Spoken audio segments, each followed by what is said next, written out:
30 seconds remaining.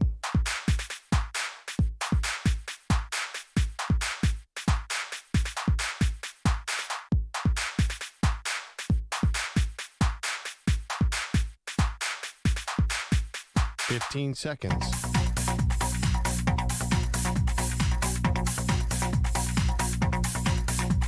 Break ends in 5 seconds.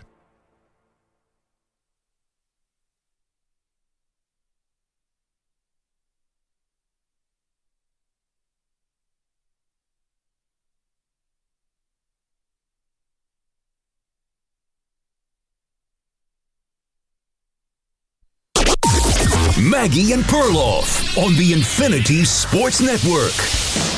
Well, it looks like Brandon Aiyuk's time with the 49ers may actually really be coming to an end. Hey, welcome to the show. Maggie Gray. Andrew Bogish is in for Andrew Perloff this week. Perloff is actually in the Bay Area on vacation. We should see if he is sending a training camp. This is what happens. Perloff switches coasts, and all of a sudden these tectonic plates start to shift.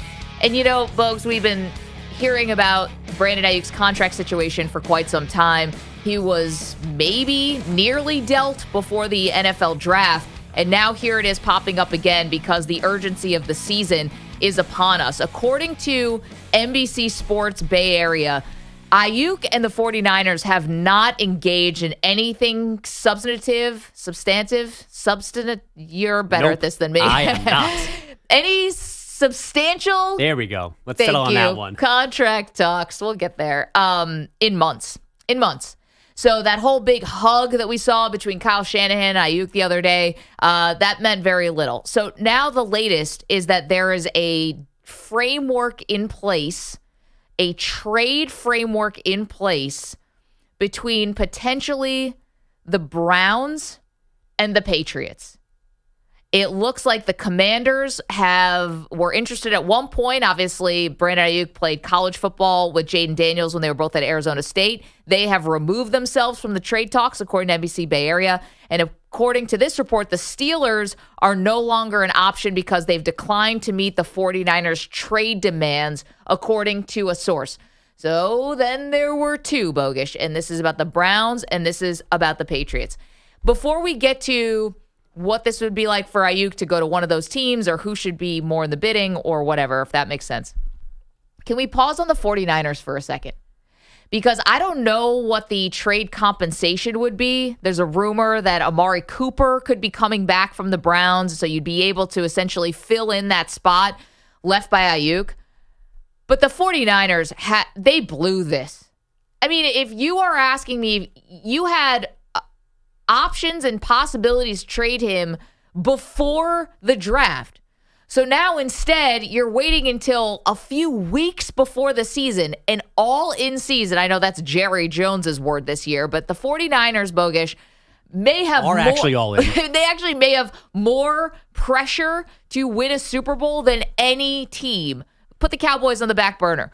The 49ers are the ones who actually have to close the deal to not do better business here, right? Like, you haven't engaged in months. Like, you didn't realize that Brandon Aiyuk was this serious and you weren't planning on paying him. Clearly, you weren't planning on paying him. So if you were never intent on paying him, why you didn't trade him before the draft when you could have gotten something back? They got Ricky Pearsall. You could have gotten someone else. You had more flexibility to maneuver.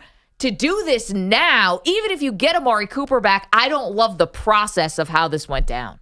I mean, we don't know what they had in front of them before the draft.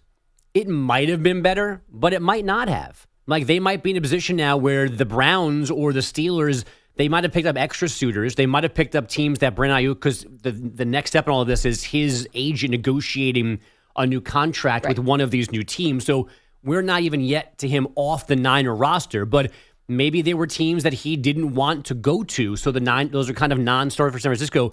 This market might be better than it was pre-draft.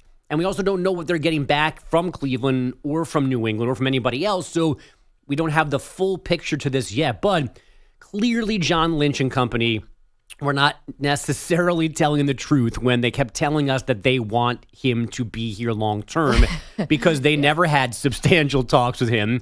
And they drafted his apparent replacement. And out the door he goes. And they were okay with him holding in because they knew this was going to be the end game all along, that they were going to trade him because they can't pay everybody. And they're already paying a Bosa. They're already paying Christian McCaffrey. Deebo Samuel, to me, is the more impactful wide receiver than Brandon Aiyuk. And they've got to pay Brock Purdy soon. So somebody's going to get, somebody's got to go. It's him, and he's the expendable one. Okay, you know who that shouldn't be news to? The 49ers, who have known that this has been coming down the pike since Brock Purdy established himself 2 years ago, and the 49ers got to the NFC Championship game and then couldn't win because Purdy got hurt.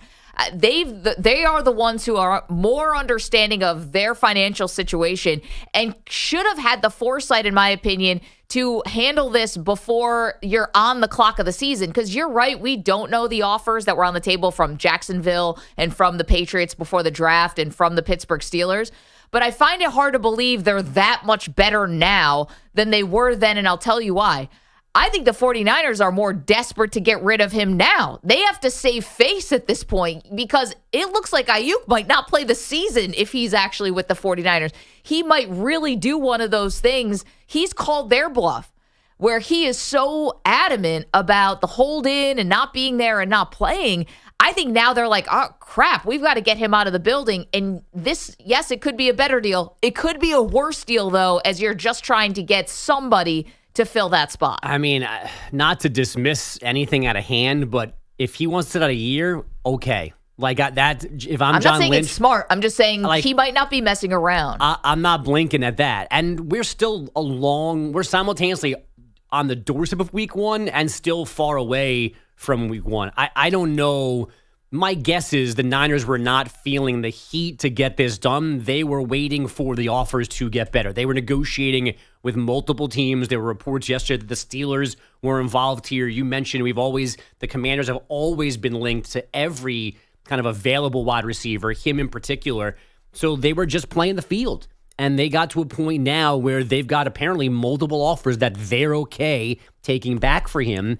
And then he's got to figure out what his contract is. But, the Browns offer of Amari Cooper and picks, you get an immediate replacement for Aiyuk this year, which means you don't have to have Ricky Pearsall. You don't have to ask too much of him stepping in. Cooper comes off the books after this year. Sure. So whether you want to just let him go because you got to pay other guys or it didn't work out, or if he's great, he's 31, so you're not giving him the same contract that Aiyuk would get here. So if they're feeling pressure, it seems to me like they've acted well under pressure and are coming out of this okay. Oh, see, I totally disagree. And I'd love to know the return. Whenever it does happen, we'll find out. We'll keep you updated. I reserve the right if they're getting a bag of peanuts that this is not a good trade, but I'm assuming it's a little better than that. Okay, but here's the thing, right? And that's where I'm going with. We're talking about Brandon Aiyuk. According to NBC Sports Bay Area, there is a framework in place for him to be traded either to the Browns or to the New England Patriots. Now it's up to Aiyuk and his people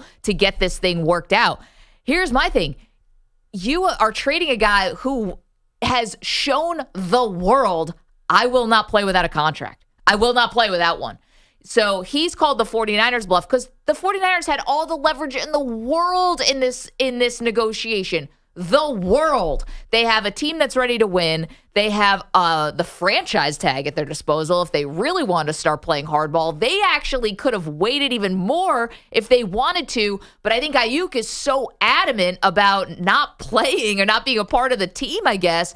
They felt like they couldn't even have him in the building, right? So Aiyuk has grabbed some of this leverage back and might end up on another potential Super Bowl contender if he ends up going to the Browns. I don't know. And here are the 49ers who, okay, you might get Amari Cooper for 1 year, we think. We're not even sure if that's going to be in the deal. And then what, right? I just think that the process of this, I don't love because you had a guy, you underestimated your foe, your opponent, if you were the 49ers. Because I think they thought this was going to go the way, they thought this was going to go their way. They thought they were not going to pay him, and he was going to eventually show up, and they'd get him for 1 more year, and the next year tag him and trade him or whatever. And I think he has really stood his ground clearly, and now they've got to move him. And I don't think they're doing this from a position of strength. I don't. Except though, if they weren't in a position of strength, would they have two teams making legitimate offers to them Let's to see get what them they off their are. hands? Do you think the Patriots offer is better today than it was before the draft? It might be a better draft pick next year than it would have been in the moment this year, yes. Because some teams don't, that's why some trades happen right after the draft, because teams don't want to trade their pick that they know what it is in that year, but then they go jump into the future, and now that pick is far away. It feels like I don't have it. I don't know what it's going to be. I don't know what the value of that number is actually going to end up being. I mean, they were not offering number 3. No, obviously not. So it's not like anything drastically changed. I'm surprised that Amari Cooper would be apparently maybe in the Browns offer coming back, but And by the way, sorry, it would be Kendrick Bourne is the name that's being floated if it's the Patriots. So the Niners coming back. want. They need a body. They want a wide receiver to come back to fill in this year at the very least for that spot. I just don't see this as a panic move at all for the Niners. I think they called Aiyuk's bluff here. They said, okay, this is the deal. These are the economics. We've already paid Christian. We've already paid Joey Bosa. Nick Bosa. We've got to pay Brock Purdy soon, and there's also Debo. And Perloff and I had this long conversation over multiple days when you were out about the negativity of having this huge salary cap hit from your quarterback. That's not the problem, and none of it is a problem. It's just you do still have a finite amount of dollars. Somebody has to not get paid. Somewhere you have to go back to one-year deals, rookie deals. You have to have cheap options. And he's fine in wanting max dollars. He should want max dollars, but the max dollar probably wasn't ever going to be there for him. And now they're turning him into multiple assets and some money flexibility or different options at the position. I don't think there's a panic move. And my guess is, before knowing all the details, is that they did not leave much on the table in this. Man, 855-212-4227. All right, so that's the latest from overnight, at least here on the East Coast. We wake up to find out there is a framework in place, according to NBC Sports Bay Area, that has Brandon Aiyuk either being traded away from the 49ers to the Cleveland Browns or going to the New England Patriots. We'll talk about fits. It's hard to know without seeing exactly what comes back, but you and I are just not going to see this the same way, and I'd love to know what the 49er fan thinks out there. Could this have all been done sooner? I mean, yeah, there's a lot of time left in training camp. Sure, Kyle Shanahan's system can be a little bit difficult for wide receivers to learn, but Amari Cooper, if it is him, or Kendrick Bourne, they're both seasoned veterans. I just think this could have been wrapped up if you were never going to pay him. You'll agree with me on that. They were never going to pay him. They were never going to pay him what they were never going to get the deal that they wanted for him. Right. They were never going to. And the going rate now for a wide receiver who is as talented as Brandon Aiyuk is what it is, right? You're not getting out of this for less than around $30 million. Right. So they knew this. They've been knowing this. Yeah, he for reference point, apparently what he was trying to beat, because the humility was he knew he's not Justin Jefferson, Jamar Chase, Sure. Tyreek Hill. He was trying, according to reports, he wanted to best Amon-Ra St. Brown. Yes, which was, I think, $28 million annual average value. That's what they were trying to get past. Right. They were never going to do that. So the fact that here we are on August 6th, and this is when the trade is coming in, to me, looks like the process failed for the 49ers. 855-212-4227. Again, we've got to see everything that comes back in the trade if it happens in the next couple minutes, hours. Can we agree on one thing? Yeah. When Brandon Aiyuk leaves the Niners, if he leaves the Niners, when he leaves the Niners, this might be the most significant loss that we will, as a sporting body, we will suffer. This part of this deal is that this call will no longer happen. And no play action, a roll by Purdy. Purdy going to pump throw for the end zone. Caught by Brandon Aiyuk. Touchdown!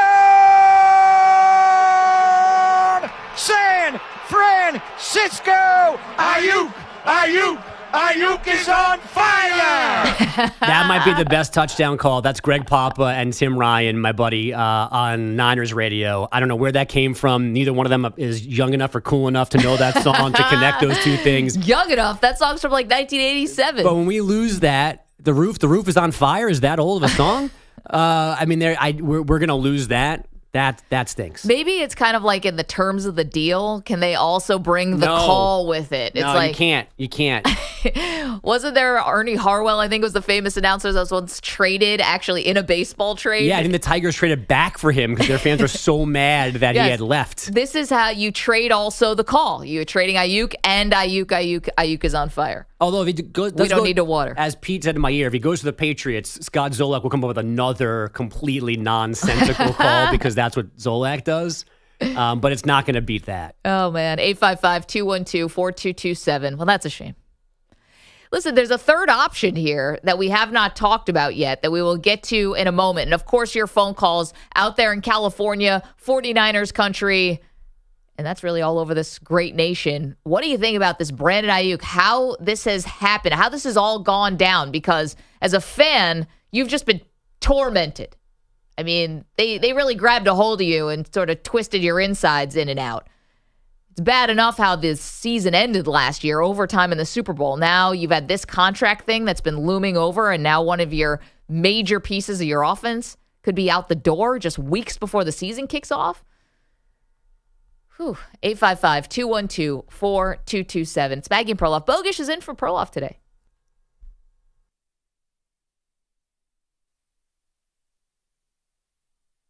You're in a 5-minute break.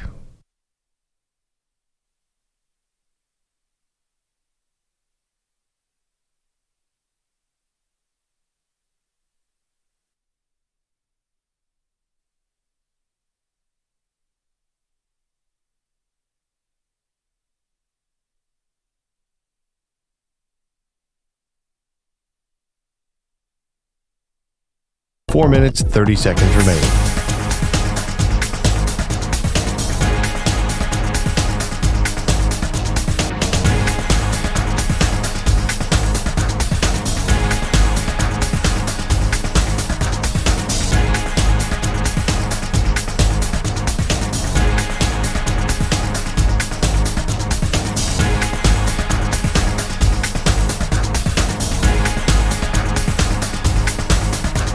Four minutes remaining.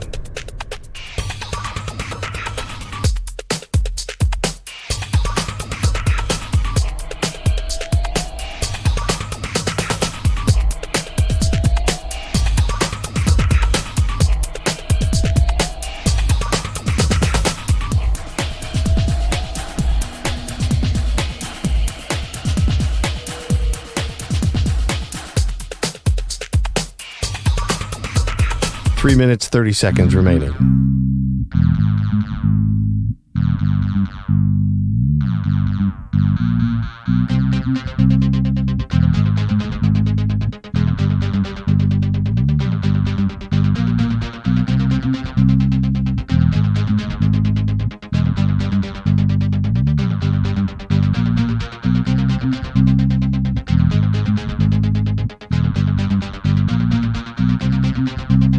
Three minutes remaining.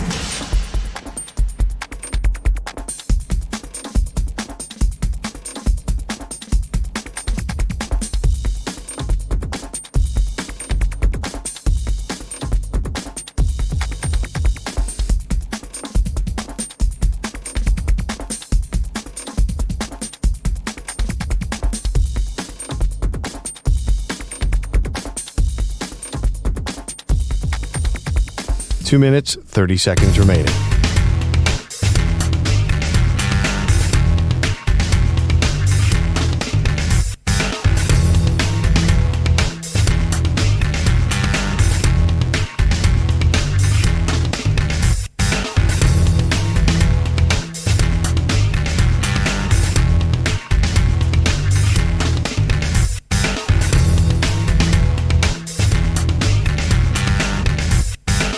Two minutes remaining.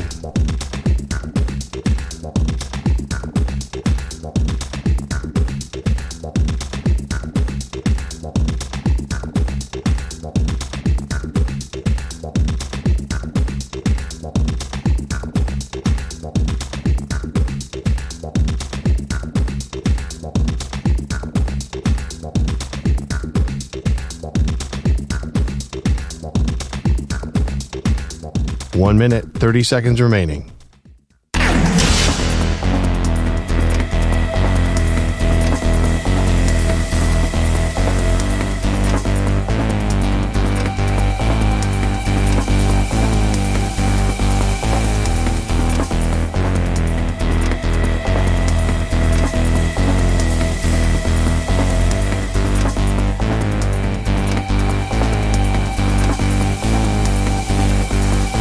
1 minute remaining.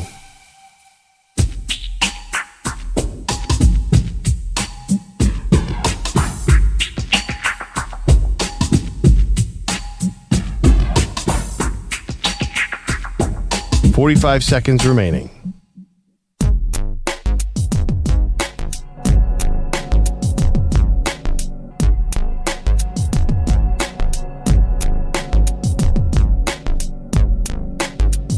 "30 seconds remaining.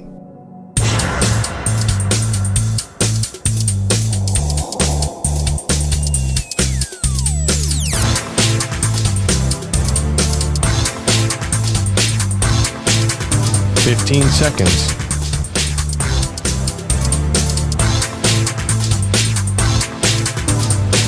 Break ends in 5 seconds.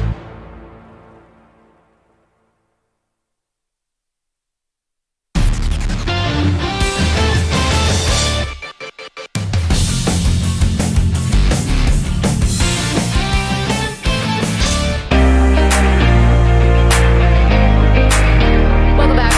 Maggie Gray, Andrew Bogush in for Andrew Perloff. We're talking about Brandon Aiyuk and the report out of San Francisco that there's a framework in place for Aiyuk to be traded to either the New England Patriots or the Cleveland Browns. Looks like the Commanders and maybe the Steelers have fallen by the wayside here, and this thing feels like it's getting really close. Now, there is a third option here that we did not discuss. We're talking about whether or not the 49ers handled this all correctly. Could they have done a better job here? They have really put the ball, Bogush, in Ayuk's court. There's still a third option that he can stay if he wants to in San Francisco, and we can do this whole exercise again next season. He has a right, I guess, to reject a trade. At least that's how it's being portrayed. If this actually happens, you might just get a massive public standoff between the player and the team. Yeah, I mean, the last time we saw them, though, he was giving John Lynch and Kyle Shanahan like pounds and a hug, leading people to think that either they were best friends again or that was him saying goodbye. So I guess I don't necessarily feel the same animosity that you do in this situation. To me, if this doesn't work out, if he can't come to contract terms with both of these teams and a trade falls apart, maybe the Commanders get back in, maybe the Steelers get back in. But my thought is he doesn't want to go there. That's why those two teams are out at this point. But maybe he just goes, all right, we tried, and now I'll play this year. Begrudgingly, I'm going to play this year, and we'll figure things out after this. Yeah, see, that would also be bad for the 49ers. Because, again, you can tag him and trade him next year, or as a free agent, he's going to walk for nothing. I mean, okay, a compensatory pick.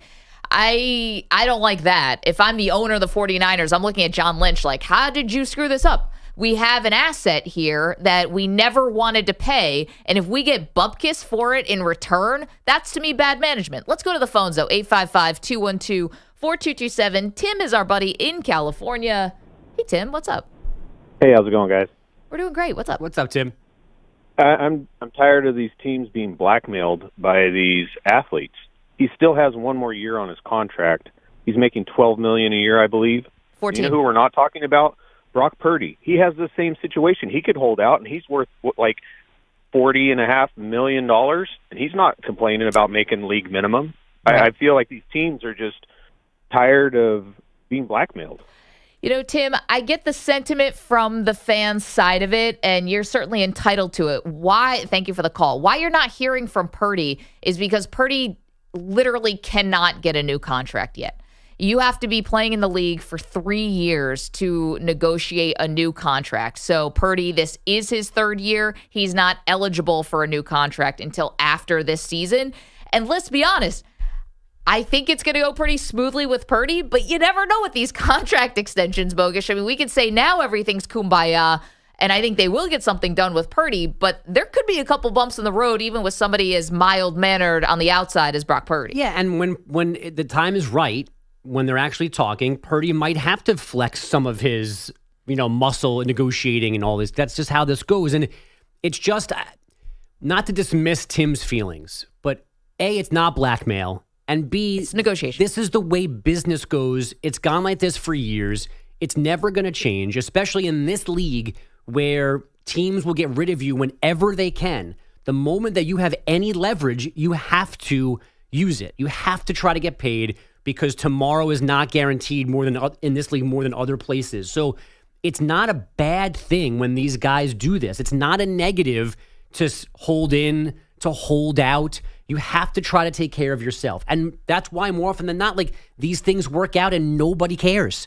Like, it just doesn't matter. It's the actual negotiations that lead to hard feelings are still few and far between. Like T.O. doing sit-ups in a driveway or like forcing trades, like those are still the exception to the rule. Guys do this, teams do other things, and eventually they figure things out or they reach a conclusion like a trade before it gets to a place where they want to kill each other. Right. And we'll see how weird this is going to get, especially if Aiyuk does not accept the trade. Now, you're looking at Cleveland, it's not bad. I mean, it's a good team / great team. It has a chance to be a great team. Yeah. They have a great defense. If the run game stays healthy, if Deshaun Watson can play like his Houston self, this is not a bad team. It's in a very tough division, but going to the Browns is not a death sentence. Going to the Browns is not a punishment. Going to the Patriots, a little bit different, but if they're going to give you the bag, so to speak, and they're going to pay you, and that's what you want, well, maybe you do have an opportunity to grow with a young quarterback, and you can squint maybe and see how the Patriots, get back into this thing in the next couple of years. If I'm assuming that these two teams are the ones left standing because this is where he wants to go. Like, he's okay going to either one of these places. So you see the two different lines of thought. This is where the 49ers, these are the two deals the 49ers like the best. Right, but I just think that they're all, because again, I think this is a group effort. I don't think this is the Niners doing something behind closed doors and Aiyuk has no idea what's happening. I think this is all of them because they know the resolution can't happen in San Francisco and they don't want to send him to Siberia. They don't want to force him to a place where he doesn't want to go. So this is a group effort. There's all back channeling to avoid tampering conversation, whatever. Like, the Niners know where he wouldn't mind ending up. So there's a reason why it's the Browns and the Patriots agreeing to a framework with the 49ers because the team knows he would go to those two places. And in those two places, you see a team that's close to winning for him or the one that probably will give him the biggest check in the Patriots. Right. Yeah, I mean, that's definitely one way to put it. I think there's another way to put it, which is the 49ers are trying to put pressure on him to take the deal they like, right?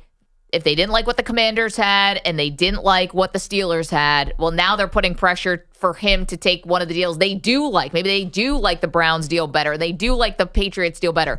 My question for the 49ers is just, you never were going to pay him. And so if you are collaborative in this way and you are working together and the relationship is still good and it hasn't gotten to the point where it's totally deteriorated, how did you underestimate that he wasn't like going to play, or that he was going to keep threatening not to play? Like, how did you underestimate that you couldn't have gotten a deal done sooner? That's my only issue, is more with the process. It might not be with the result. 855-212-4227. You are still welcome to weigh in here. It's just funny when you saw McCaffrey get paid. Like, that's the whole thing about this that I think Aiyuk has got to be, it's got to be sticking with him. Like, all right, you got a 30-year-old running back / receiver, really talented, one of the best players in the league, but he got the redone contract. Like, that was the priority where he didn't even have to actually tell anybody he was holding out or holding it. Like, he missed a mini camp, and they said it was because he was getting married. Like, it was his wedding planning. Like, they didn't even make McCaffrey sweat anything out. Yeah, because he's better. Because they think he's better. They think he's more important. Right. And so if I'm Aiyuk, I might feel a certain way because if I'm Brandon Aiyuk, I'm like, we don't go to the Super Bowl if it's not for me. And I know you don't pay a guy off of one play, but that play turned the whole game against the Detroit Lions. The Lions should have been in the Super Bowl. And if it wasn't for Aiyuk with the all-time catch, they are going home. I truly believe that. Okay, so singular great play, but then what follows is Pete's least favorite play and Dan Campbell's all his crazy gambling. Yes. Dan Campbell played a role. And if we're gonna Played undo all of the threads here, like maybe they're not hosting that game if they don't have Christian McCaffrey through an entire regular season. Again, all of my thoughts on this begin with the idea of Brandon Aiyuk being the most expendable, losable guy in this mix. It doesn't mean he's not a tremendous player, but there are people that are not sure that he's a number one wideout. People think that he needs Debo or somebody else, and if he goes to Cleveland or New England, we're going to learn what he is as a number one guy. And he probably even knows that because he's not asking for Justin Jefferson's money. He's asking for Amon-Ra St. Brown's money. So he knows that there's a little bit of a cap to his value. You can't just keep paying everybody. Somebody's got to go, and he is droppable. Let's get to the headlines this morning. Dexter Henry is in with us. Good morning, Dex. Good morning, guys. How's everybody doing? Hope everybody is well. And speaking of people doing well, got to check in on your friends who root for the baseball team on the south side of Chicago, the White Sox. They don't admit it anymore. Yeah, I don't think they do. The White Sox are on the longest losing streak since the 1988 Baltimore Orioles, who lost 21 games in a row. On Monday night, the White Sox lost their 21st straight game as they fell to the Athletics 5-1 to tie the American League record for most losses in a row. The NL record since 1900 is held by the 61 Phillies, who lost 23 consecutive games. And for those out here, in case you're wondering, the Major League low belongs to the 1889 Louisville Colonels. Remember that. An American Association team. Tough year back then. That lost 26 consecutive games during a 27-111 season. Don't have a question for you guys. It's just a lot of losing. Checking on your White Sox friends. That's all there. Just checking on that. My question is, is this story, what more do we get from this story? Is someone going to freak out? Like, is somebody going to have a meltdown? Are we going to see... Like on the team? Yeah. Yes, on the team. Like, I'm sure they've probably checked out a while ago, but are we just going to keep like this sort of running ticker? It's like in New York, there's a building that's in a place called Union Square, and it just has a running tally of our national debt. Right. And it's just a constantly moving set of numbers that it just slows down a little bit only, or speeds back up. Yeah, but it means nothing, right? Because it's meant to mean something, but you just the number's so big, and I get the statement it's making. I feel like this is the White Sox, like 21, 22, 23, 24. At this point, it's just like background. Somebody's gonna blow up in the clubhouse. That's what I'm wondering. Like, I've had enough. I can't do this no more. Well, I do appreciate the fact I should have done that 2 months ago. That they're not like lovable losers, right? Like the expansion Mets were bad. Everyone's like, oh, they're so cute and sweet and they're new. These guys hate each other. And we've got Ozzie Guillen, who wasn't the manager because Pedro Grifol got the job. Yeah. Taking swings at this dude on the official pre and post game show of their broadcast. There's new reports about infighting on the team, that they hate the manager, he hates them, like that they're all leaving each other out to dry. The guys in Chicago are talking about you should keep Grifol as manager and make him eat this.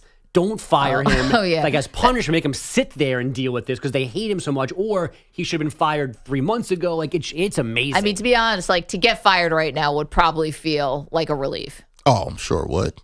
No doubt. Yeah, but can you condone 3 straight weeks of losing? Well, this is really hard to do. This is like something that would happen on like old sitcoms. I don't think this ever really happened in real life, but where like if your parent ever caught you like smoking, they'd be like, all right, now you got to smoke the whole pack, like to teach you a lesson. I don't know any parent that actually would make their kids sit down and smoke a whole pack of cigarettes, but now you're going to drink with me, kid. Yeah, right. It's like, oh, you had a donut. Now you got to eat the whole dozen. Like it's a weird parenting technique, but is this like Grifol? It's like, well, you were here for all the losing, so now we got to shut the door Bronx Tale style, and now you can't leave. Yeah, just end it. Checking on your friends. That's all I'm saying.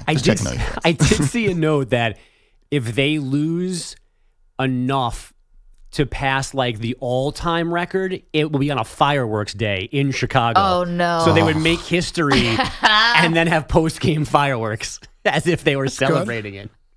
Now, that's amazing. Now I want that to happen. I'm rooting for that to happen. That's one of those things where like it makes me think that somebody's in charge. And they're like, the White Sox need to have a 27-game losing streak. How do we line this up correctly? Oh, let me have it end on fireworks day. Yeah, who saw the roster in the beginning of the season? It was like, we should be scheduling fireworks nights for as late in the season as possible. I'm sure we'll be in first place at that point. Oy. 27-game losing streak. That would be a lot. Let's go over to the NFL, where following his DUI arrest last month, Minnesota Vikings wide receiver Jordan Addison has been charged with 2 misdemeanors and will subsequently be subject to at least a potential 3-game NFL suspension. The 22-year-old wideout was found asleep at the wheel of his vehicle on a highway near Los Angeles International Airport on July 12th. By the police, he now faces charges of driving under the influence of alcohol and driving with a blood alcohol content over California's legal limit of 0.8%. Now, that arrest came almost exactly a year after he was cited for speeding and reckless driving in Minnesota. The NFL's policy on substance abuse dictates that players can be suspended 3 games for their first criminal offense regarding alcohol use. Guys, should the NFL have a longer suspension for first criminal offenses regarding alcohol use, considering the problems we've seen in the league with this? Man, I mean, that's a great question. It's definitely something for the NFLPA. Like, you'd have to do that with the Players Association, and I'm sure they would probably rally against it. Yeah. Because they don't want guys missing game checks and for mistakes that they make. But we don't take this seriously. Like, as a society, all leagues, colleges, we don't take DUI, driving while impaired, any of these things. Reckless driving. We don't take them seriously enough. Like, any time that this happens and someone doesn't get hurt or die in a crash, it's a miracle. Right. And we're way too forgiving and way too overlooking it as a significant mistake. Right. It's a significant thing. It was a Kirby Smart that was like, oh, I've done this all. Oh no, it was Mike Gundy. Mike Gundy. Like, we've probably done this all the time. And driving after having a few beers. And being just north of the legal limit. And I'm sure we've all have made this mistake. So I'm not sitting up here 100% innocent. But when you're asleep in a car on the road because you've been drinking, that is a significant mistake. That you shouldn't be banned for life. But there's too many slaps on the wrist for driving, DUI issues. It's interesting. I'd love to talk to a professional about this. Like, what is the better way to get through to somebody? Because when this happened with Jordan Addison, one of the things he said right after was, I was surprised how much the Vikings really wrapped their arms around me, didn't make me feel like an outcast, didn't ostracise me. And I wonder is that the better approach, right? Is that the one that's a little bit more... And instead of making someone feel like they feel worse, more isolated, like he already feels a lot of remorse. The question is, it's not normal to be asleep on the side of the road, passed out, right? Right. Are they getting to the root of the problem? Like, it's one thing to suspend him, but does he have an issue with alcohol? Is it worth checking in on that? Seems like it might be to get to the bottom of it. I'm not saying, he's got to head straight into AA or something like that, but obviously he needs to talk to somebody or at least talk out this situation because that's not normal behavior. No, and all of those things can happen. Right. If it happened around here, we wouldn't ostracize somebody, but we could also be good friends while saying, hey, you should talk to somebody, or the company going, you can't be here for 3 weeks. Right. Or, whatever our that's version gonna happen. of demoting or whatever. Yeah. That's going to happen. I mean, he's probably going to miss the first, I would imagine the first 3 games. Yeah, I would imagine that happens. All good questions around that. Last thing here, it wasn't a golden send-off for Simone Biles at the 2024 Olympics. Biles earned silver in the floor exercise finals on Monday, her 4th medal in Paris, 11th Olympic medal overall. Biles' 11 is tied for the second most by a female gymnast in Olympic history. She's 27 years old, so guys, should Simone Biles return to Olympic competition during the 2028 games in Los Angeles? Is that an option? She hasn't closed the door on it. Yeah, I've been surprised by this hype. I thought this was the last one. It's hard for athletes to quit. We see this with guys all the time. Why wouldn't it be the same with, I just thought your body at some point, there's a reason why we don't see 30-year-old gymnasts. It's very rare to see a 27-year-old woman be a gymnast. It's more like a 17 and 18-year-old person's game, and she's such an outlier in that way. I can't imagine that, but if she wants to, right? It's her body. Some people are going to want to see it because it's back here in the USA. You don't want to see her compete, that kind of thing. But I also got to think NBC might throw her a bag to be an analyst. Yeah, I mean, I think the ratings. Want to do that. That's so true. The other part too is she really took it well yesterday with the whole balance beam fiasco. Yes. She ended up getting a silver in the floor exercise, as you mentioned, so all's well that ends well, and her career is amazing. But, man, she said she worked on her mental health. If she really is in this good of a state of falling off the beam, not meddling, and she's like, win some, lose some. When she walked immediately off the mat, I would have gotten out of her way. Like she gave herself like 15 seconds, it looked like, to steam. Then got over it. And then she was okay. We should all be so lucky. But like she came off that beam and like not stomped, but there was a purpose to that walk that I would have let her finish whatever she needed to do in that moment. I had no doubt. No parts of that anger at all whatsoever. That's it for me with headlines, guys. Peter Bellotti is something for our audience. Go, Pete. Yeah, thanks, Dexter. Appreciate it. Wanted to acknowledge the passing of Sean Marash's father-in-law. And we know Sean from many years here on the network, 10 years with the DA show, and 6 years here in the mornings. His father-in-law suddenly, tragically passing away yesterday. And we love him and his family and Danielle, and they need some thoughts right now. So we want to send our condolences to them on the loss of his father-in-law. We'll be back after this. You're in a 5-minute break.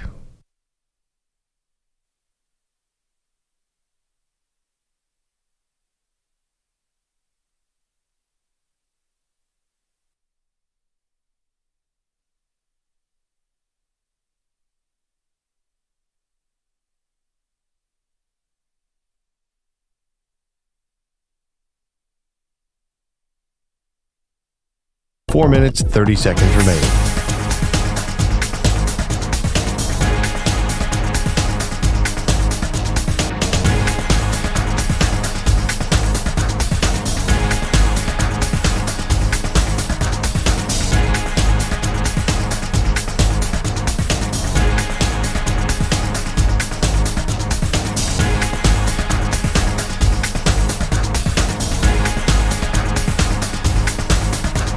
Four minutes remaining.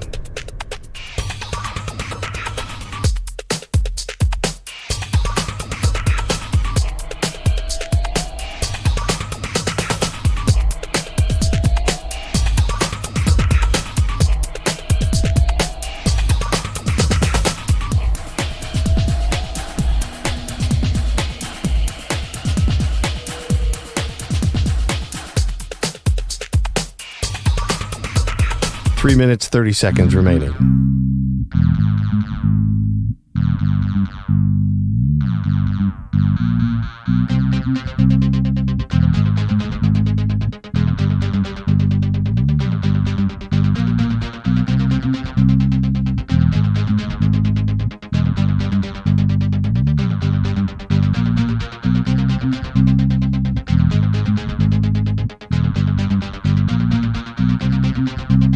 Three minutes remaining.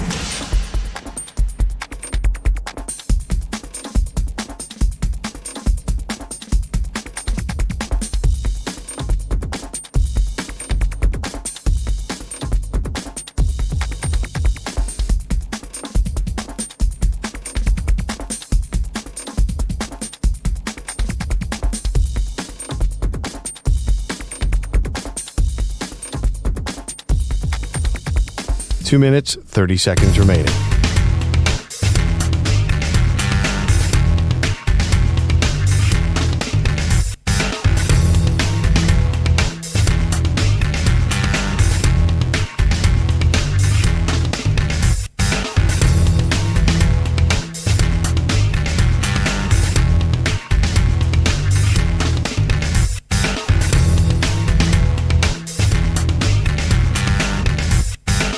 Two minutes remaining.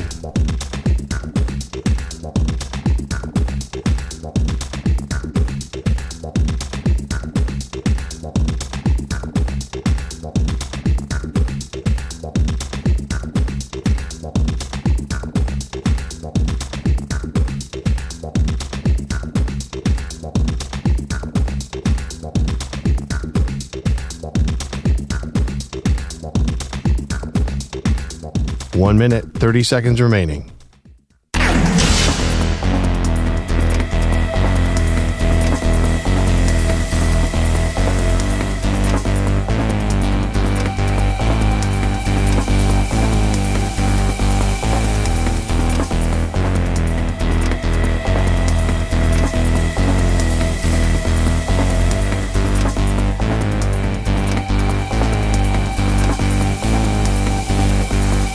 1 minute remaining.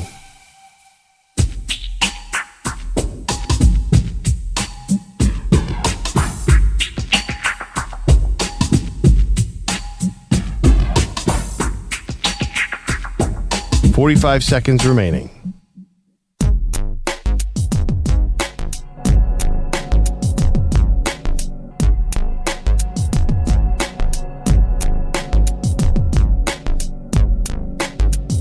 "30 seconds remaining.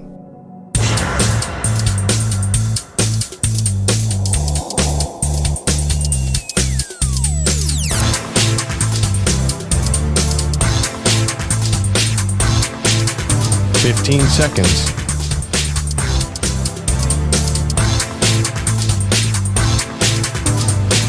Break ends in 5 seconds.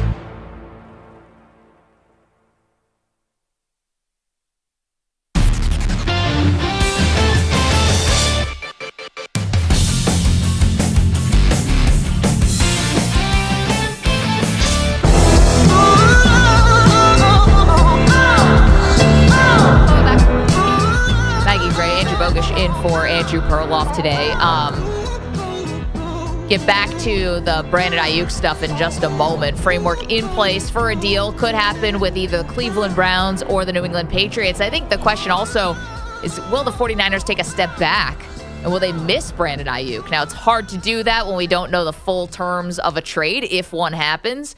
But we can get more into that in just a moment. Did want to turn our attention quickly to college football, Bogish, because we had the top 25 coaches poll that got released. Was it yesterday? Yesterday. Yeah. All right. Want to play a little game called Overrated and Underrated.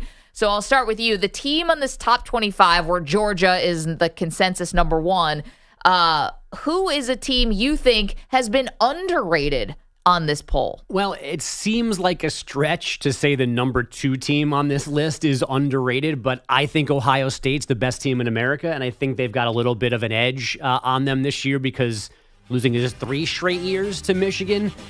Is Ryan Day on the hot seat? How hot actually is it? Transfer portal, they killed it. The kid Judkins from Ole Miss. Will Howard at quarterback now. So I think they're the best team in America. So they're one spot wrong. Does that qualify as underrated? I mean, sure.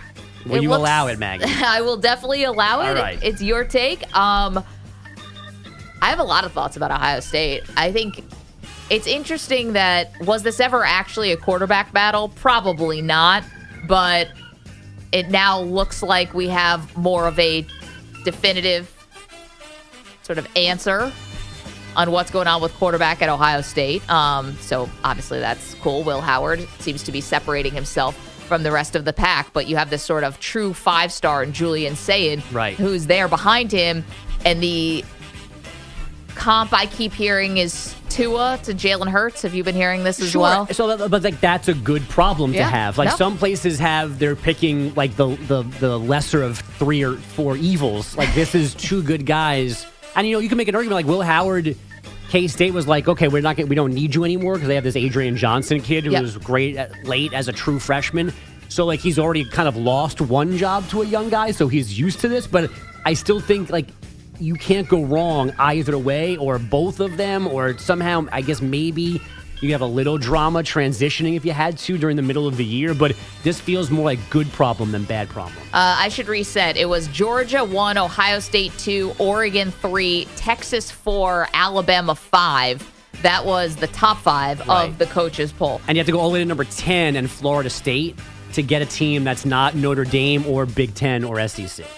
The first 9 are the big conferences and Notre Dame. Wow. And Florida State may make an appearance in this segment in just a moment. But as far as my underrated, how are you going to leave out our guys from Boise State? Didn't even make the top 25. What are we doing here? This is defending Mountain West champs. Absolutely love what they're doing. So typical of in you. Boise. A day after lighting the track and field world on fire, you're placating our friends in Boise. I just think this team is going to be really fun. And one of the reasons why is name me the last time that Boise had an elite quarterback recruit like Malachi Nelson from USC who's going to be on the blue turf. I love it. They've got Alshon Jantty as their running back, as a 1,000-yard rusher, and can be really effective in the pass game as well. Defense is good, too. You're not going to put Boise State in the top 25? Come on. And I think they're going to finish in the top. I think that, can you believe it? I think they're Can you say you're the fastest team in the Mountain West if you're not in the top 25? That take doesn't work. Only works for Noah Lyles. I think the other part, too, is I think they are going to make the college football playoff. And that's going to be my prediction for you here, that Boise State will be one of the 12 teams in the now expanded college football playoff. All right, if we have underrated, we need overrated. Bogusch, who's your overrated college football team in the top 25? I'm going to stay in the Big Ten, the other half of this rivalry. I don't get how Michigan's the number 8 team in America coming off last year when they've lost the amount of talent that they lost and the head coaching change. Whereas Washington lost a lot of talent. I think they have 2 returning starters. They got a new head coach. They're not even in the top 25. Like, I just don't, there's no way Michigan's a top 10 team. They might end up being a top 10 team, but I don't think you can put them top 10 with so many unanswered questions, in particular at important positions like quarterback going into this new year. Yeah, I saw that Michigan is the lowest ranked defending champ since Auburn of 2012. Could they be headed for that kind of fall? I don't know. And the first champ to lose their head coach in that offseason since 97. Like, you'd think somebody would have taken a bigger job or whatever, like not fired, but moved on for other reasons. But it's been not since Tom Osborne retired in 97 has the national champ lost its head coach after winning. Yeah, as Jim Harbaugh, and we'll get to Harbaugh's comments about the leaked draft of sanctions that or the accusations that could be coming Michigan's way. We'll get to that in just a moment. As far as my overrated, this one's near and dear to our producer EJ's heart. Oh, come on. Out. Top 20 for Miami. What are we doing here? 19. Here's the thing about Miami, and EJ, even you would have to understand. They've been in this position to start a season before where they've been ranked top 20, and where did it finish? Outside of the top 25. So this is a sort of fool me once type of thing. And now I feel like if I actually think Miami's going to finish top 25, I'm the one who's going to look like the fool here because they have not been able to make good on these very impressive NIL deals and getting good talent. EJ Stewart rebuttal as the Hurricanes faithful here.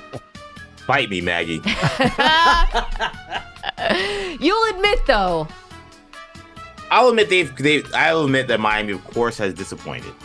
I don't think they're overrated. I think there's a case that they may be underrated. They got the best, sure you do. one of the best running back transfers, one of the best QB transfers, a really good offensive line. The question is going to be about the defense, secondary line, a lot of inexperience. If their defense is solid, I think Miami definitely is a chance to win the ACC. So I don't think they're overrated. Although 19 was fair. But I think there's a case that their ceiling is way higher than some of those other teams that didn't finish in the top 25 after preseason rankings. Yeah, of course the ceiling is high. It's Miami. We're all waiting around for the ceiling. Well, no, but it's not just that. I think one of the issues Miami's had is that they haven't had a true star quarterback. Like Tyler Van Dyke ended up getting injured. He never really worked out. Like, this is the first time I think in years that they've really had a guy who may have real NFL prospects in Cam Ward. So we know the quarterback changes everything. And then you add Damian Martinez in the backfield to an already really good running back room. They had one of the best backfields in college football. The question is the rest of the roster good enough to be a top 15, top 10 team, a playoff contender? But they got a shot for sure. The other part of this is, do they have the coach to do it? I mean, clearly the guy can recruit, Mario Cristobal, but I mean, when it comes to the on-field stuff, it's a lot to be desired. Man, I am just stunned that the guy who declared himself the best GM on the show also has his favorite football team being underrated. Can I give you another that's underrated, though, off of EJ? I was a little surprised that Utah checked in at 13. I thought they would be a little bit higher. Utah, who many believe is going to win the Big 12. Yeah, I just thought, you have a quarterback who's returning for year 7. What year is it now for Rising? Anyway, I was a little surprised they were 13. Noticeably absent from this top 25 list. Primetime. No Colorado here. When you're picked to win 4 games, I don't think you're going to make the preseason top 25. Just want to let you know, in case you were wondering, no, Colorado did not make the preseason coaches top 25. Oof. So got a little chip on their shoulder on that one. I'm sure they do. But it's deserved or not deserved, depending on how you're looking at it. Actually, we got a little update on Primetime. Had a little, can I call it a conversation? Go back and forth. With whom? Coach Prime himself. You did? I did. About Noah Lyles? No. Oh. I don't think that's what he was talking about. Uh-oh.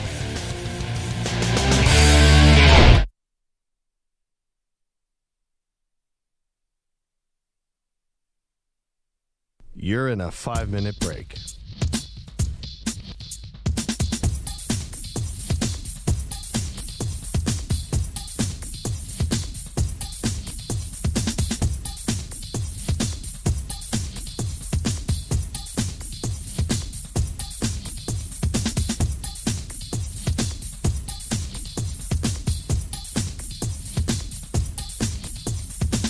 Four minutes, 30 seconds remaining.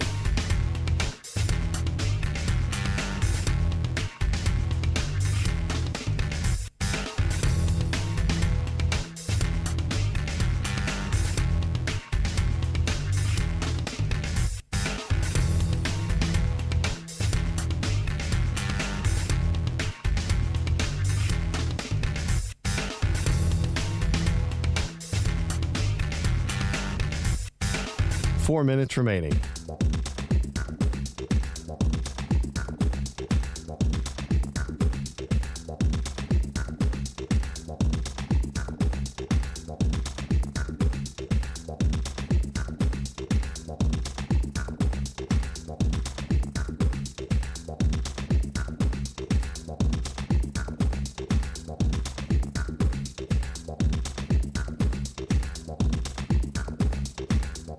Three minutes, 30 seconds remaining.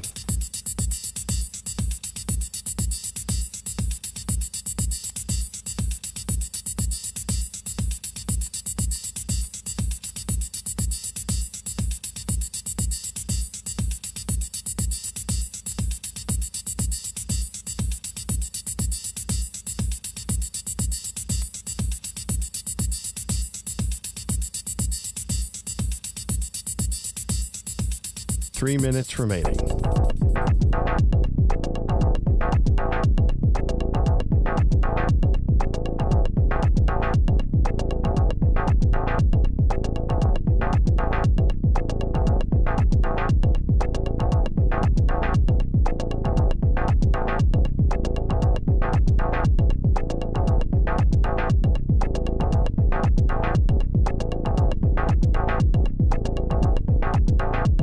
Two minutes, 30 seconds remaining.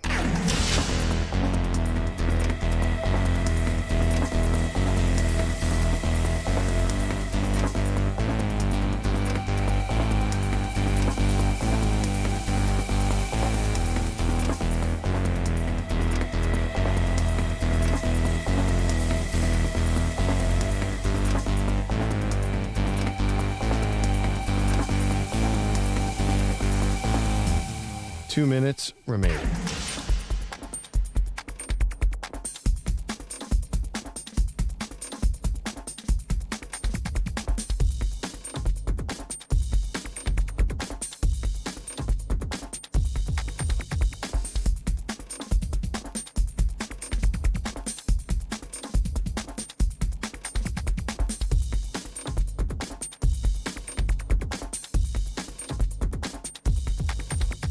One minute, 30 seconds remaining.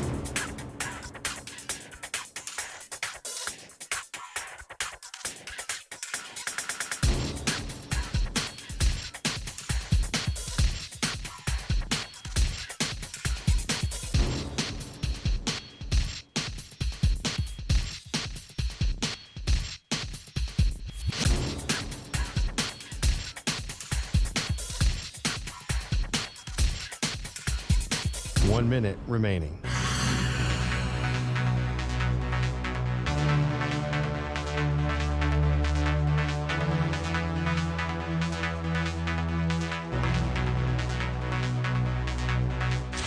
45 seconds remaining.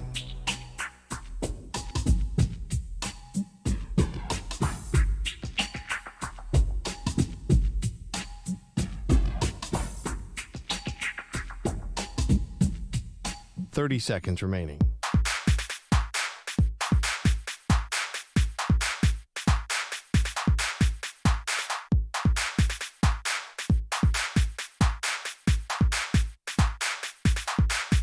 Fifteen seconds.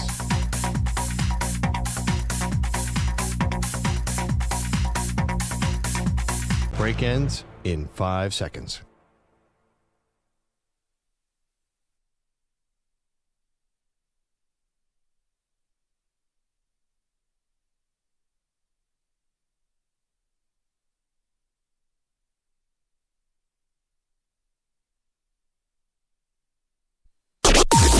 Maggie and Perloff on the Infinity Sports Network.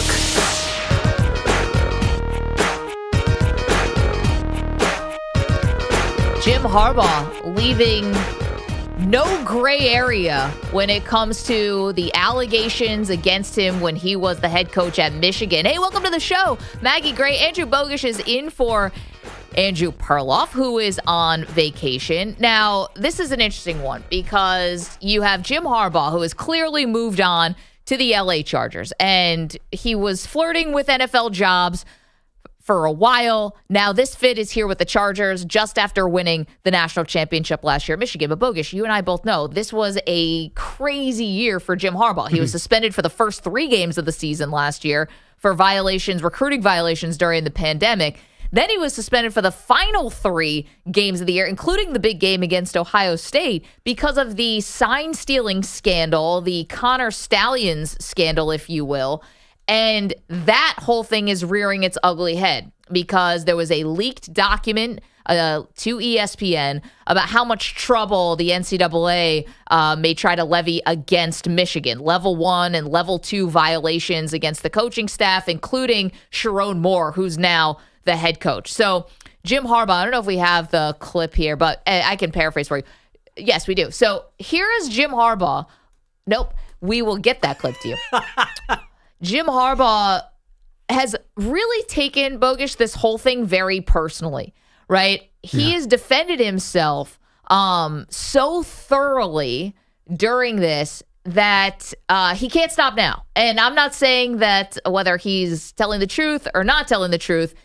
What I'm saying is he has dug in on his position that leaves absolutely no wiggle room in case more facts come out. It's what you'd expect from him. I'll thank him for his consistency. Like he continues to play the part as much as possible. In the written statement and then in a microphone, he did use the word "today." I do not apologize, and I've been wondering how significant today is in his non-apology, as if like, today I have nothing to apologize for because the whole story's not out yet. I know what it is. You guys don't. Ha ha. So 3 Wednesdays from now, maybe I do have to apologize when you guys know all the details. Well, that's not really in the spirit of what we're talking about, right? Because that's like when that's GM, how he rolls. That's like when a GM says, he's our quarterback for now. Right. Yeah, right. It's like John Lynch saying we want Brandon Aiyuk to be here forever until I trade him to the Browns or Patriots. Like, yeah. These guys pick and choose every single word they say or don't say.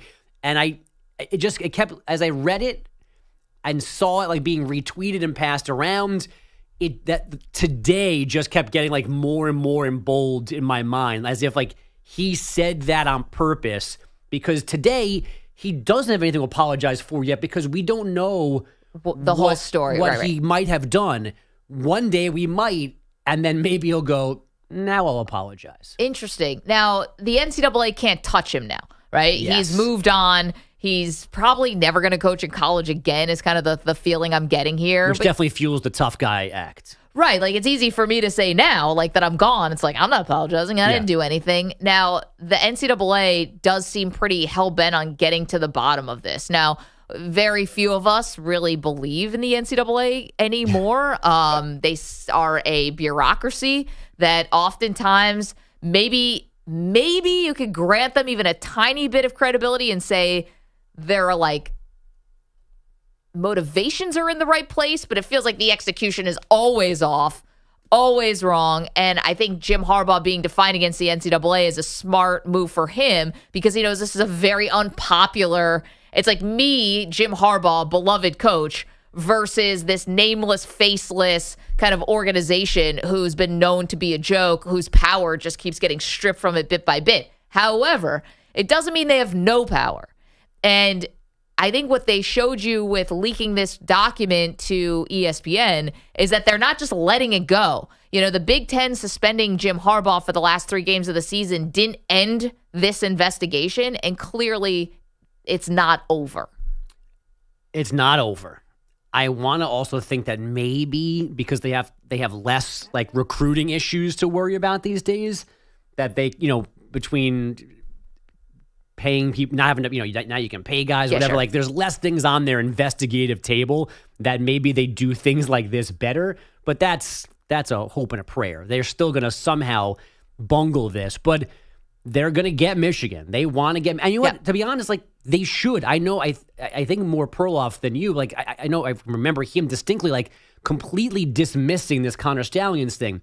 It's a thing, and I don't care who else is doing it. They got caught doing it, and if they were systematically stealing signs and plays and using them, it's not okay. Right. And people should pay. The program should pay for this. So I don't have a problem with them going after Michigan. The step after that is you got to make sure that whoever else is doing it this badly gets caught and punished as well. It can't be just Michigan if the problem is as prolific as it might be. But it's okay to go get them. But then we get into the what punishment actually has an effect on the program and what's not just a slap on the wrist. Right. Okay, let's hear from Jim Harbaugh. As we said, defiant yesterday that these allegations, they're just hogwash. Never lie, never cheat, never steal. I was raised with that lesson. I have raised my family on position for myself. Now you are basically putting all of your integrity on the line in this thing because you are saying that you had no knowledge whatsoever at all. If that ends up not being true, granted, he's not going to be in trouble. He's not the head coach of Michigan anymore. But good grief, that really does take a bit of your personal integrity, right? Doesn't that cut a little bit? You're making it personal. You're saying, I never lie, never cheat, never steal. That's how I was raised. That's how I'm raising my family. And basically centering yourself as the victim in this whole thing. I'm not apologizing, almost saying they should be apologizing to me. Couple of things. Hasn't he lied to us about his NFL interest? When he said, I'm not interested, then he would go meet with teams after that. I mean, is that not a lie or whatever? But the bigger thing is, and he's not the first to do this, and I can't believe it seems to be an accepted PR move. But these coaches, they like to sign up or ask us to believe that they're bad at their job. Because what he just said is, I don't know what's going on my staff. Right. right. I don't know that these guys are crisscrossing the country. Right. Yeah. Where's Connor today? Or how do we know that, jazz hands means that they're going to go for it on 4th down? He never once was how did we know that? The Canada women's soccer thing. Right. We know the now drone that scandal. The drone scandal. We now know that people are how did we know that? People right away they were that stuff that we should they knew something weird was going on. Right. He wants us to believe that he was ignorant to multiple people on his staff apparently cheating, in a not even just in a little way, in a large scale orchestrated, multi-state, RICO case. And he's yikes. What? Yeah, Who? well, that's funny because What's a Connor Stallions? That's why I can't wait for if we actually do get any kind of answers in this documentary. We're talking about Jim Harbaugh being defiant that he knew nothing about the sign stealing scandal and continuing to be defiant and really doubling down on it yesterday when he was at the Chargers press conference. Who paid for the travel? I just, how, is there a paper trail? And here's the thing, you have the associate head coach in Sharon Moore, who ended up being the interim head coach for several games last year, is now the head coach, deleted 52 text messages with the guy. So the guy's Stallions, this is is not that far away from the head coach. Whether No. there's an actual smoking gun of a text message, a phone call, or whatever, I mean, it's right there in your inner circle. So you're right about that. It just reminds me a little bit like, I don't know why you would ever take this stance and do that, like leave no room at all for interpretation, for wiggle room. And even if you're, to your point, Bogish, if you don't know, kind of feels like you were being like intentionally like ignorant. Right. You know, like Yes. I don't want to know. I'm insulating myself from this. This is something Right. I feel like college basketball coaches do a lot, Yes. and definitely college football coaches. So is that even any better? Like, you should have known. Right. Like it's like the crime boss telling somebody to tell the hitman like Right. what to do. Like there's always a layer of doubt in between me and the person that does something. Like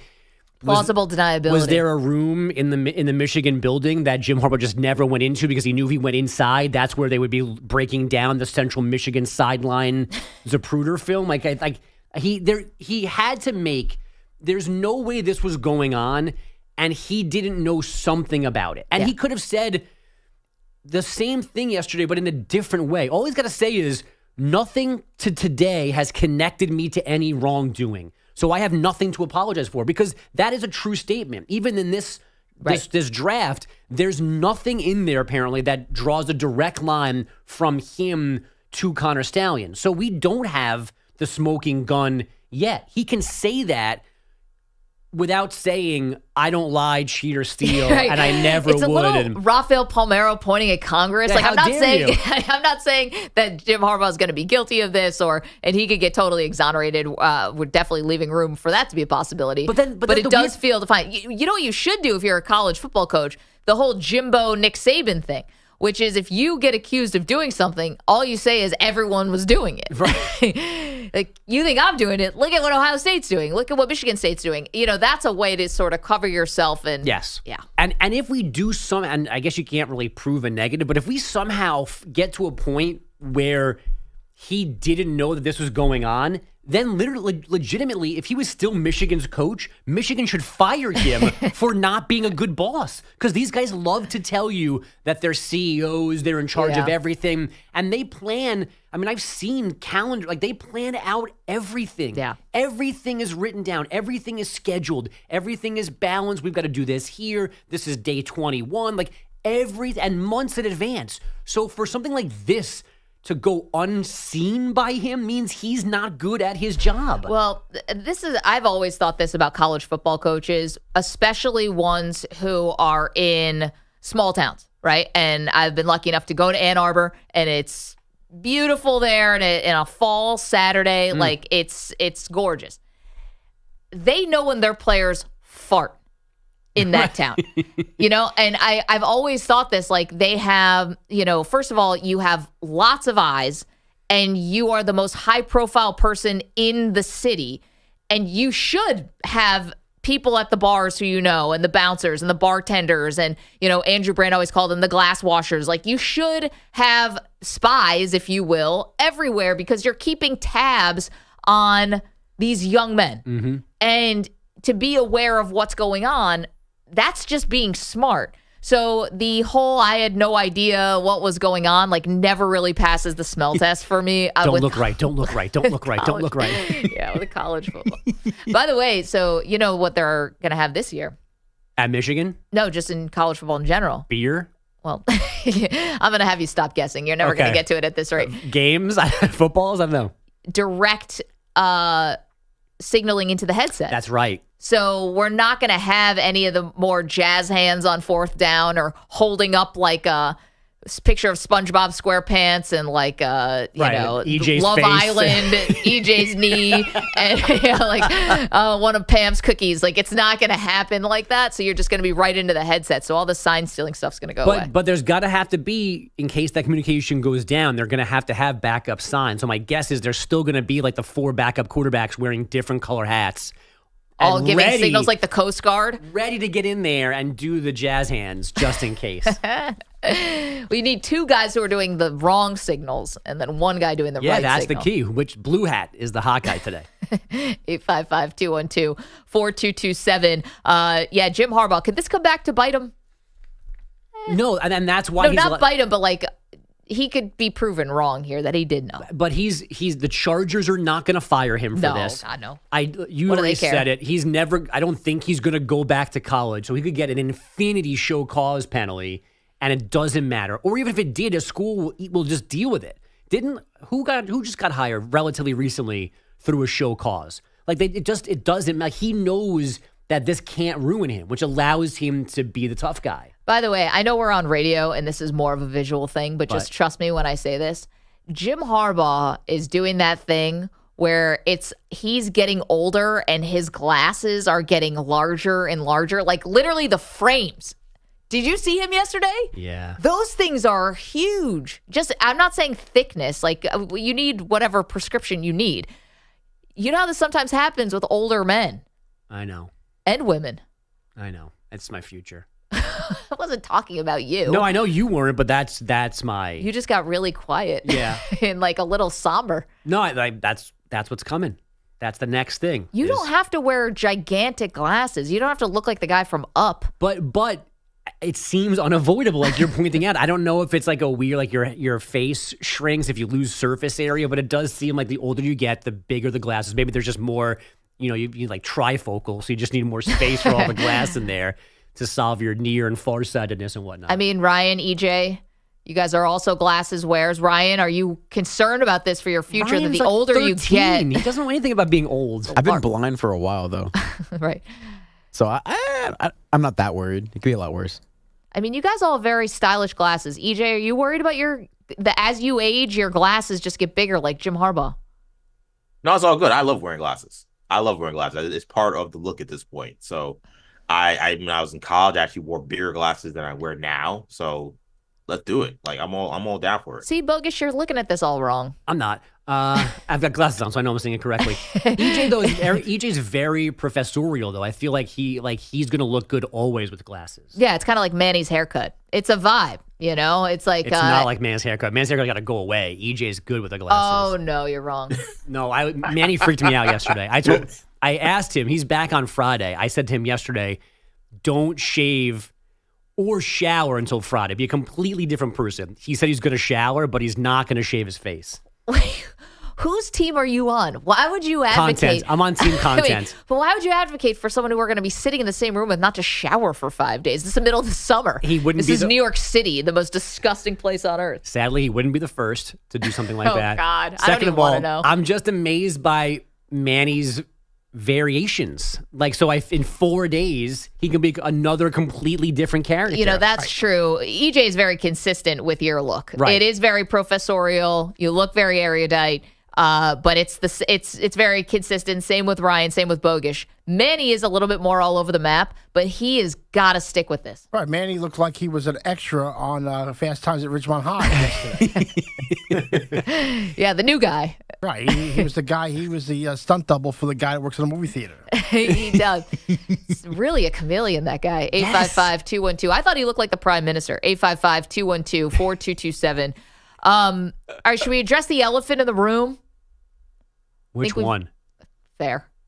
Fair. The last time somebody said that, it was Boyle, and it was about putting something on a piece of anatomy, and no one else was thinking about it. Thanks, Pat. It was not the elephant in the room. Yes, no. Pat thought the elephant in the room was everyone was secretly thinking about older people using condoms, and nobody was thinking about that. Literally, to a man and woman, nobody was thinking about that. No. How did he get that on? Nope. My elephant in the room is something much, much, much different. We'll address it next. Maggie and Perloff, Andrew Bogish in for Perloff this week. You're in a 5-minute break.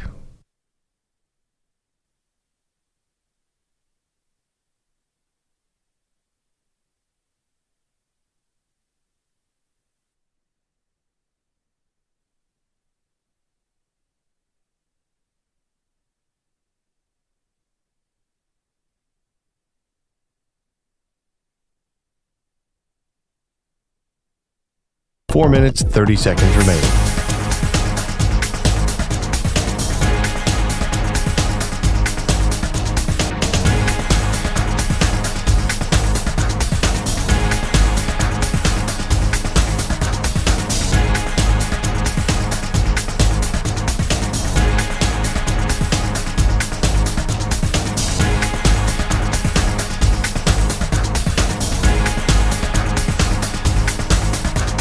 4 minutes remaining.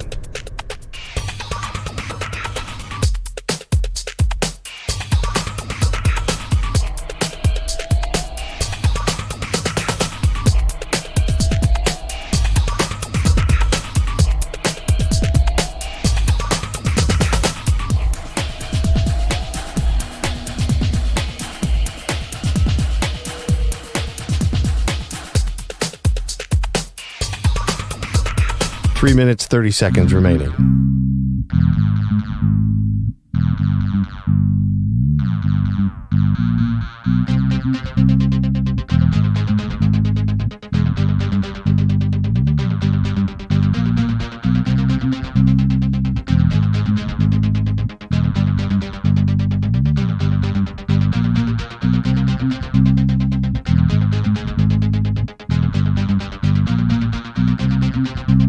Three minutes remaining.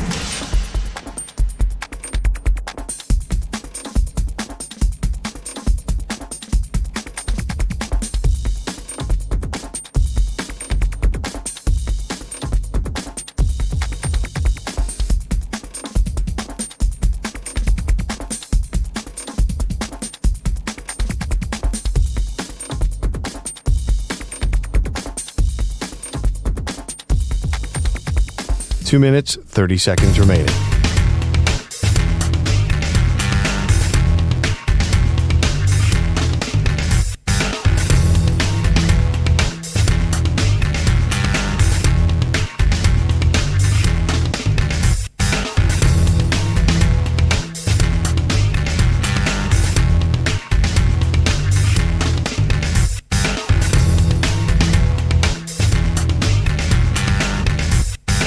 Two minutes remaining.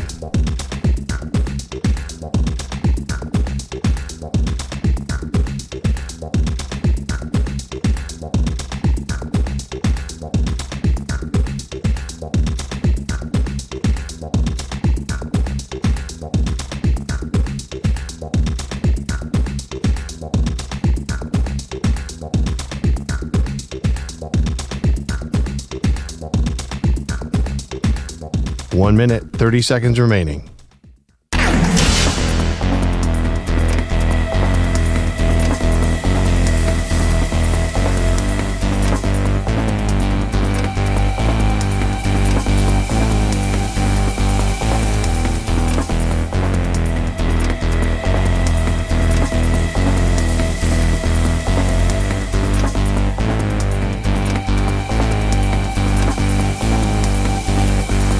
One minute remaining.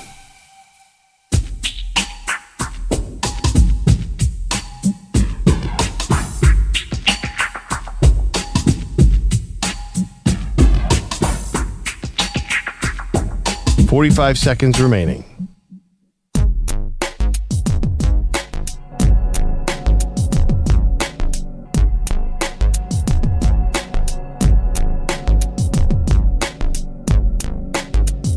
Thirty seconds remaining.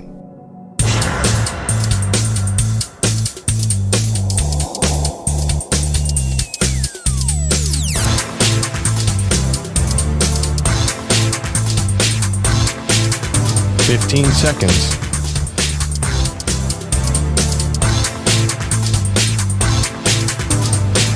Break ends in 5 seconds.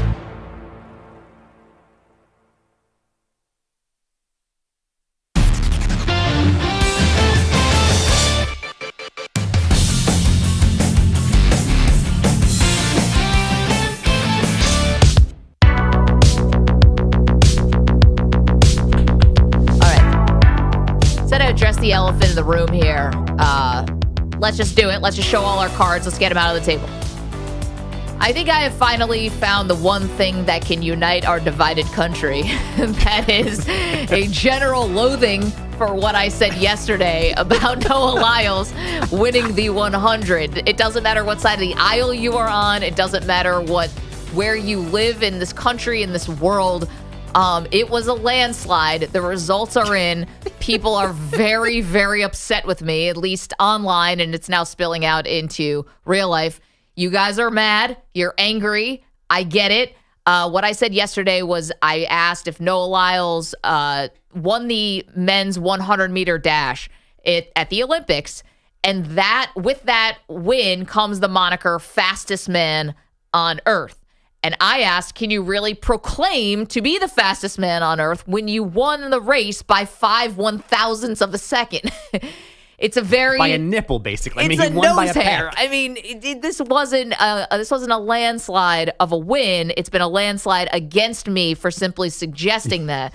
I said, how about being humble about it? I wasn't suggesting that Noah Lyles needs like some big dose of humble pie. He's a champion. He can celebrate however he wants. And I never said that his win wasn't impressive. I was very impressed. I'm just asking if you can go around bragging that you're the fastest man on earth when you weren't even sure that you won the race. And that, ladies and gentlemen, was not a popular thing to say. If I just may appeal to the audience for 1 second. Go Boise State. Yeah, well, that. Love you, Boise. Love you, Arkansas. Love Boise you, State San football Francisco. rules. Love you, Seattle. What else are we on? Kittens are cool. The Carolinas. We love you in the Carolinas. Apple pie. I do love you guys in Toronto. You know, Rochester, you're my people. If you are going to disagree with somebody about a sports take and you're going to do it online, just actually saying bleep you while effective to get my attention, I did see it, is, probably a shade of an overreaction. Just bleep you, Maggie. I got that a lot. No other commentary, just double bird. EJ, you think that's a totally normal thing to say to somebody online? No, not normal. I just not surprising.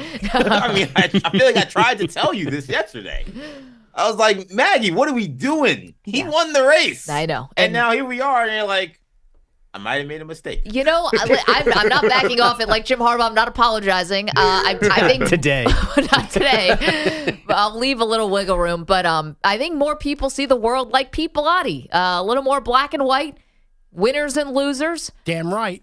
And I but had even a little. Pete stayed quiet yesterday. I had a little gray area there. You can go down that road yourself. Pete is not a fan of the Olympics in general. That's right. When is it over? Sunday. You're almost there, Pete. All right. Here we go. There's something that they call in the online world getting ratioed. And what that means is that more people comment on your post than like your post. And this may be the poster child for that for eternity. 4,000 to 6. Yeah, we're at a 6-to-1 clip right now on comments versus likes. And it's up to 500,000 views. Does that include quote tweets too? So that would be like 900. Yeah. I get it. You guys Thanks, are mad Ryan. about this one. So that's the elephant. And I'm addressing it now. And I guess what I would say is, we're just talking about sports here. Would be number one. Might be a good time to talk about some other Olympians that you may not like. Might be a good time to do it now. Yeah, babies are ugly. Anything else you want to throw out there? Oh, this is my cover now? Like, this is the... Cover it all. Let's do it right now. Any babies that I want to take out? No, I'm good. This one was unpopular, but I'm going to stick by it because I do believe it. You win by 5/1000ths of a second. I don't think that's really the same as what Usain Bolt was doing for 3 straight Olympics, where he was dusting the field. I don't think saying you're the fastest man on earth when you won and you weren't even sure that you won is something you can go around really claiming. In this particular race, this was a unique one. Doubling down. I'm doubling down. Well, I appreciate your sturdiness here, Maggie. You guys are trying to lead me onto a different path, and I'm not taking it, and I realize that may be a mistake. I want to see these ratios today. We're not going to cut a new video. And because I saw the ratio, I'd like to take this time to thank those that picked up this clip and wrote about it and didn't mention me half agreeing with Maggie along the way. I'd also like to apologize to America for half agreeing with Maggie yesterday throughout the show. Because I did not necessarily agree with EJ's comparisons to like Kawhi Leonard and Michael Jordan and Chris Jenkins hitting game-winning shots. They'd never declared themselves the best players while Jordan was. But Chris Jenkins never said, I'm the best three-point shooter ever when Villanova won the national championship. So there It was also that. never in doubt that the shot went in. I'm still not 100% sure that Lyles actually won the race. Hat on. not to be all conspiracy Maggie here. It's just like you can tell out of that photo. Now, in the women's 100 meters, the woman from St. Lucia won in the rain by a good margin. She dusted the competition. Right. And Sha'Carri came in, got the silver, and that's awesome. And she shouldn't hang her head on that at all. A smattering of the comments that I got on this take saying, Noah Lyles, can you really be the fastest man on earth if you won by 5/1000ths of a second? Top 5 worst opinions in the history of the sports internet. I know that's not true. That can't be true. Top 5. Wow. Okay. No, that can't be true. It's not top 5 worst on the show. I would like to think so. This is the dumbest bleep I've seen today. Congrats. Okay. Compliment. Thank you for that kind compliment. And then a whole lot of F words in a row. And they go on and on. Yes, EJ. I don't understand what gets in people's heads to you disagree with a sports take. Yeah. To the first thing, just F you mother F. Like, I don't, that is the thing that I got a little bit of yesterday because of what I said about Harrison Butker and John Gruden. Standing on business on that, by the way. But I'm just like, okay, you don't agree with Maggie's take. Why are you cursing her out? What are you doing? I root for some of the worst franchises in the history of sports. I have never once wanted to just go after somebody for going after my teams, even though they're kicking a dying dog or kicking a dog that's down already. And yet we have people who just seem to live on the internet and all they do is just like go after people. It's mind-boggling to me. I don't get it. Is this the female version of Stephen A? Thank you for that one. Hey, Maggie, have you tried shutting the bleep up? No. That's a question.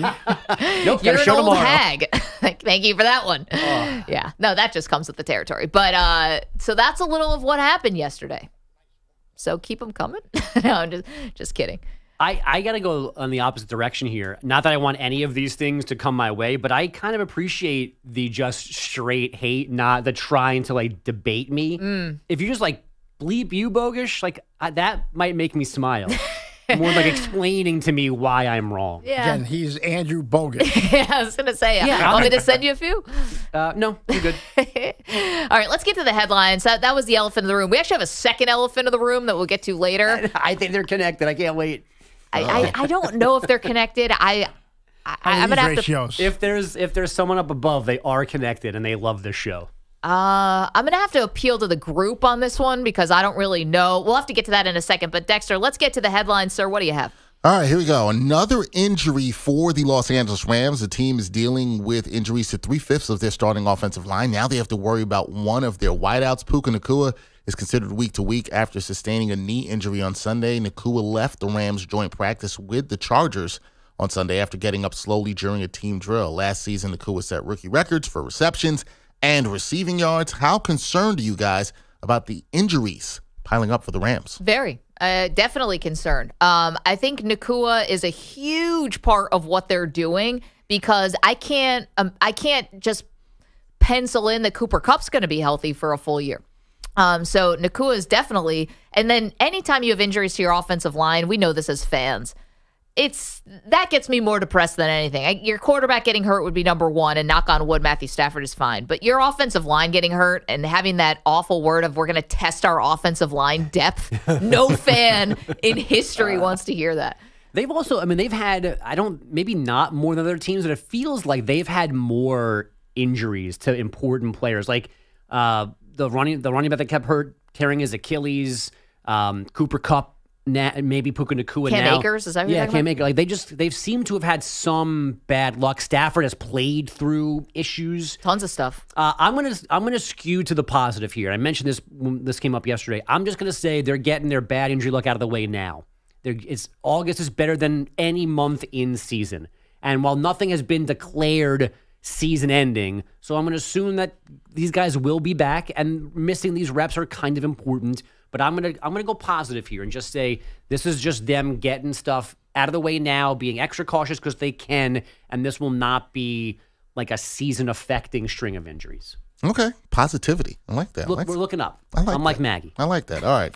Moving on to the Olympics. Peter's favorite subject here. The 3-on-3 basketball competitions at the 2024 Paris Olympics wrapped up on Monday. A pair of exciting gold medal games, guys. Germany beat Spain by 1 point to win the gold medal in the women's tournament, while the Netherlands beat France by the same margin to win the gold in the men's tournament. So after the games, Big Three founder Ice Cube issued a challenge. Cube took to social media on Monday, challenged the Dutch team to a winner-take-all showcase game against the Big Three All-Stars in Boston on August 18th, with the winner taking home $150,000. Any interest in seeing the Big Three All-Stars battle the Dutch 3-on-3 squad? I love this. It's like, here's Jurgen, who's going to be going up against Katino Mobley. Yeah, I know. I'm sorry. I don't know the names. I'm stereotyping. Sure. Why not? Yeah. I don't know what this says about our U.S. program. The men's and women's teams didn't do anything. Maybe the women won bronze. They won bronze. Sorry, I shouldn't say that. They rallied. They lost their first 3 group play games and then somehow won bronze. I was watching the bronze medal game yesterday, and it's still a weird sport. It still feels like it's just what you play in your driveway. Right. But I guess the bigger debate now is FIBA designed this that NBA players can't play in it. WNBA players do, but there's the NBA can't send 4 guys to run this. So people are trying to figure out how to fix it, or should we fix it? Should we send the former NBA players, the Big Three All-Stars, should we send them to go play in the Olympics? I mean, absolutely not. I don't think so, but that's only because I've seen the Big Three. Yes. Yeah. Absolutely not. I'm sorry, because number one, I don't know if you guys have watched Big Three basketball versus this Olympic 3-on-3 basketball. We need to have stretchers and ambulances ready for those 40-year-old guys to play an Olympic style, because these are 15-second shot clocks.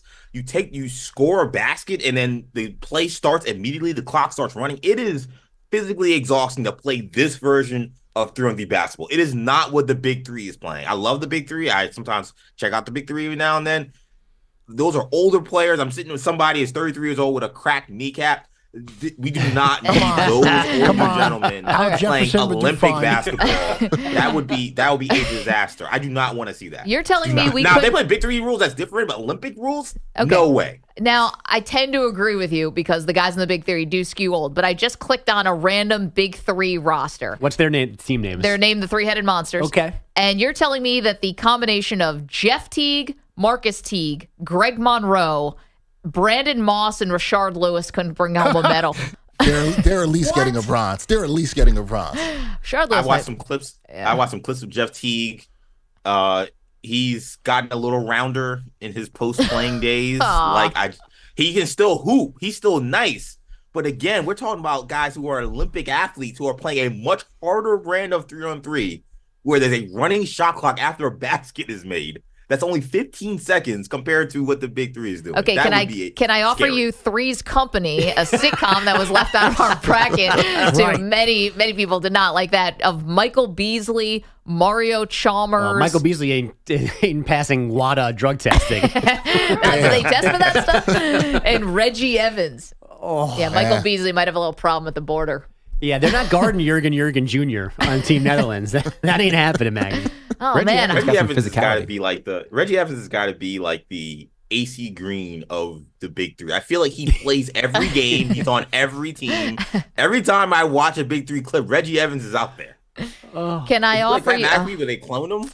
I was going to offer you Leandro Barbosa, Jody Meeks, but I think Barbosa would have to probably play for Brazil, right? Yeah, for sure. All right, well, that's no good. Hold on, stand by. Take me back to Rashard Lewis. That guy was a good player. But how old is he right now? I gotcha. Bovac. I don't know what. Bivoak is the name of the three. This is the Big Three team. Gerald Green, Corey Brewer, Jalen Johnson, coached by Gary Payton. Come on. We're getting a medal. That's the youngest team there. Yeah. That is the youngest team there. I think they got a chance. Better than Jimmer Fredette. Well, and you notice Jimmer's not in Ice Cube's league. Maybe we should have known. If you can't hoop in the Big Three, maybe you shouldn't be. I would take 3 members of the Dream Team right now, and they would go win gold medal. Have Michael Jordan. All right, put the cigar down and the tequila. Right. We need you. Probably still go out there and 62-year-old Patrick Ewing. It was his birthday yesterday. That's right. Patrick Ewing. They got to fix the 3-on-3 competition. We'll figure it out. All we'll right. figure it out someday. Dexter, thank you. Yeah. We'll get there. We'll find a way. It's just not good for it's just because as EJ said, it's very frantic and it's very claustrophobic. It's not good. It's not good viewing for me. Then they should add something to it. They should add Space. a space. Oh, that's called 5-on-5. No, already have that. No, not a full court. It's a little more than the half court. Add a little more space, but also Three-quarter court? Maybe the rock and jock basketball hoops. Put them up top, and you can score like a 50-point bucket. Honestly, I'm actually looking at the big three coaches, and I'm wondering if we could send them. Can we send Charles Oakley, Gary Payton, and Rick Barry? Rick Barry. I'll send George Gervin? Right. I mean, the coaches in this 3-on-3 thing, they're sitting in the stands, and they're just yelling down at the players. The players are on their own on the court, which is a weird dynamic. Harry Payton almost got into a fight with somebody last week. That was staged. There's nothing staged with Gary Payton. Yeah, I believe that wholeheartedly. I want to say it was Marcus Teague, but maybe it was someone else. Oh, no, it's Jordan Crawford. Legit hands on shirts and jerseys and people getting the big three. I mean, that's one thing. If they don't win these games, they win the fight against Team Germany. Wow. It does get physical. That for sure. Oh, man. Dexter, thank you so much. Coming up, speaking of fights, had a big one yesterday at training camp, joint practices rather, and this one was unique. Started by the quarterback. Get to that next. It's Maggie and Perloff. Bogish is in for Perloff this week. You're in a 5-minute break.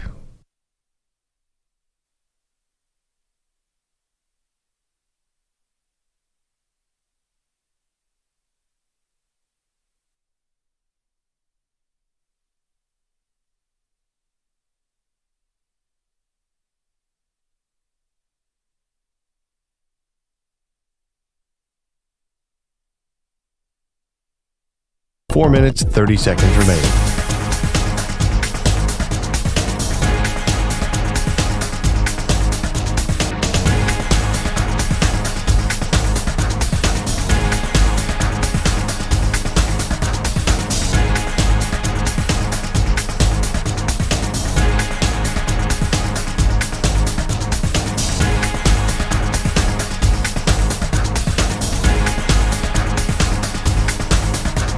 Four minutes remaining.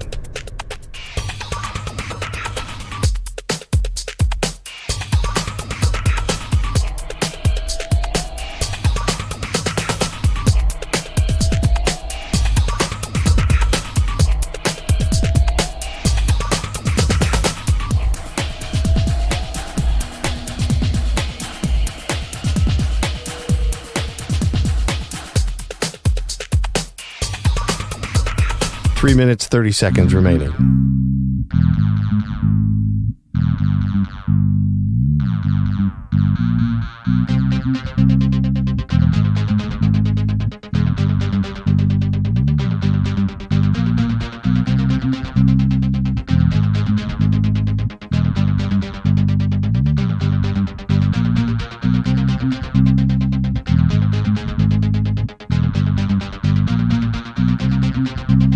Three minutes remaining.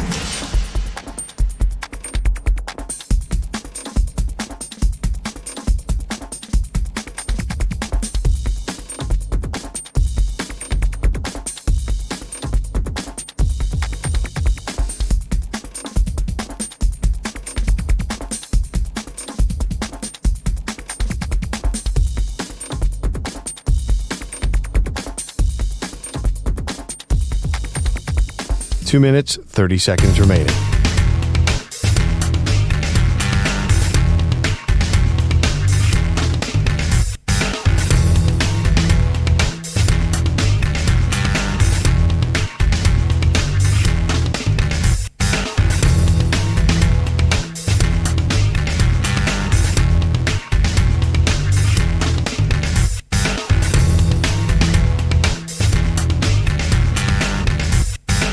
Two minutes remaining.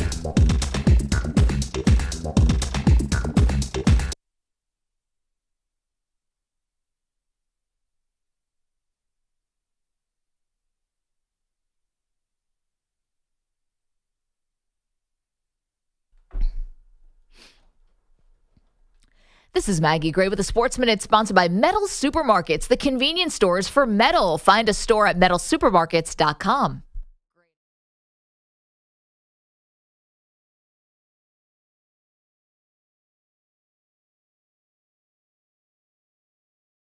Every single day, a Maggie and Perloff show. There's someone in the chat who steals the show. There's a guy we know on the radio, Andrew Perloff, he's got a show. He talks sports all day. Living life in 20-second views, scrolling through, he's got no time to lose. Maggie and Perloff, Daily's keeping score, YouTube's his love. He's begging for more, double tap, clicking on that video. From sunrise to sunset, he never lets it go. Maggie snappy, Perloff's got a glow. Daily's hooked, he's looking for the show. Chasing trends, Daily's on a quest. Comments pouring in, he's one of the best. From every corner of the internet's reach. Daily's voice.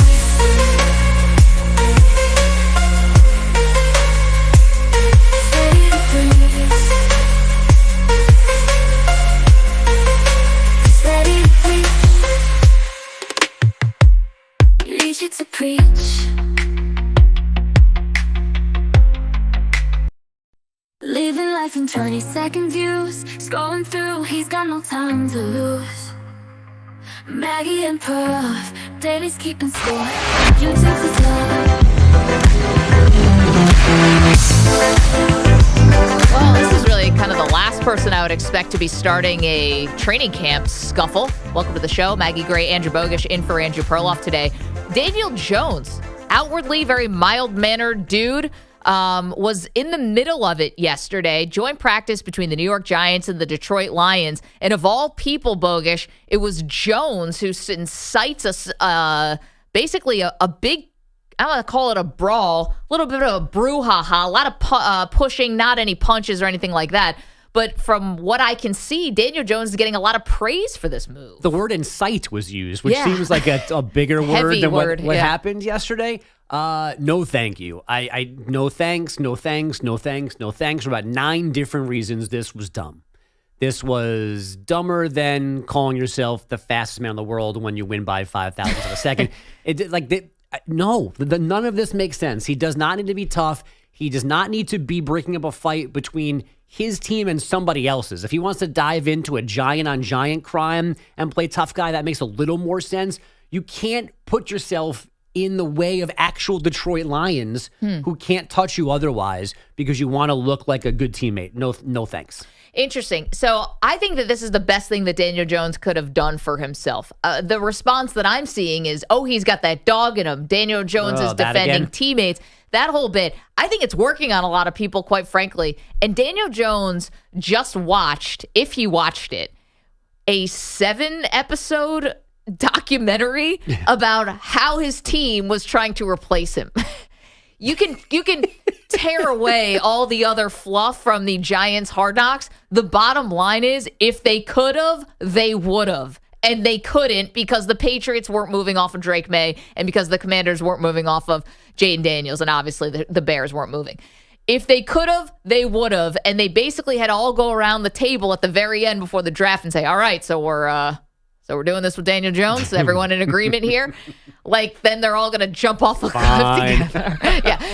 Yeah. Believe me, Brian Daboll, the head coach of the Giants, wasn't exactly jumping up and down. They're like, so you're going into the season with Jones. So he's just watching this, right? And he's got to be thinking, I've got to find a way to save my career, I think, in some ways. He's got to put together a pretty good season. The last time his back was against the wall, he actually put together the best season of his career, which was 2 years ago, and that's what he got paid off of because they didn't pick up his 5th-year option, and he went out there and balled for his standards and got $40 million. That was the tune. That was 3,200 yards passing and 15 touchdowns. It's not exactly Aaron Rodgers, but it got him paid.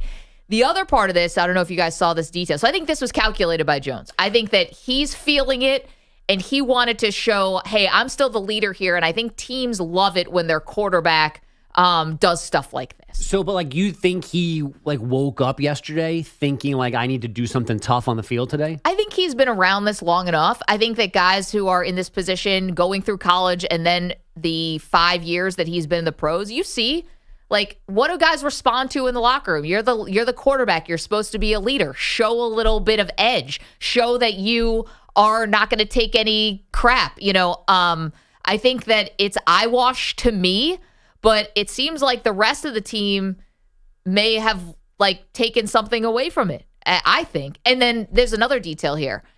All the legends of the Giants were watching practice yesterday. I'm not sure if Tiki was there. He's clearly a legend, works here.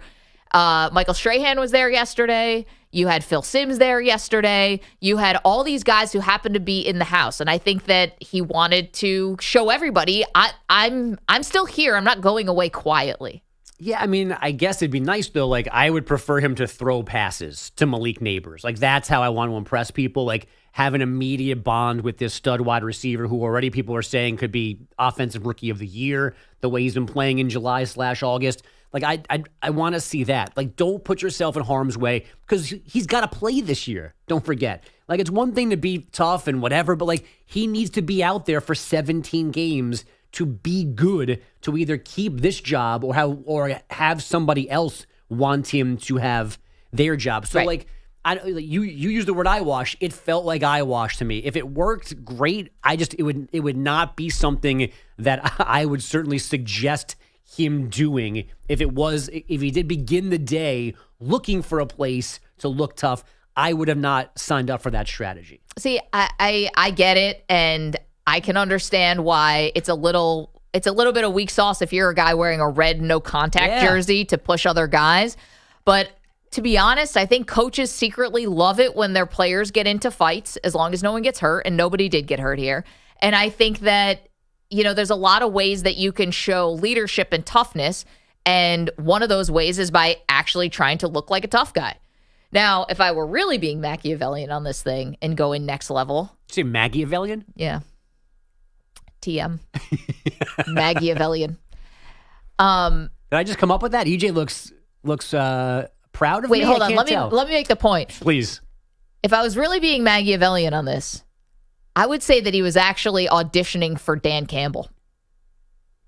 Now, they just signed Jared Goff to an extension, but obviously, like, if Daniel Jones, you don't think Dan Campbell would respond well to that? He loves that kind of stuff. He would eat it up. The Danimal? Are you crazy? And so I think he was even a little bit, now, again, this is me being very Machiavellian. Mm-hmm. I think that he was even trying to show Dan Campbell, hey, if things don't work out with Jared Goff, well, I know you just paid a lot, but at some point Goff is going to be gone. Or maybe I'll be a backup to Goff or something. He's trying to keep his career alive. I think that he was like, I bet Dan Campbell would appreciate this. And I bet he did.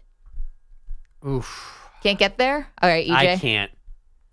I'm just amazed that we never used Machiavellian until today. How did we miss that? We have a Machiavellian Maggie segment. And we didn't just think to combine the words. I feel like as someone who loves puns, I'm now upset at myself and not thinking. Don't be upset. I mean, we've been doing that for a while, and it just dawned on me now we could have said Machiavellian this whole time. Crap. Well, there's always time. There's always tomorrow. There's later today. That's true too. We have a whole 2 hours left. We got lots of show left. Yeah, just run things by me. I'm not good with the beginning idea, but I think I'm good at a closer. I'm good along the way, part of the process. I love a spitball. Machiavellian. Am I wrong though about the Dan Campbell part of this? Again, it's next level. I think you're right, but you're on the right track. But I actually think he did it because Dan Campbell and the Lions were there to kind of. I think it was like, hey, let's show these guys they're not this bite kneecaps and rough and tumble. Like, I think he was matching their energy, which I think it was stupid what he did, but I kind of appreciate that. I don't know if he wanted to be a Lion. I think that he won over a lot of people yesterday. What do you think? 855-212-4227. Daniel Jones getting into it in a skirmish in a joint practice with the Lions yesterday. Okay, we have details for you on the framework of a trade for Brandon Aiyuk. Stay tight.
pitches, stumbling on his feet. And the Bogush had a plan on a sunny afternoon. Grabbed a bat and took the field under the summer moon. He said, Jack, let's show 'em how the Bogush boys can play. But little did they know he had whiskey in his sway. Oh, Andrew Bogush swaying side to side with a bottle in his hand. He gave it a good try, swinging at the pitches, stumbling on his feet, drunk on the diamond in the summer heat. Jack's team was laughing as Dad took his stance, wobbling at the plate in a tipsy baseball dance. The coach was shaking his head, moms were all aghast, but Andrew Bogush grinned, living in the past. Oh, Andrew Bogush swaying side to side with a bottle in his hand. He gave it a good try, swinging at the pitches, stumbling on his feet, drunk on the diamond in the summer heat. He hit a grounder to the shortstop, tried to make it to first, but he tripped over his own feet. Oh man, it was the worst. Jack was on the mound, his face turning red. Come on, Dad, get up, this game's far from dead. Oh, Andrew Bogush swaying side to side with a bottle in his hand. He gave it a good try, swinging at the pitches, stumbling on his feet, drunk on the diamond in the summer heat. Hit a grounder to the shortstop, tried to make it to first, but he tripped over his own feet. Oh man, it was the worst. Jack was on the mound, his face turning red. Come on, Dad, get up, this game's far from dead.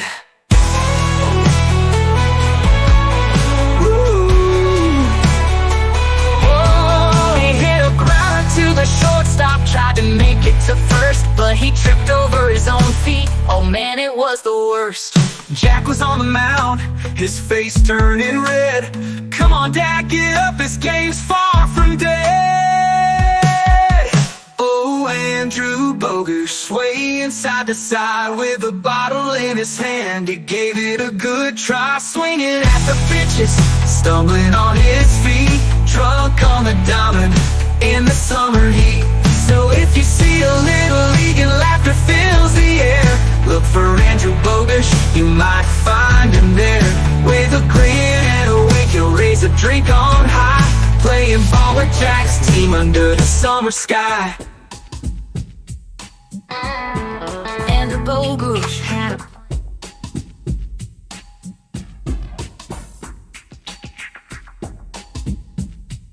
30 seconds remaining.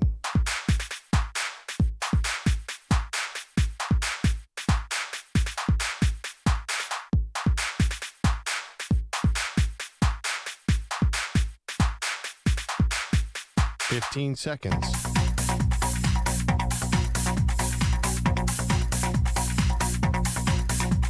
Break ends in 5 seconds.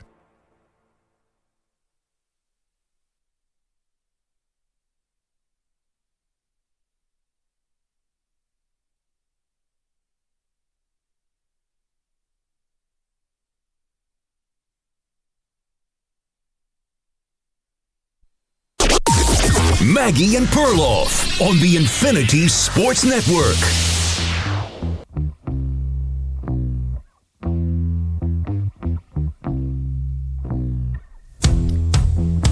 Brandon Aiyuk could be headed out of San Francisco for real this time. Hey, welcome to the show. Maggie Gray, Andrew Bogush is in for Andrew Perloff this week.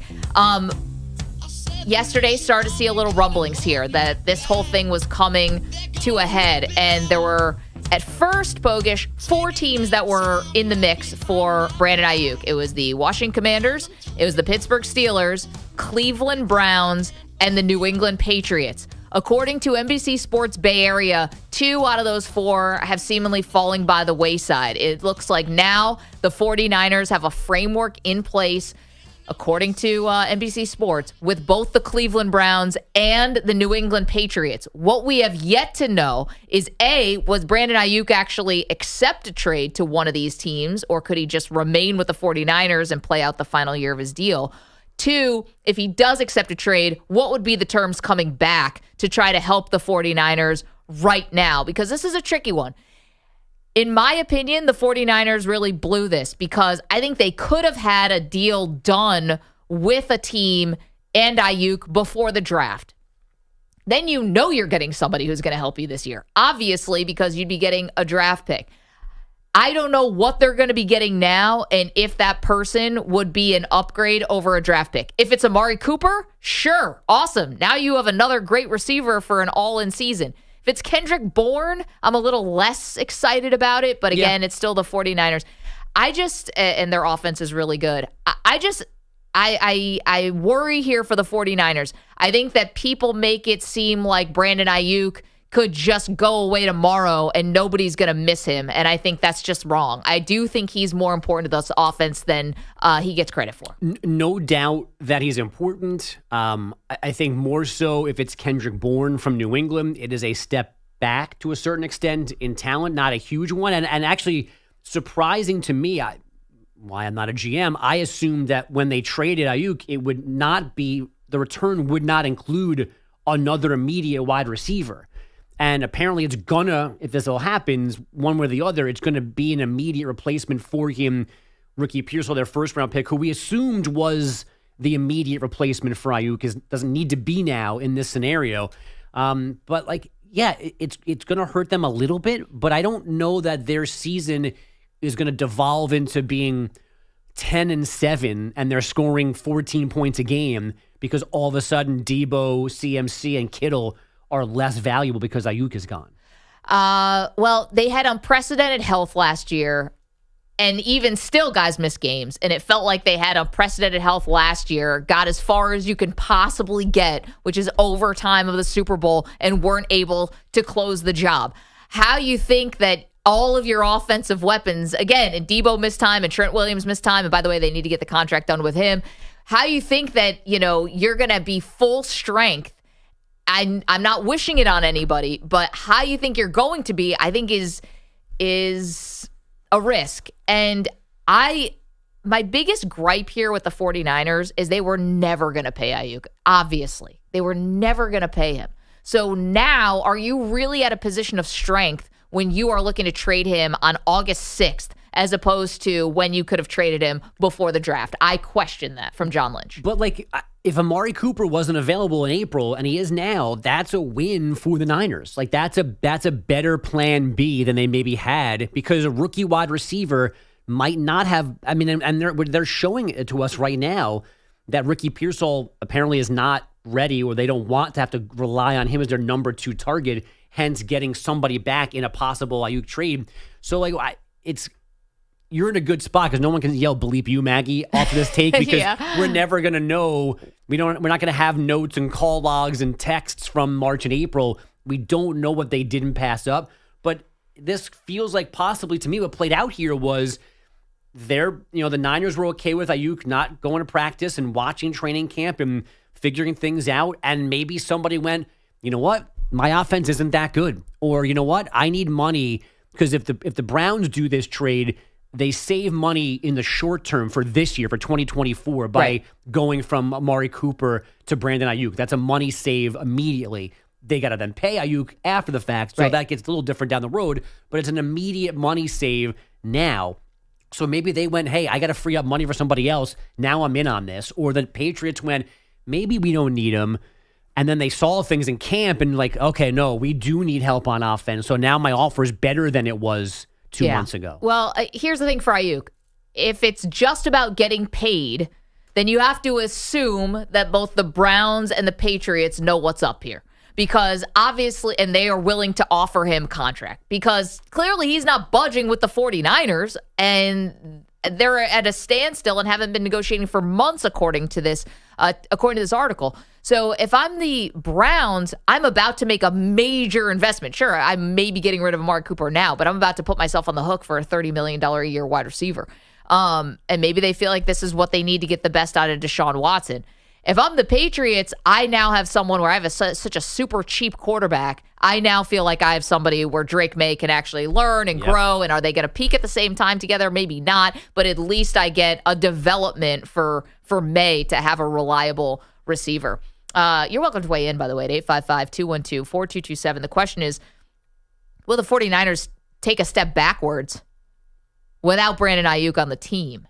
Again, we don't know the trade compensation, but we imagine they'd have to get somebody back. This is an odd situation. Odd. EJ, you have more on this, or you're monitoring this with Adam Schefter now putting out something new. What can you add? Yeah, well, this was Schefter tweeted a story by ESPN's Mike Rise. So he's pushing that story from Mike Rise, who says that Mike Niners, Reese. Yep. Yeah, Reese, I'm sorry. My apologies to him. Are now willing to listen to trade offers for Brandon Aiyuk and have given the star receiver permission to negotiate a contract with other teams. So a lot of it confirming the reporting we got from NBC last night as well. One factor here I thought was interesting to pull out was when talking about what it will take to get a deal done, Mike Reese says one statement factor is Aiyuk agreeing to a contract with another team. Other teams are willing to pay Aiyuk more than double the value of his $14.1 million fifth-year option, but he has balked so far at multiple contract offers. So we talked about whether or not he can get beyond Amon-Ra St. Brown. Double of $14 million is $28 million. That is getting close to that $30 million range. I forgot what exactly is the number Amon-Ra. He's at 28, I think. Yeah, so essentially they're meeting it. It looks like maybe they're getting it right at to the Amon-Ra St. Brown number, but perhaps he's not willing to accept anything unless it's above that. So maybe he wants at 29 or 30 million. So I don't know if this is a mincing of $1 or $2 million, but this article seems to suggest that. Wow. I mean, the first thing that comes to my mind is just hardball. Everyone's playing it, you know, and whether it's like, fine behind the scenes and everyone's keeping cordial or whatever, people have stuck in on their sides here, most notably Aiyuk and the 49ers.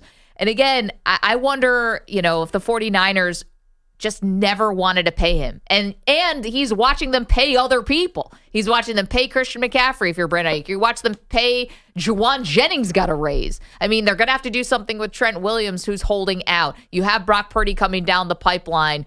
You have to be wondering, I'm part of this offense too. I'm a big part of this offense too. So this news story from ESPN.com says the Niners are willing to keep Aiyuk for this season if they have to. They don't have to trade him. It also says the Patriots have been trying, as we know, to get him for months, and it's been a slow process from their side, from New England's side. So even they apparently are paying hard to get here, or not wanting to up the ante in their offer. Now this paints a little bit of a different picture than I assumed coming off the reports overnight, in that Aiyuk knew what was on the table contractually from the Browns and Patriots, and that's why those are the two teams that the Niners had this framework for. Right. Maybe that's not exactly the case if he's turning down multiple offers, but maybe he is just negotiating for an extra, $2 or $3 million. I also think there's a flip side of this where this is the 49ers who are putting it out, saying the framework's in place with the Browns and the Patriots because we like that return the best. We didn't like what the Steelers were offering, and we didn't like what the Commanders were offering. If he goes to Cleveland, that could be a game-changing move. I mean, this is an offense. This is a defense, rather, that is stout, elite.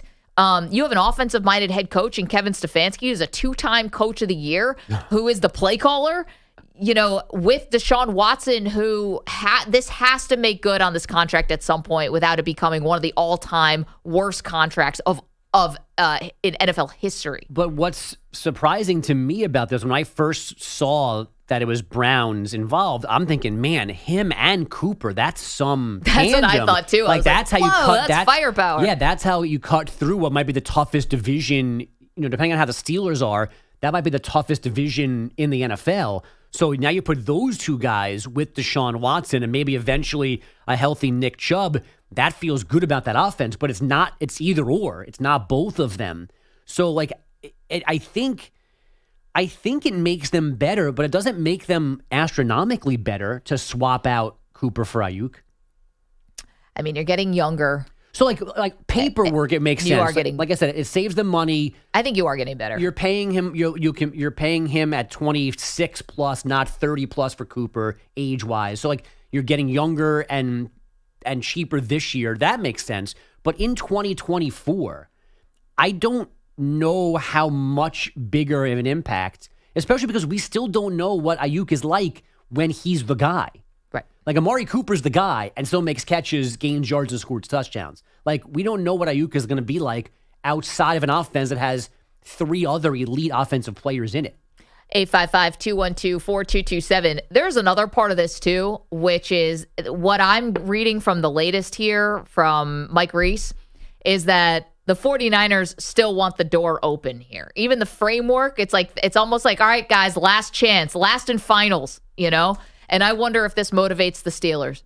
Because when we do find out what the compensation is, and the return is on the trade, if it's not a lot or what we deem to be not a lot, I think Steeler fans are going to feel a certain way about that. I really do. This is a team that needs another receiver. They've been flirting with Aiyuk. This is a team that if things do break right for them in the quarterback situation, why not the Steelers? Why can't they be right there? The defense is going to be good enough. Yeah, EJ, you wanted to get in one more point.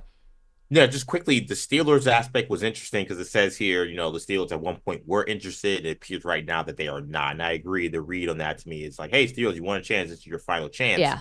We keep hearing about the Niners wanting a receiver back. I was kind of stunned that Amari Cooper could potentially be a part of this deal. Well, we'll see. There any chance? Right, we'll see. But that apparently may be that the Niners want some kind of receiver back. Is there any chance the Steelers backed up because they asked for George Pickens? And we talked about pairing Cooper with Aiyuk and how explosive that could potentially be. Maybe the Steelers said it doesn't make sense for us to trade our number one for a guy who's better and in his prime, but is going to be more expensive. And maybe that's why they're not in. I know, but if you really are going to the Steelers and you're like, all right, we'll give you Aiyuk, but we want George Pickens, that's a non-offer to me. Like, that's an invitation. I don't think that unless Pickens really is that big of a headache, I guess, or whatever, I don't think that they would do it. I think they'd say, you're not being serious here. Like, why? We're not going to flip-flop those two guys.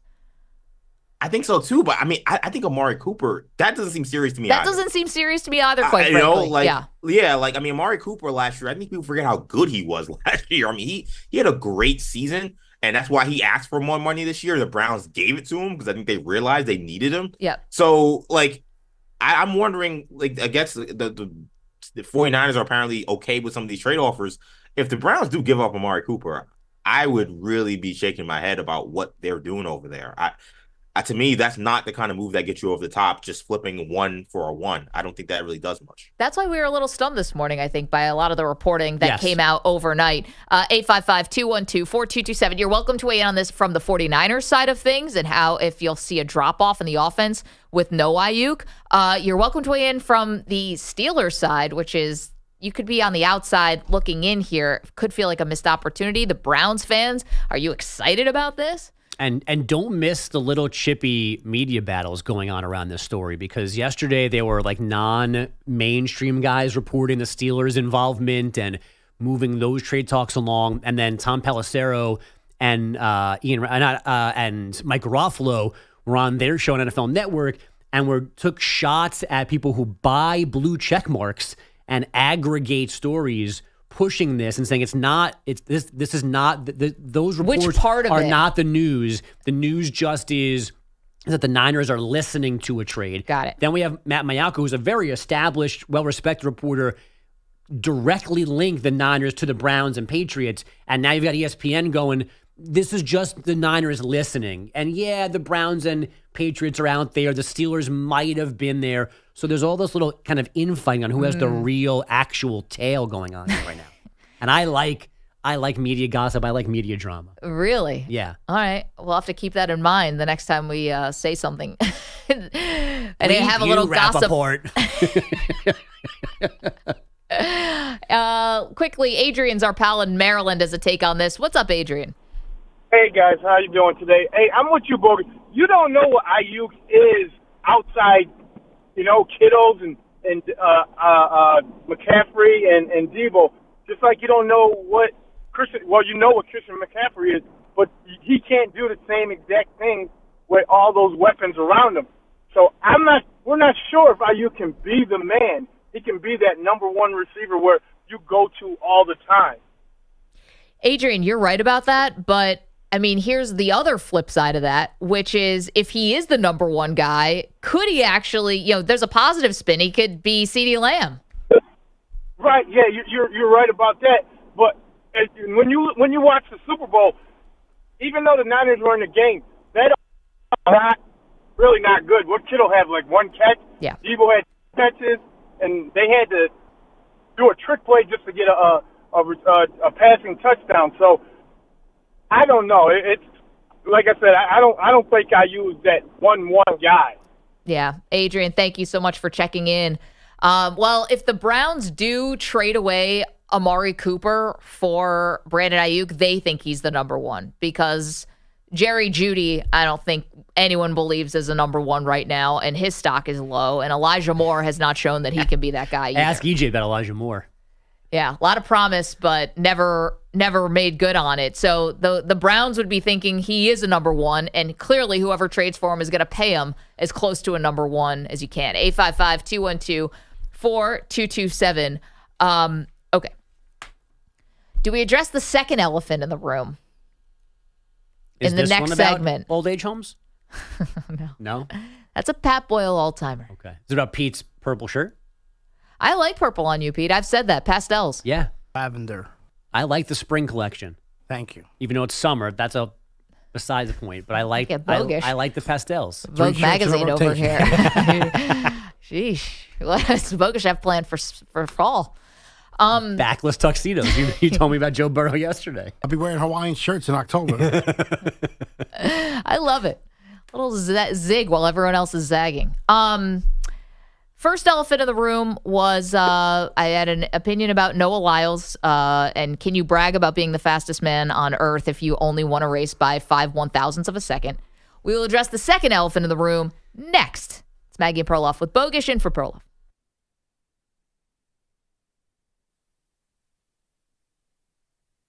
You're in a 5-minute break.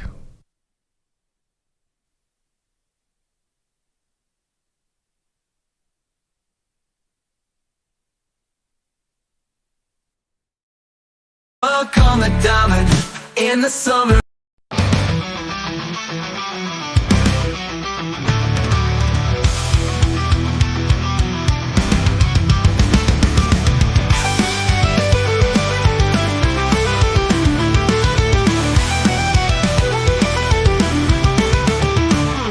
Oh, Pete, come on, he's got a new shirt. It's purple and snazzy, ain't no dirt. Got it from his kids on Father's Day. Now he wears it in a proud peacock way. Purple shirt, oh, Pete looks so fine. Every time he wears it, oh, how he shines. Walking down the street, he's a dashing sight. In the purple shirt, everything's alright. It's not just a shirt, it's a royal robe. Strutting around the town, across the globe. Mirror, mirror on the wall. Pete is purple, the fairest of them all. Purple shirt, oh, Pete looks so fine. Every time he wears it, oh, how he shines. Walking down the street, he's a dashing sight. In that purple shirt, everything's alright. It's not just a shirt, it's a royal robe. Strutting around the town, across the globe. Mirror, mirror on the wall. Pete is purple, the fairest of them all. Purple shirt, oh, Pete looks so fine. Every time he wears it, oh, how he shines. Walking down the street, he's a dashing sight. In that purple shirt, everything's alright.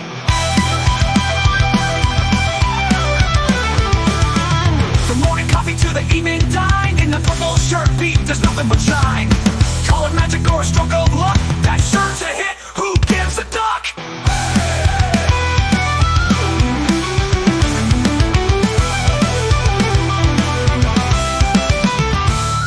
So here's to Pete in his purple flare, turning heads here and everywhere. Purple's the new black, haven't you heard? All thanks to Pete and his fabulous shirt.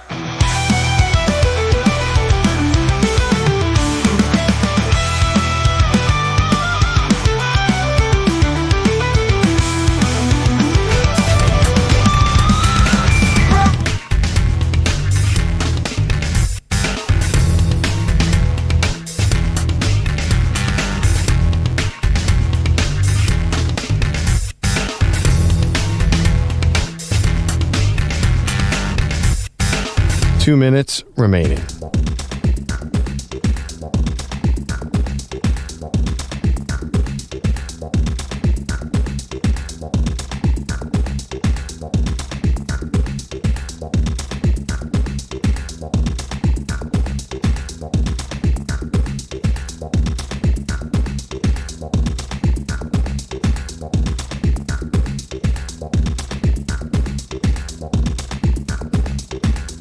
One minute, 30 seconds remaining.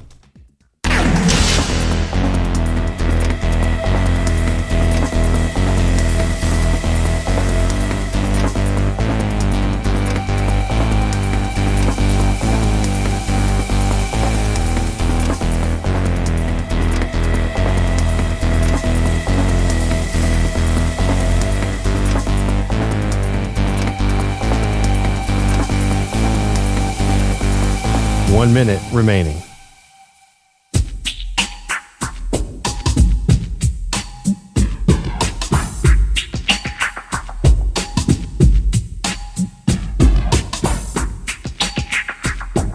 $45 seconds remaining.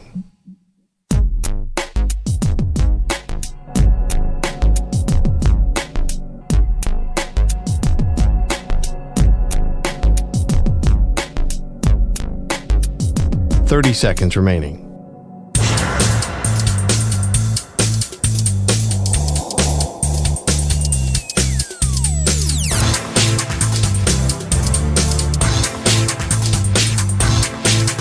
$15 seconds.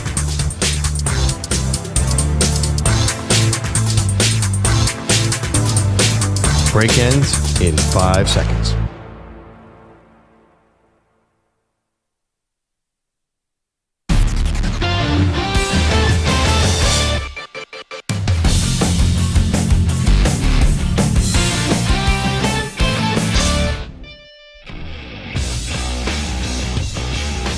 Welcome back.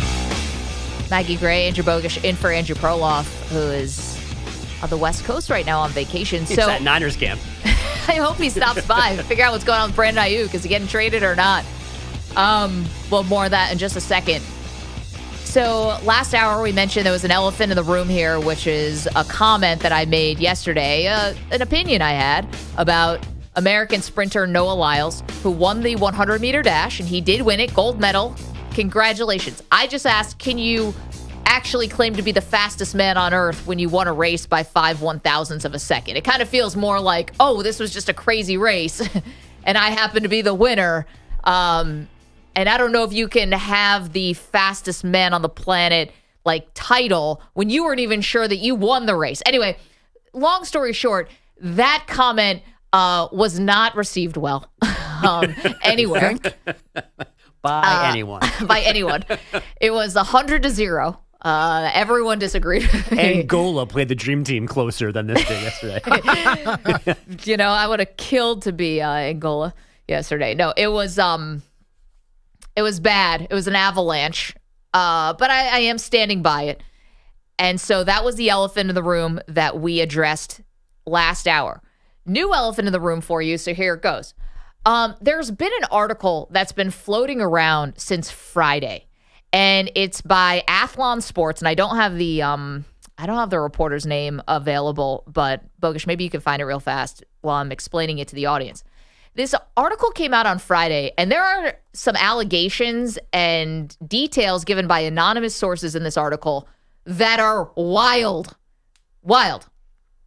Just banana stuff that would obviously lead our show, lead every show, that could lead to investigations, allegations about physical altercations in the locker room, allegations that one player covered another player's gambling debts to the tune of $10,000. I mean, Bogish, really, really crazy stuff. The writer's name, by the way, is Steve Corder. Okay. C-O-R-D-E-R. And yeah, like real allegations, proof that like the inmates are running the asylum, that Deion has no control, like things that are nothing good, nothing, there's no way to explain it away as like boys being boys, or like it's just none of it's okay or acceptable. Right. The quote is like it's Grand Theft Auto, like come to life or something. Again, this has been out there a little bit, but nobody is going with it because we've never heard of this author before, and there's no way to corroborate any of this really salacious stuff.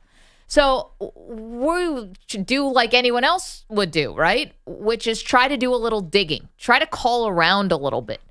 And I've known this for a while, but I haven't like really taken advantage of it because you want to go through like the proper channels when you're reaching out to people. But Deion Sanders follows me on social media. We'll see if he does after this. But he's been following me on Twitter for a while. So I thought it would be the responsible thing, even though it would be a long shot, to reach out to Deion on X, on social media.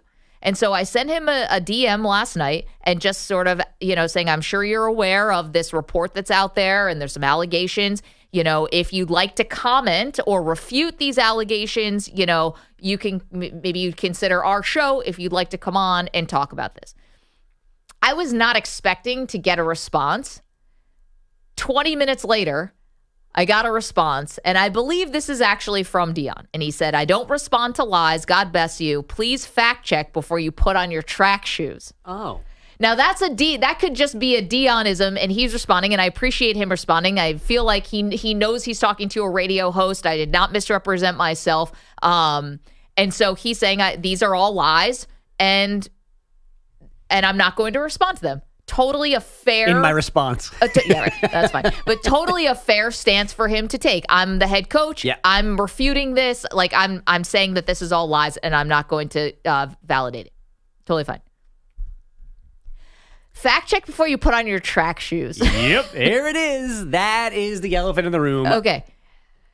I think that's just a saying. He's basically saying fact check before you run with something, which we attempted to do by going to the source, and all the things in this Athlon piece are not able to be backed up, at least not right now. Or did Deion see my comment about Noah Lyles and try to tell me something about track and not saying Noah Lyles can't be the fastest man on the planet? Had you not told me, as you were relaying the story this morning, that he follows you on social media, the only logical belief is that the track shoes reference is to don't run with this without checking your facts. But on the day that you double-birded the track and field community and America responded in kind for Deion to throw a track shoes reference in there while following you on social media, and you shared the video yesterday of your take. Yeah. I can only believe. You think it's connected? It has to be. Dexter, you think so too? Yeah, I think Yes! so. I think Right. Deion is throwing you a little shade there. Not like in a playful way. Not No. I think hating it's in fine. any kind of way. I EJ interviewed is shaking Deion his 10 head. years ago, and I appreciate that he follows me. I hope he continues to. I follow him, obviously, but I wasn't sure if I'm like, is this too much of a coincidence that he would say, something about your track shoes and running with something the day that I had this very unpopular opinion about Noah Lyles? I think it's just a Deionism. EJ, what do you think? I agree with you. This is pure Deionism. That is something that if I was writing a script, what Deion Sanders would respond to a comment like this, that's what he would say. Like, I don't think it had anything to do with Noah Lyles, because it doesn't make sense. It's not like what you said about Noah Lyles was factually wrong. Right. Like, he did barely win. Like everything was factually right. It was just you don't think he should be considered, or at least running around being the fastest man alive, that him boasting about that. Yeah. There's nothing factually inaccurate about what you said about the Noah Lyles thing. So it wouldn't make sense to be like, check your facts before putting on your track shoes to run or whatever he said. Yeah, like, it doesn't fact check add up. before you put on your track shoes. But why didn't he it just doesn't say add run with it? Why did he specifically say track shoes? You know Deion, he's always got to put a little extra on it. Yeah, he's always got to that's be what a I'm little saying, though. That's what I'm Yeah. saying here. AV, you're with me on this, right? It's my idea. I mean, much like I believe that Michael Jordan was suspended, that's why he played minor league baseball, I'm going to believe that Deion took a shot at Maggie. That one's a little bit more of a He watched the conspiracy. video. He watched your video. He didn't read the awful announcing post. He just saw the video that you retweeted earlier in the day. And then last night, sitting, I'm assuming, in his study, in like a leather-bound chair with books all around him and like game film on a projector. Mahogany. And a lot of mahogany, some kind of... Well, it's Colorado. You got to have that kind of mountainy Right. feel, right? Maybe he's on the Cabin. back porch enjoying the sunset in Colorado. Wolves in the background. You never know. In the house that his kids had to buy. Remember that ridiculous Not story? had to. It was a gift. Again, We unnecessary. can't accept the gift, though. Nope, can't. Not of a house. Ridiculous. But in that house that he didn't pay for whatever reason, even though he's Deion bleeping Sanders, he saw Maggie's video. This is this is a good take. And then lo and behold, he gets a DM from the same woman later in the day. And of course he makes a track shoes reference. It would be something. It fits. No, I appreciate Deion getting back, and I understand why he would want to say these are lies, because it's just a very odd story. Again, if something like this, if ESPN was reporting something like this or CBS was reporting something like this, it would be everywhere. A firestorm. Yes. I mean, adding Deion's celebrity with the pressure that's on the Colorado program, with what's actually in this thing, it's just a very odd story. I don't remember one like this for a while, and so I want to try to do the responsible thing. I still have a couple a little bit left over from my Sports Illustrated days. At least try to go to the source and give them a chance to refute it. And Deion says it's all lies. So yeah, I mean, if this was real and was picked up, like we'd have to have a conversation about Shador's like draft status. If he's slapped, there's sort of Shiloh like slapping a teammate, like in the allegations are big. Yes, and you've also talked to other people who have the same trepidation, like in the industry. It's not surprising that this story has not taken off because the author is just doesn't seem to be somebody that everybody trusts. Yeah. Or knows who he is. EJ, you want to say something? You went to grad school for journalism. Well, yeah. Well, when we were talking about doing this story, I'll just keep it 100. Like, there's something up with the author. I mean, trying Something's to, happening. because Maggie made a good suggestion. Hey, like we should get the reporter on maybe and see if he'd want to talk about these allegations. And let's just say trying to find this author was very difficult, and it led to very weird rabbit holes. Yep. That I can't quite explain. So I think that's a big reason why this story hasn't been picked up for sure. I think Bogus is right about that. And I wonder if Deion has to talk about this at some point this week. Like I can't wait to his next media availability. I don't know when that's going to be, but I'm wondering if he's even going to be asked about it, or if you bringing it up to him, Maggie, will make him promptly bring up this article. Because he's very much a guy who loves to say, hey, I read this about my team, and this is not, like, he loves doing that. Right. And I feel like this might be the first time this has been brought to his attention because of the nature of this weird article. Yeah, but I mean, this came out on Friday. Like, I reached out last night. I can't be the first person. Now, he did retweet one of those weird posts. Deion himself retweeted one of the weird posts that this reporter put online and just said, like, Lord have mercy or something, because it's a parody. It's a very odd story. The reporter's social media handles either go to a comedy, like a comedian, a wannabe comedian account that has stuff that's like parody and also really poor taste in some of it. But obviously, if you're a comedian, the line there is going to be skewed, I guess. And then the social media account on X actually goes to a woman, like to a totally different account of someone who has nothing to do with this guy. So we don't even know if this reporter is real. I was looking at something on this, and the only comment that's been on it is Colorado has commented saying that they will have no comment on this. Right. But of all his, if the person is real, they're reporting there's nobody has said anything on the record. Right. This. But it's on a real website. It's not, it's not from JohnThompsonFootball.com or like some mailing list. Like it's on Athlon Sports. Like that's a real thing. It is. Right. It is. It's a reputable sports website. And if it was a weird like attempt to like parody how crazy it is there, like you have to put like a disclaimer somewhere in the thing. Like, this is satire, and it's not. And No. also that would be way unfair to Colorado. 100%. Yeah, absolutely. Yeah. And I'll just say one last thing. Yeah. Was the other big weird story that came out this offseason about Colorado was about this concert that apparently the whole team had to go to, where Shador was opening for Lil Wayne, which also seemed salacious, but because of Colorado, you kind of could maybe believe that this kind of thing happened.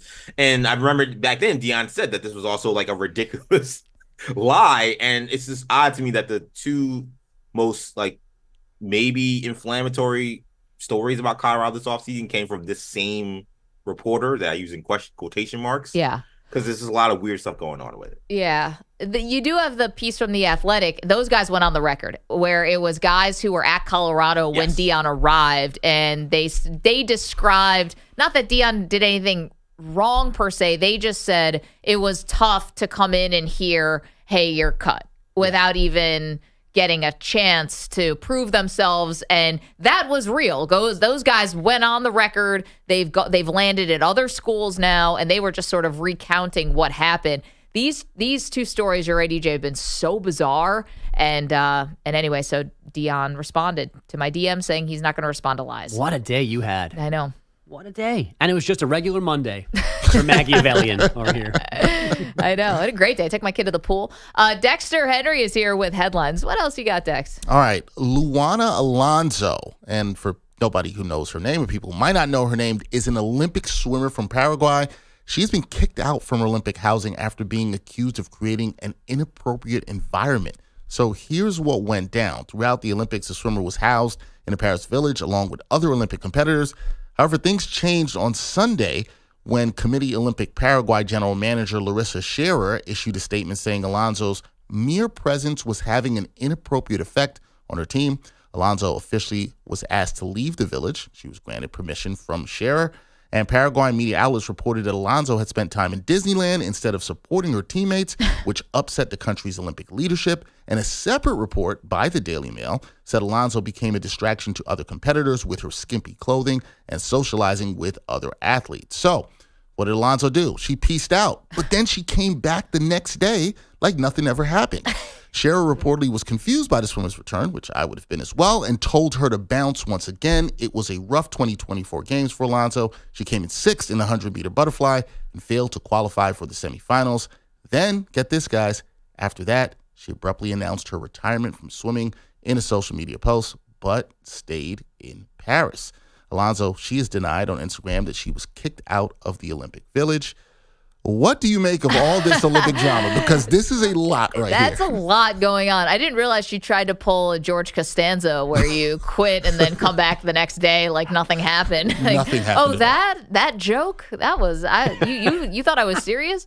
I thought it was a little odd. What caught my attention is that she would be in any way kicked out because she was wearing skimpy outfits. Like that just didn't seem like it was. That doesn't pass the smell test. Right now, there's like a dress code at the Olympic Village. Like that's news to me. Yeah, I mean, and obviously some countries have kind of like different value systems than others, but I don't know where Paraguay kind of lands on that spectrum of beliefs and customs and whatever. But yeah, I mean, this is an odd one to me. For all things considered, being offended in any way by her leaving, then coming back, and then pulling the old "never mind, I'm retired" thing too, just to end the whole debate. Well, I guess also if you go away and you go to Disneyland Paris as opposed to supporting your teammates, is that also grounds to get kicked off the team? I don't know. No, as long as swimming's such an individual sport, right? As long as you're like ready to swim, you shouldn't be on Thunder Mountain 30 minutes before your swim. I was thinking, like, are you on It's a Small World? Right. And you're like, I feel like I had something to do today. And I believe she was done with competing. I don't think there's any more competitions for her to do. I feel like when you're done, isn't your time your time? But yeah, I don't think you have to leave. Or like wrestling just started yesterday. So you've been in Paris since like for almost 2 weeks doing nothing. So you're there. You're allowed to have fun. This one seems odd. Something else is going on here. Yeah, I think something else is afoot here. I'm picking up this defense. We've got pole vaulters. I was gonna say this has been the Olympics for the gold medalists and the people who are winning gold, silver, and bronze have gotten famous. But I feel like a lot of other people have gotten famous who are really far from the medal stand. And this woman's attractive. Yeah, she's very pretty. Yeah. So she's getting a lot of attention. The pole vaulter got a lot of attention. Mm-hmm. The diver got a lot of attention. You don't have to win to get famous at this Olympics, is the bottom line. There's multiple ways to win. And I wonder if that's some of what's going on here. Maybe people around the team were hating on her a little bit, and her Instagram popularity has risen since all of this has gone on. So petty jealousy. You're right, Dexter. Many ways to win at the Olympics. I agree with you, AB. Many ways. All right, so there are 6 days of Olympic competition left, but plenty of good things to watch today, guys. In women's soccer, 4 teams left going for the gold. The United States women are one of them. They will battle Germany today as they look to secure a spot in the final. Kickoff there is at noon Eastern. It's also win or go home time for Team USA's men's basketball squad. They begin knockout round play today against Brazil. Kevin Durant needs just 4 more points to become USA basketball's all-time leading scorer at the Olympics for both the men's and women's programs. Lisa Leslie holds the current record with 488 career points. USA and Brazil tips off at 3:30 p.m. Eastern. And in track and field, plenty of action. 5 medal events, women's hammer throw final, men's long jump final, men's 1,500-meter final, women's 3,000-meter steeplechase, and women's 200-meter final. That includes American and 2021 bronze medalist Gabby Thomas. We'll see how all that plays out. Real quick on basketball, I know they're all individually good at being annoying and making us not like them, some for valid reasons, others. I don't understand how you can't appreciate Durant and LeBron at 50 years old, end of their careers, like the commitment that they have to this team and winning gold. If these are other guys, we'd be fainting at their feet with adulation. Like LeBron's there crushing people. Yeah. Durant keeps talking about how important this is. I wouldn't be anywhere else. Like they're out there experiencing the games, watching other events. LeBron's got his Pete's wine at the beach volleyball game last weekend. Like, are people crushing them? They're not. I don't think they're getting enough respect for. And like, this is not ever going to balance out any of their previous nonsense. And this should matter that at their advanced ages, having already won gold and scored all these points, that they care this deeply and are playing so well. Right. They're not along for the ride. Like they're leading this team to a 3-0 start and the number 1 overall seed in this tournament. Yeah, I think there's just a lot of people who are the stout NBA fans who are like, save this energy for the season, because there's only going to be so much left in the tank. Although LeBron, it feels like it's never ending, And so it's kind of like, for Kevin Durant was basically hurt. Was he hurt leading up to all of this? And miraculously, like his calf is fine now and everything's fine. But people were worried that he was going to re-injure himself.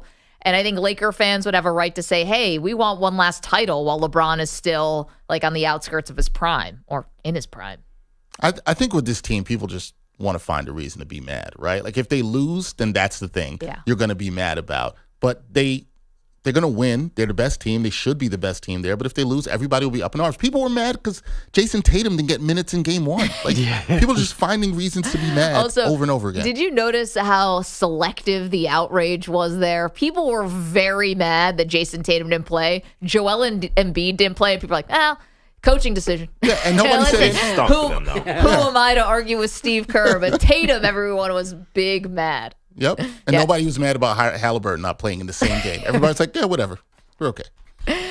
Thank you, Dexter. Okay, coming up, lots to do, including whose stock is up and whose stock is down. Right now, we're on the pulse of everything in sports in this moment. Don't move.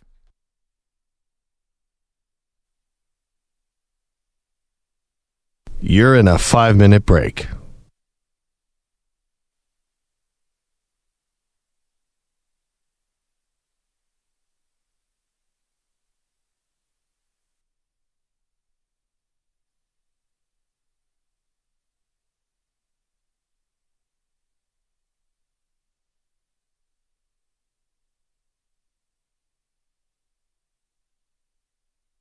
Four minutes, 30 seconds remaining.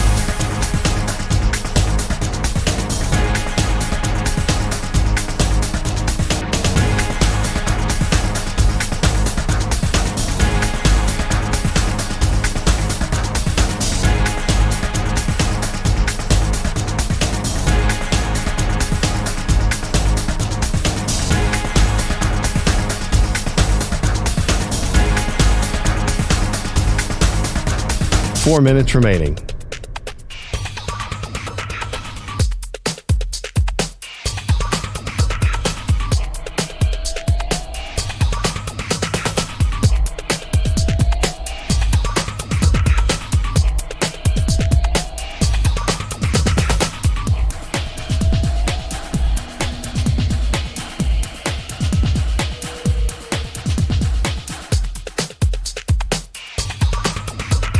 Three minutes, 30 seconds remaining.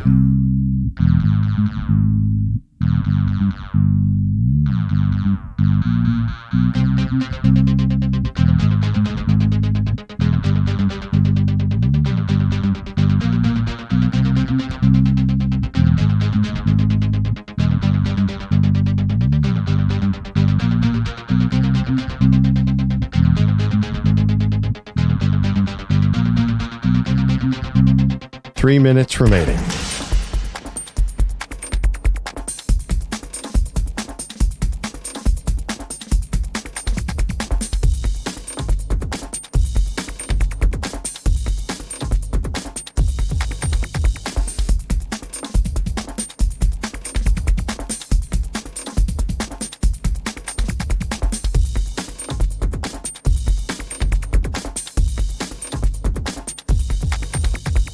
2 minutes, 30 seconds remaining.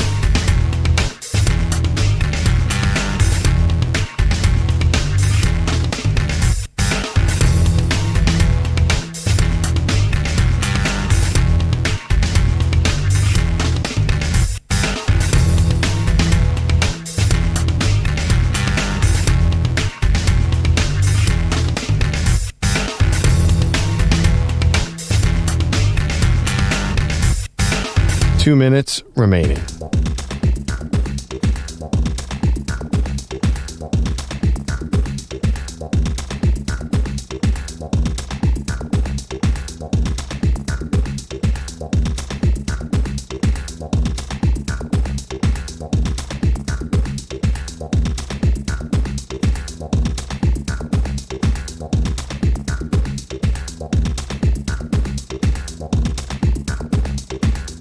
One minute, 30 seconds remaining.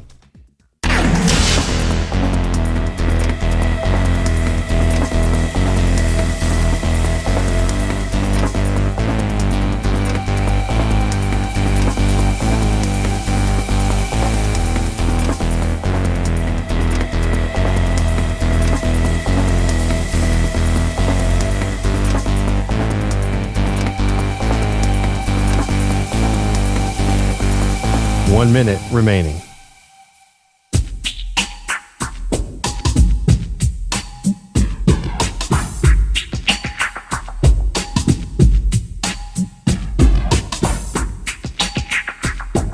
Forty-five seconds remaining.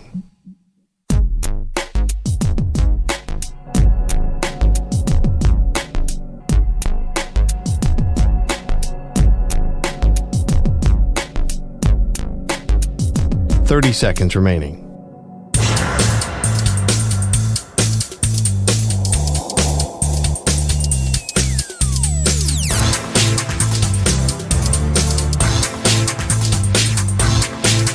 Fifteen seconds.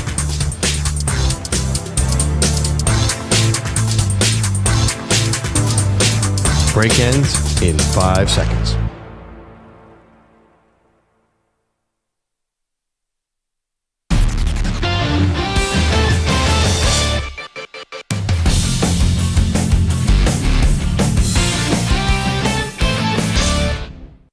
The M and B 500 on the Infinity Sports Network. This portion of the show is brought to you by Ethos Life, the easy way to get life insurance in 10 minutes, up to $2 million in coverage with no medical exam and just a few health questions. Get your free quote at checkethos.com. Not available in all states. All right, we got to get to this quickly here, Bogish. The Maggie and Bogish, the M&B 500, whose stock is up today. Much better than the actual S&P from yesterday, huh? Yeah, woof. Stock up without rugby sevens to gain my attention in these Olympics. I'm now into all of the throwing events, javelin, discus, the shot put, which leads me to Ryan Krauser. I also love me a guy who's good, or a woman, dominates multiple Olympics. This guy, first ever male or woman to win 3 shot put golds. American. Wow. Not surprising, big burly dude has a move named after him for somehow spinning and throwing something with accuracy and distance. But 3 golds in one event. Love it for Ryan Krauser. Fantastic. Definitely a stock up. I also go to the Olympics. This one is a little different. It's an athlete you may not have heard of. His name is Carlos Yulo. I hope I'm pronouncing that correctly. He's the first male Olympic gold medalist in the history of the Philippines. So congratulations. But you know what? The gold medal is not where all the amazing things coming his way. That's just the beginning. Because of Filipino rules and laws, he also gets a fully furnished 3-bedroom condo. He gets 20 million Filipino pesos. He also gets a lifetime free buffet from Vikings that I've never heard of. He gets lifetime free food and drinks from the Tipsy Pig. He gets, oh gosh, there's so much more. We're running out of time. He gets a free lifetime supply of ramen. And this is the final one. Free colonoscopies and gastroenterology consults for life. From the Tipsy Pig, that's why. Life. You eat at that buffet, you might need a colonoscopy or two. So there you go. Carlos Yulo, stock up because you get all these other awesome things by winning the gold medal. That's amazing. Yeah. I'm Okay. jealous. Whose stock is down today? I'm sticking in Paris. The balance beam yesterday. Everyone fell off that thing. I would have pulled the move like, is this regulation? I would have been like looking Go measure at it. Yeah, like, I mean, everybody fell off. Simone Biles, Suni, like everyone fell. At one point, the one on NBC was like, maybe it's slippery because no one could stay on the thing. It was unbelievable. The one person who fell the least won gold medal yesterday in that event. That was wild. Tough day. For my stock down, it's going to continue to be the White Sox until they win a game. And even then, they might still be my stock down. Everyone had a very similar joke yesterday. The losing streak got to 21 games, so people are saying the losing streak is old enough to drink now. So and it should. It should all the fans, because you're going to want to forget just how awful this has been. I mean, like, where's bottom? We should start just, like, how long do you think it's going to go? We should start campaigning for me to be the GM. Why don't you I don't live know on why a you- billboard until they win again? We should. Why people you still do want that? this job?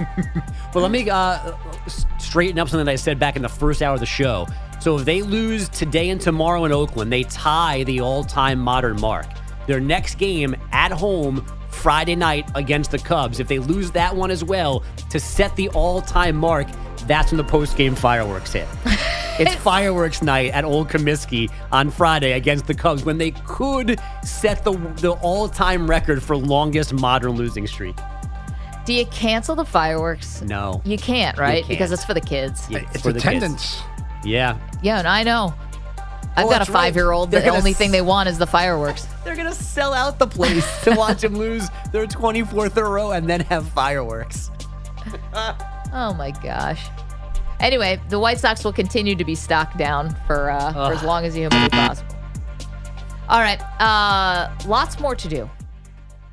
This has been a really crazy day so far. Yesterday was really nuts. Today is shaping up to be another weird one. Okay. I want to do this, but we don't have enough time. So we're going to have to take a quick break here. We have breaking news. It's coming in pretty fast and furious here. We want to make sure that we have all the details correct before we bring this to you and kind of fumble through it on the air. So we're just going to take this small time out here. And on the other side, we'll have all the breaking news for you, and just give us a minute to sort of sort all this stuff out. So we'll get that to you in a second. Maggie at Perloff Bogish is in for Perloff Today.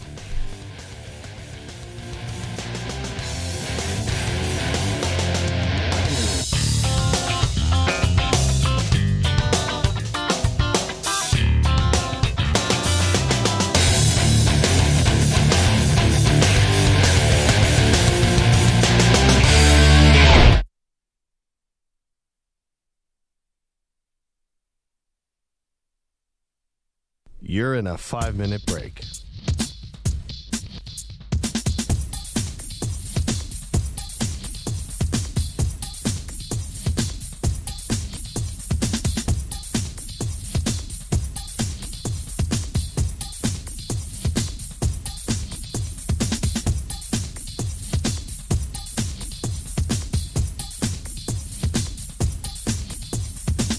Four minutes, 30 seconds remaining.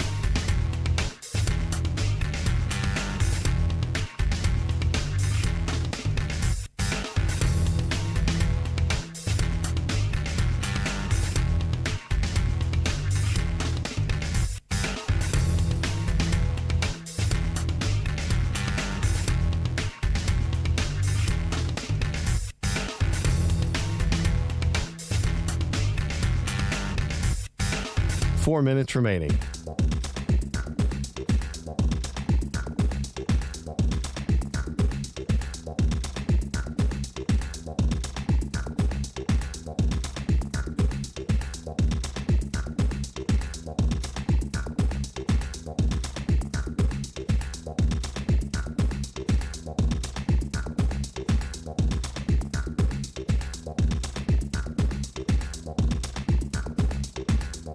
Three minutes, 30 seconds remaining.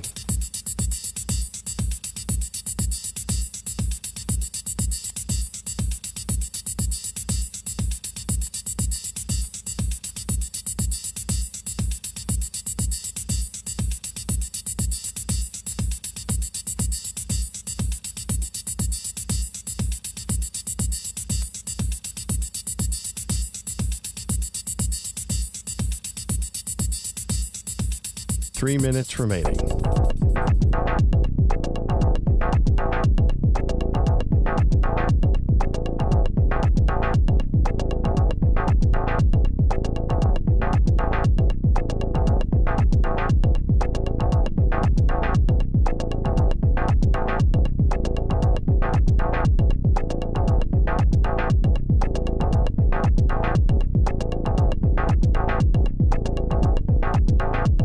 Two minutes, 30 seconds remaining.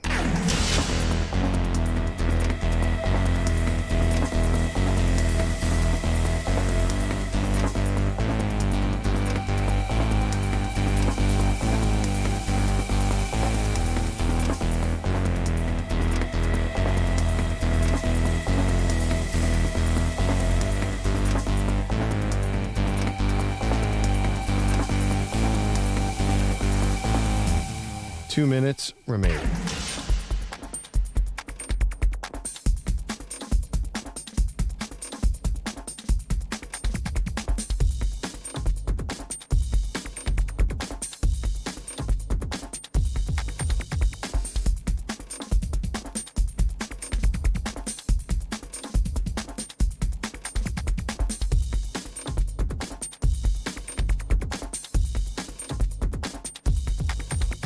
One minute, 30 seconds remaining.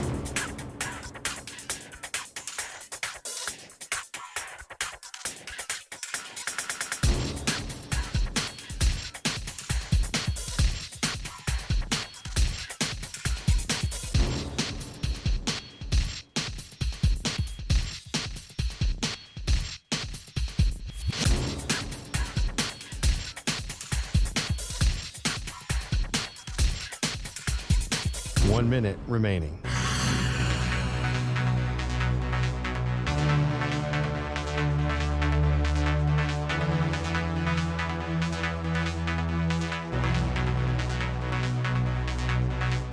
Forty-five seconds remaining.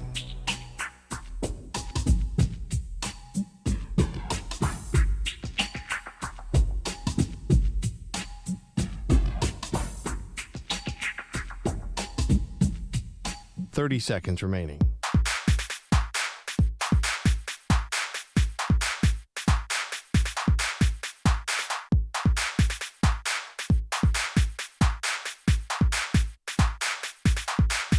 Fifteen seconds.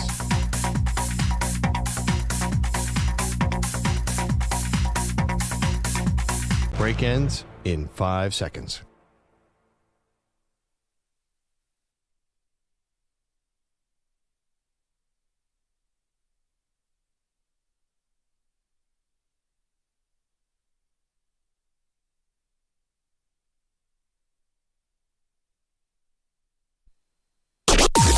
Maggie and Perloff on the Infinity Sports Network. Welcome back. We got 2 bits of breaking news for you on this Tuesday morning. Welcome to the show. Maggie Gray, Andrew Bogish. The first one is that things are heating up between Brandon Aiyuk and the 49ers, but not to come together for a contract extension, Bogish. In fact, the opposite. Not only have the 49ers granted Ayuk's people to seek out a trade. That's happened before. Now they're granting them permission to negotiate a new contract with a new team. So all this is really heading towards what it looks like could be a divorce. Now, they're going to leave the avenue open that Aiyuk could come back and play on a one-year deal, but he's not messing around. He wants to get paid. The 2 teams that have emerged, according to NBC Sports in the Bay Area, are the Cleveland Browns and the New England Patriots. Patriots, this is nothing new. They tried to get a deal done for Aiyuk before the draft. The Browns, though, appear to be kind of the newcomer here. Looks like the Steelers and the Commanders have kind of fallen off by the wayside, at least according to this one report. And there was a thought that Amari Cooper could be headed back to the 49ers. That, to me, feels really rich. It's like, so... You know, you're the Browns. You want to get rid of Cooper to bring in Aiyuk, and you also have to pay him? Yeah. I'd want to keep both guys because you're right. Cooper's really only in the last year of his deal, and Aiyuk doesn't get expensive until later. So why not keep both of these dudes for one season and then figure out everything after? They do seem to have the cap space this year to fit them both, but not next year. And I don't even know because they are so far under or over the cap next year, that it looks like they couldn't. I don't know how they're going to pay Brandon Aiyuk long term, but I understand. But I get why they're doing this and why Cleveland would want to do this. They must think that Aiyuk is better, but certainly they get younger and they get a guy for more years in his prime. Right. Like they're getting Amari, they're like redoing Amari Cooper, going back to like the peak production. So I can understand why they would want to do it. I can understand obviously why the Niners want a replacement for Aiyuk right now in the immediacy.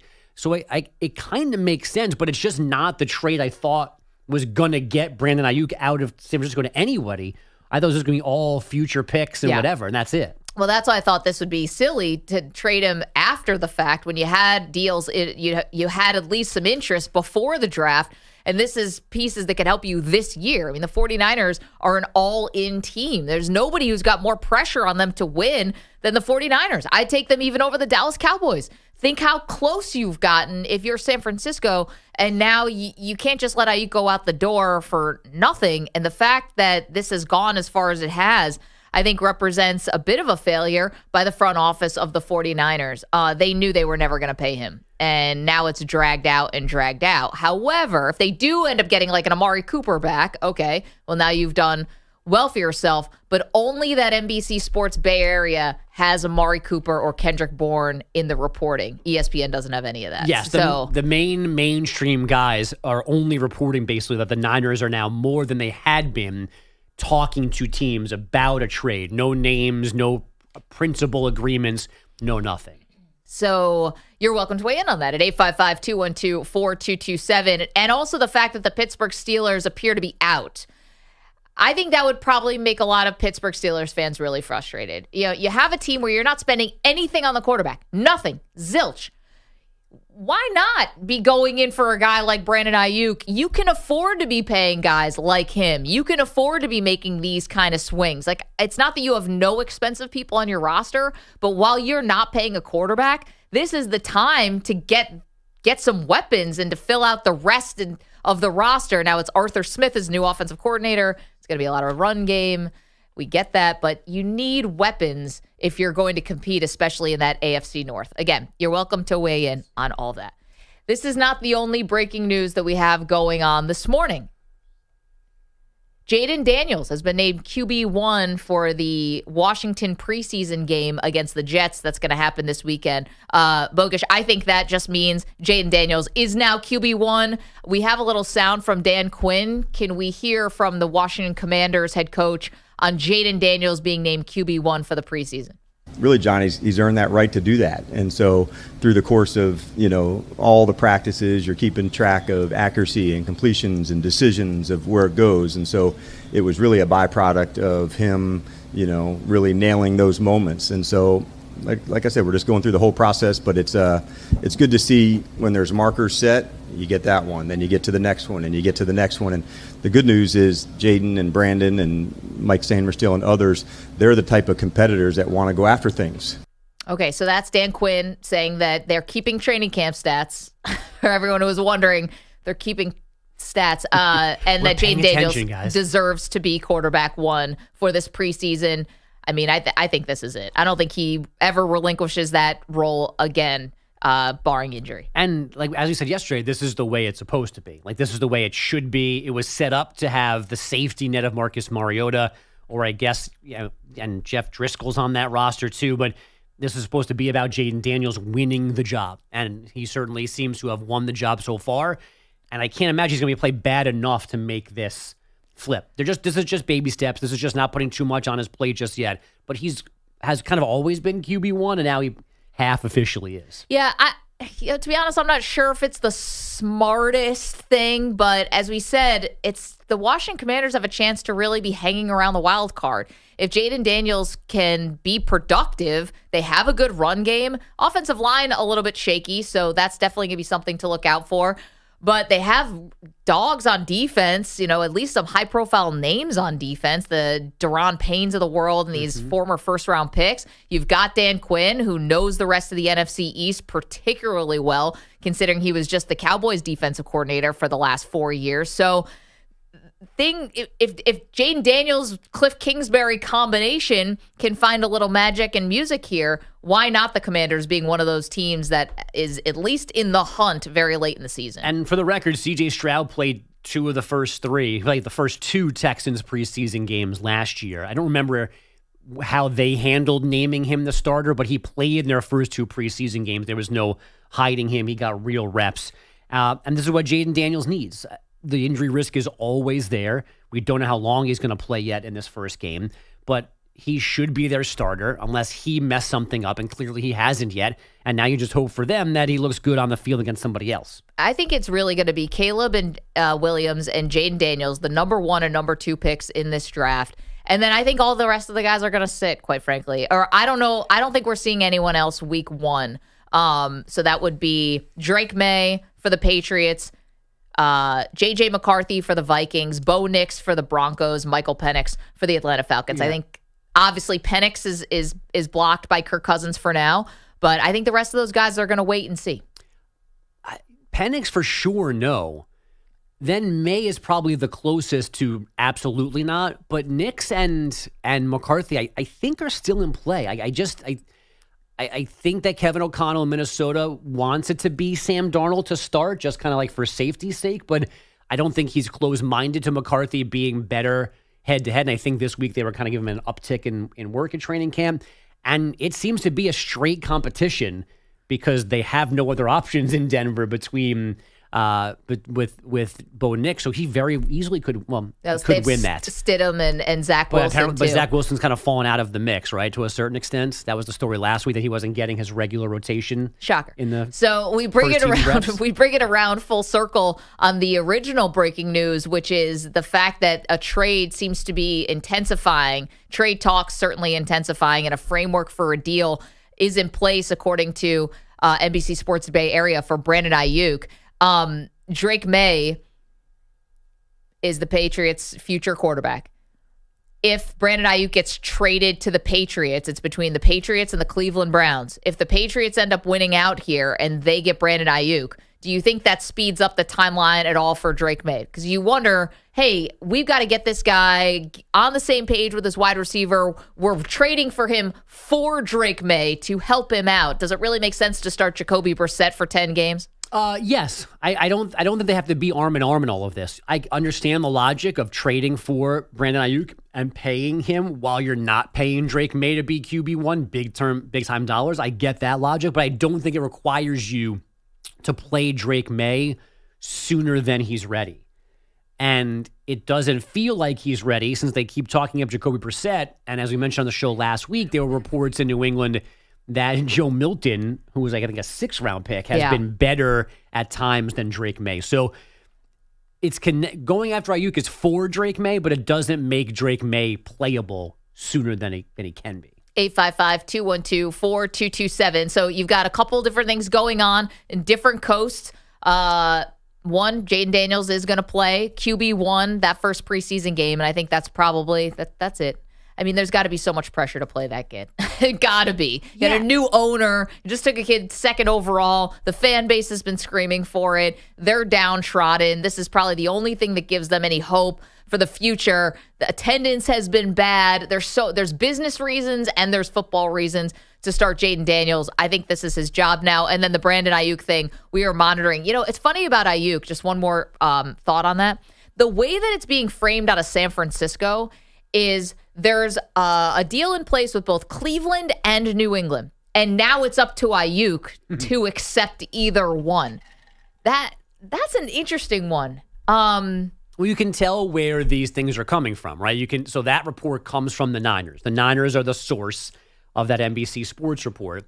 And then it feels like maybe it's the Aiyuk side of things that is fueling Schefter and Mike Reese and the NFL Network guys that, hey, the Niners are out there talking to people now we've got momentum going for a trade, but we still control the cards here because we're the ones that have to actually say yes to a contract to make this done. Yeah. The other funny thing about this is what doesn't make sense to me about this. If the 49ers want to trade Brandon Aiyuk to either the Cleveland Browns or the New England Patriots, they have every right to do it. Like, they don't really need his sign-off on any of this stuff. Now, he'll say, listen, I just won't play. I'm not going to play without a new contract. But that's the thing. Right, I get it, but that's really, But it is their problem because they want to max out the return, and the return is only maxed out by getting a happy Brandon Aiyuk. I know, but what are we talking? Like, I got to see what the return could possibly be here, right?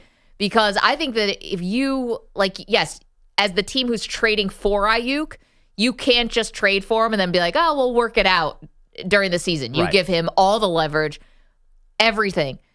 I don't know. I just, this whole story to me just feels a little bit complicated. Very, very more complicated than your average trade. So I don't think we've mentioned this yet. So for Aiyuk to be holding in as he is at Niners camp, the Niners have to be okay with that. That's the thing that, while it's a new trend, it's a two-way street. Like, the team can fine you for skipping training camp practices, which he's doing. Right. So this is a kind of an agreement. Like, okay, we know we're working on this. Maybe it's a new contract. Maybe it's a trade. So they're on board with that.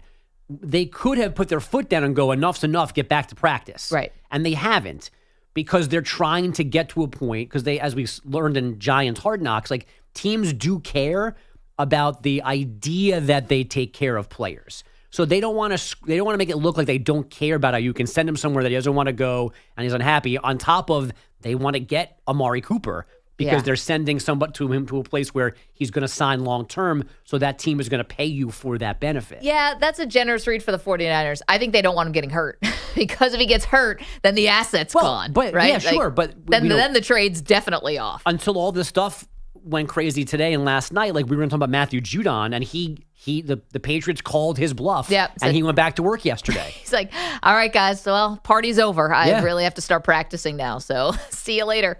855-212-4227. Brandon Aiyuk, where is this thing going? And I'm wondering if this is also a little red light out there to the rest of the NFL. Last and finals, guys. Yeah. If you're the Steelers, you want to get back in, this is the time. If you're the Commanders and you want to get back in, now's the time, because it's getting serious. We're close, and if anyone wants to jump back into the fray here, Jacksonville, any of those teams that were rumored before, this is it. 855-212-4227. Okay. I still owe you a couple things. Yeah, there's a third elephant in this room.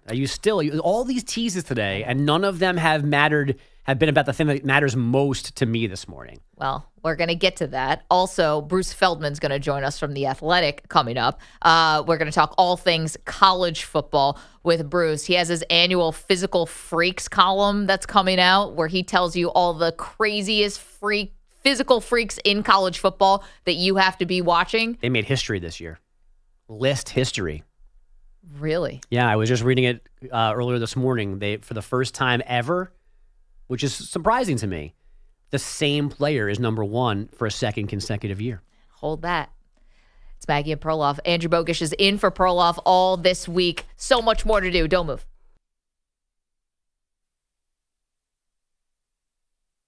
You're in a 5-minute break.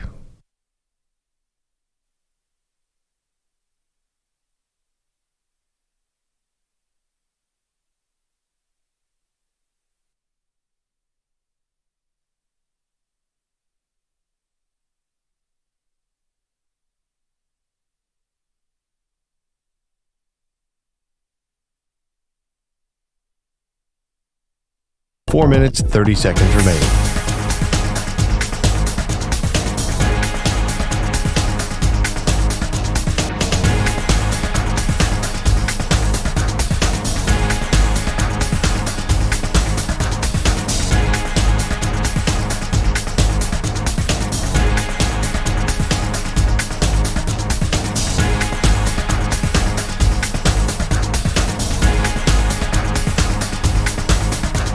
Four minutes remaining.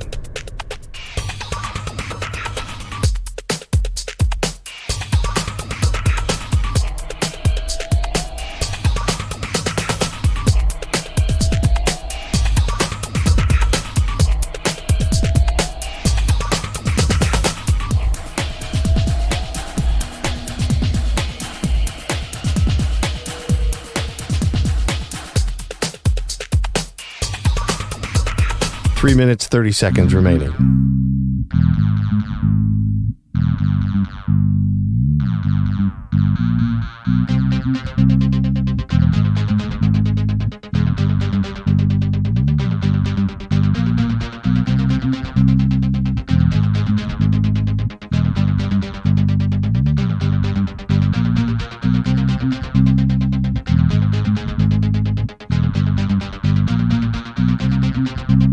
Three minutes remaining.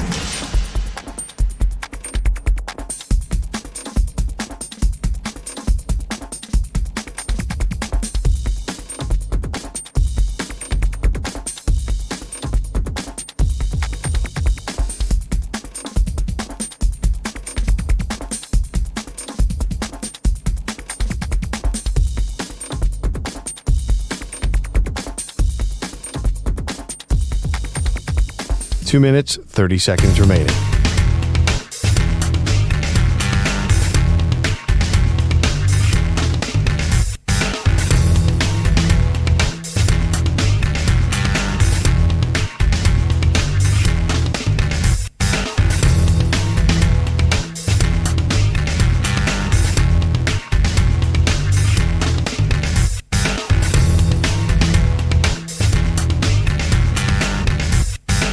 Two minutes remaining.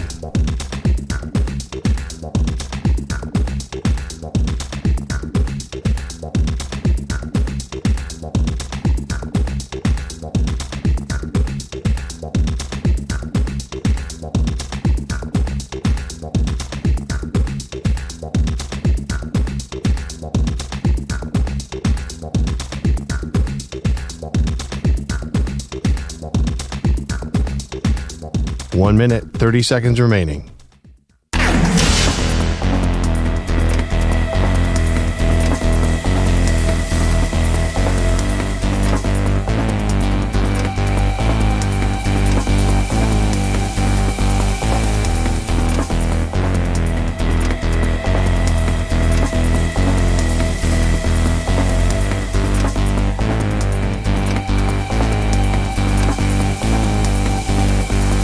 One minute remaining.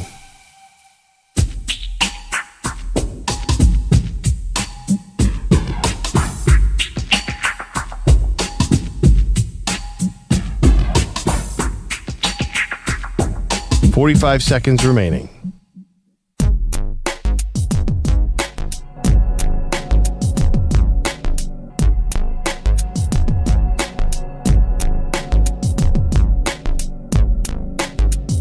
.30 seconds remaining.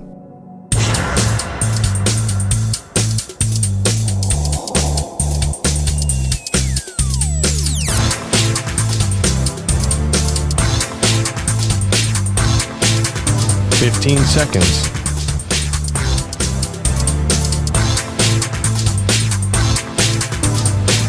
Break ends in 5 seconds.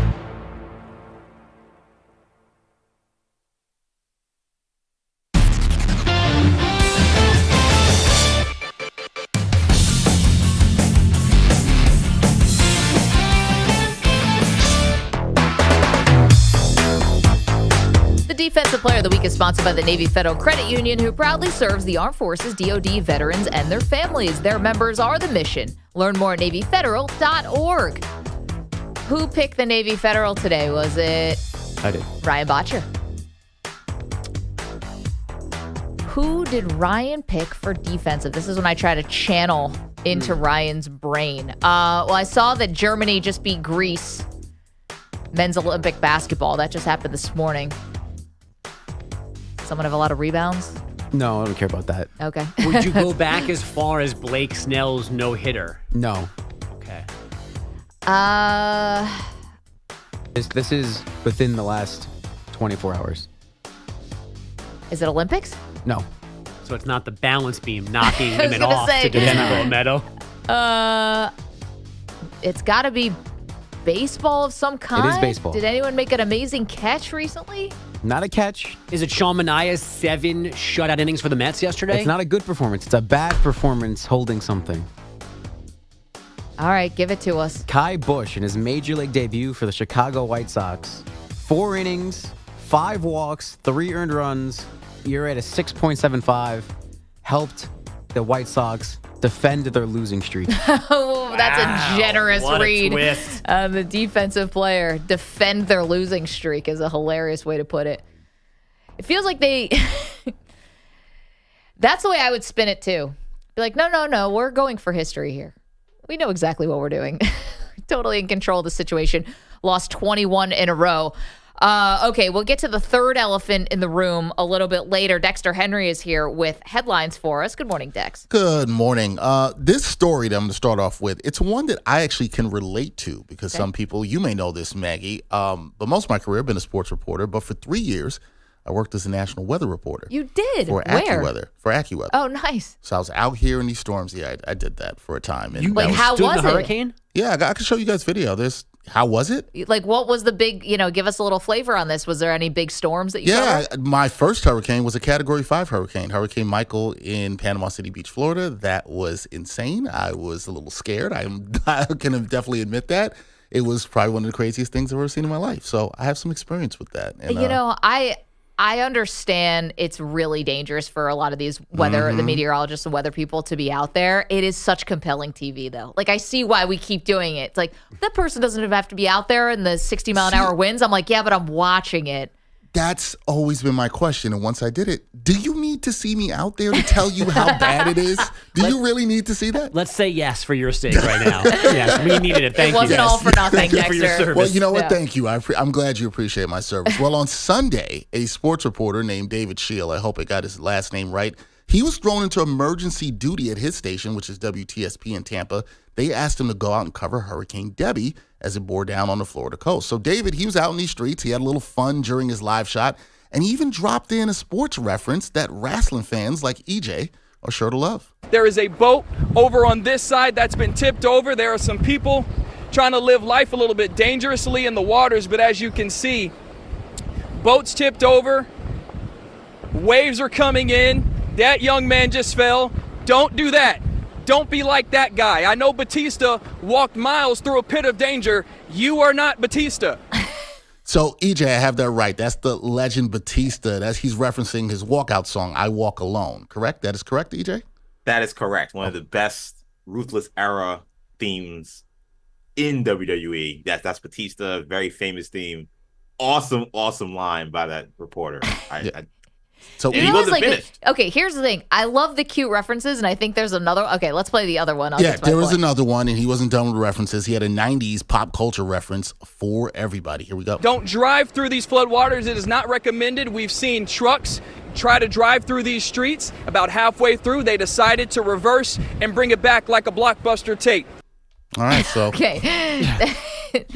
Okay, kudos for the creativity there and trying to make it relatable.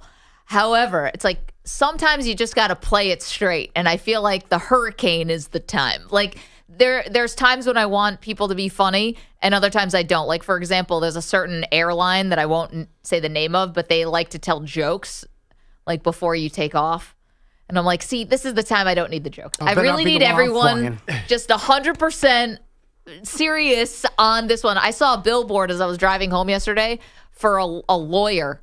And it said, so-and-so, he's the funniest lawyer in New Jersey. Like, why would I care if you have a good sense of humor? Like, Sucks I'm on death row. There's nothing funny about this. Or even less, like, I'm getting sued. There's nothing funny. And they say, like, laughter's the best medicine, but no medicine's the best medicine. There's sometimes when I don't really want Maggie, the jokes. No appreciating at all for what Mr. David Shield brought to the broadcast during his live show? I mean, fine, but if this is an actual serious hurricane, like, let's just play it straight. If my roof of my house is being blown off, yes. I want to hear him giving me one-liners about Dave Batista. Exactly. Yeah, but see, can I defend Mr. David Shield here? Listen, you're the one who's actually been out there. You're out there in a hurricane. Yeah. It is dangerous. You better have some fun because nobody's going to have fun if you get blown away. You might as well have some fun here as much as you can. So I'm not mad at him. Have some fun. Yeah, you got to have some fun. Like cars rolling down the street. His life is in danger, not yours. He's the one who's out there. Well, all of our lives might be in danger. Maybe. But, yeah, I don't know. I guess we're going to have to reasonable minds will disagree on this. So I would argue that you can have fun. You got to have a more well-known reference. Like Batista is like a very specific wrestling reference. No, like you gotta popular. You gotta give me a Hulk Hogan, Macho Man, like Triple H thing. So it's too much of a deep cut. You got to get mainstream. That at least from my You think it'd be better if he came out? He's like, "Hey, brother, stay away from these streets. Stay safe in this hurricane." Yeah, I mean, even Pete dropped his head at the Batista line. It was a little bit. I knew it, but it was a little bit of a deep cut for like the average person. Right. Thank you. But I think anybody who's watched wrestling understood that reference, number one. And number two... Right. Anyone who watches wrestling, you got to go past people who don't watch wrestling. No, but I was going to get to that point, Bogish. What I was saying was that even if you don't understand the reference, everybody knows, don't do stupid stuff. He's saying don't walk in the line of danger. Like, that's obvious. So, to me, like, even if you don't understand the... Yeah, but like even if you don't understand the reference, you understand, I shouldn't go out there in a hurricane. So my thing, like, that's a perfect reference. The people who would get it will get it. And people who don't will still get the message, don't go out there in a hurricane. I do find it interesting that as weather reporters, you're out there telling people not to go out in a hurricane, but you're out there in a hurricane. Yeah. The other funny thing that will happen sometimes is people are out there and they're trying to kind of not promote, but they're trying to make the storm seem a little maybe bigger, more dangerous, still shouldn't go out. But then you'll have the person out there's like, it's really windy, it's rainy, everyone stay home, and then someone will jog behind them. like, well, these people are at the beach, but don't do that. Yeah. One of the out there surfing. Right. Yeah. One of the hurricanes I covered, somebody did that, I think infamously on another channel, and the person was just breezing by in the whatever the shopping area was. Yeah, so that happens. You know what always happens with these storms too, last thing, is we live in a place where thankfully we're lucky. We've only gotten a couple bad hurricanes, but it's nothing like Florida or the Panhandle or whatever. But the ones they prep you for the most almost end up being the least like payoff. And then the ones they don't prep you for end up being the ones that really wreak havoc. Yeah, I mean, even this one now, that Debbie, like, it was like, it's not that, it's kind of developing late. It shouldn't, like, okay, it's just going to be a hurricane. And Charleston, South Carolina might get 30 inches of rain because the thing is going to spin over the coast. Gosh. Thinking about you guys there. What else we got, Dex? All right, on Monday, the Kansas City Chiefs, they signed Harrison Butker to a contract extension that makes him the NFL's highest paid kicker. Extensions for 4 years, $25.6 million. That's my sports minute about that. $17.75 million guaranteed. At $6.4 million per year, Butker will make more than the previously highest paid kickers. That would be the Ravens' Justin Tucker and Eagles' Jake Elliott, who they both averaged $6 million per season on their contracts. Now, Butker represented and negotiated this deal himself.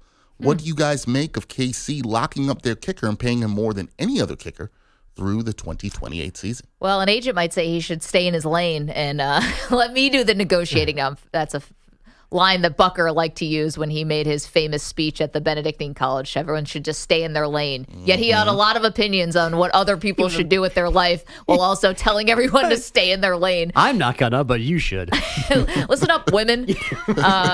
Is where he lost me on that one. But listen, I mean, all the things about him aside that are polarizing about that speech that he gave, he's a really fantastic kicker. So I'm actually not that surprised by this at all. Do you want me to do my again? Or? Yeah, I like that. Do that again. Yeah, we're here for that. I quote. Women, this is for you. There's never a way you want to start a sentence if you're a man. He definitely not. And he definitely didn't stay in his lane. Maggie's right about that. Last thing, guys, organizers of a youth baseball league called League 42 in Wichita, Kansas, they unveiled a new Jackie Robinson statue on Monday evening that replaced the original one that was stolen from one of the city's parks and vandalized earlier this year. Now, the statue was cut and removed in January. Arrest was made for that back in May, and the new statue was returned to McAdams Park, where the league plays its games. Major League Baseball, they paid for the statue's replacement in a ceremony that they had on Monday. So we end on a nice note. Something nice happened for that youth baseball league. Yeah, it's great. I mean, where people think they can come away with like stealing the statue, and then what do you even... Did they even say what the motivation was behind it? No idea what the motivation was behind it at all whatsoever. Man, that's just crazy. Okay. You know what I want to do here? So why don't we take a quick break? And Bruce Feldman is scheduled to join us from The Athletic. So why don't we take a quick break so we make sure we have plenty of time to talk college football with one of the nation's foremost college football writers. And that would be Bruce. He's got his physical freaks list. They just call it the freaks list. I wanted to make sure everyone knew what we were talking about because sometimes the conversations on this show get a little racy. So physical freaks, that's what he's talking about, and he's scheduled to join us next. You're in a 5-minute break.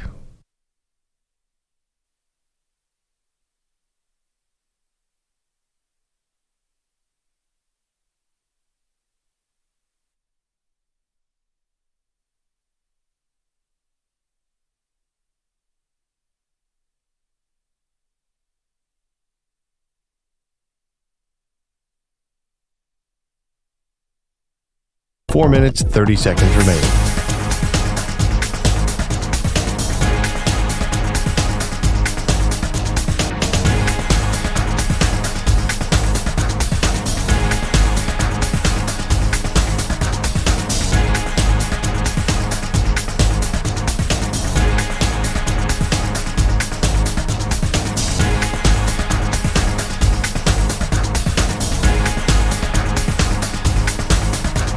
Four minutes remaining.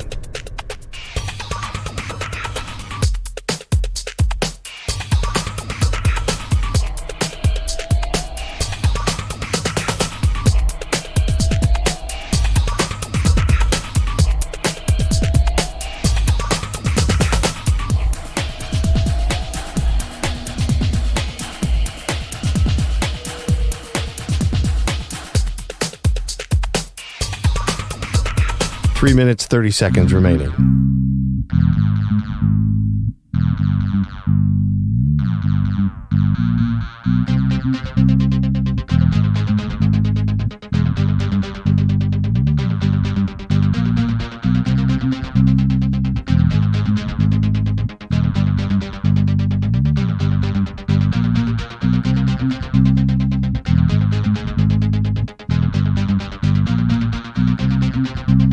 Three minutes remaining.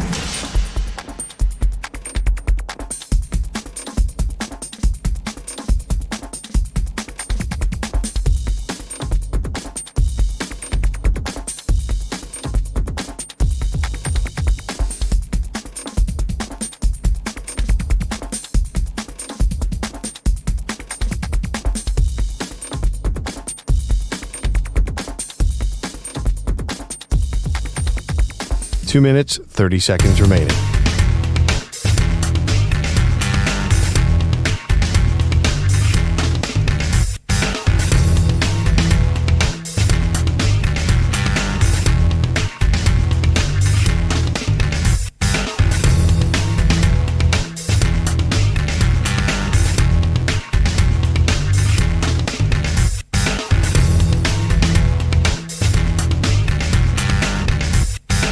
Two minutes remaining.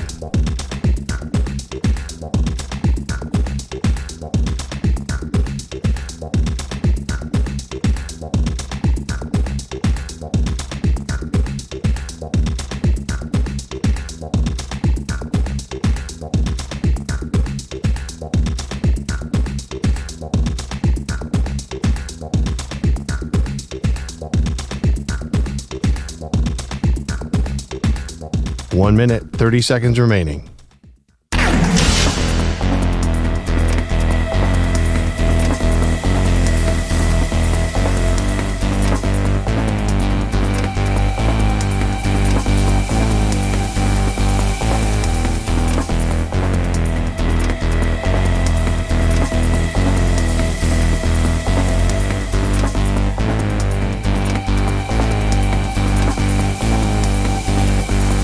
One minute remaining.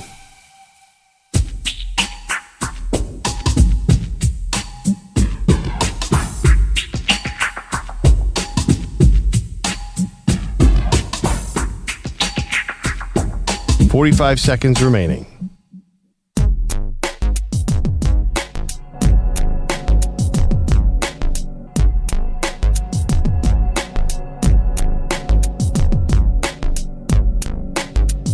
.30 seconds remaining.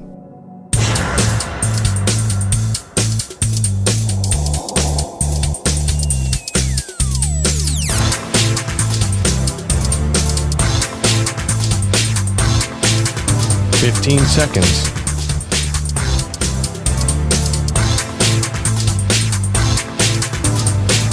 Break ends in 5 seconds.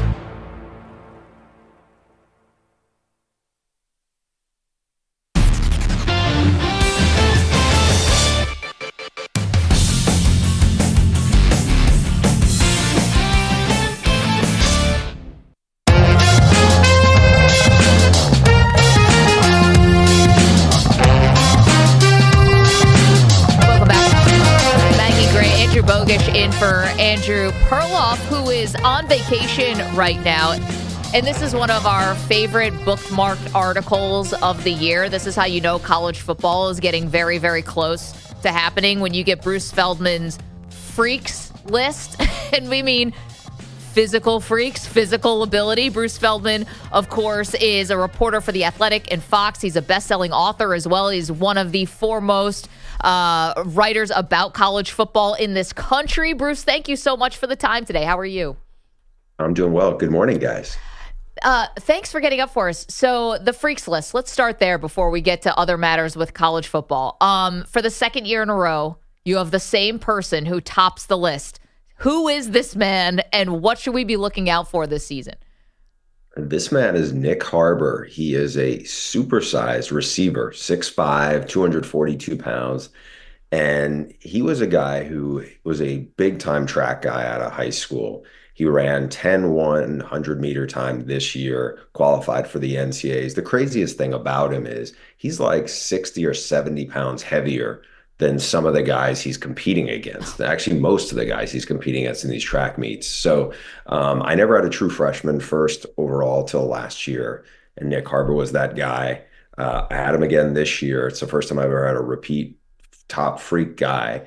And it'll be interesting to see what he can do at South Carolina, because he started 5 games as a true freshman. He's really been more of a track guy in terms of that's who he spends much of his offseason with. But Shane Beamer said he's a great worker and told me that they expect big things of him. I mean, we've not seen anybody quite that big who can run like this, a legit track guy, again, at 242 pounds. It's crazy to see what they think he can become.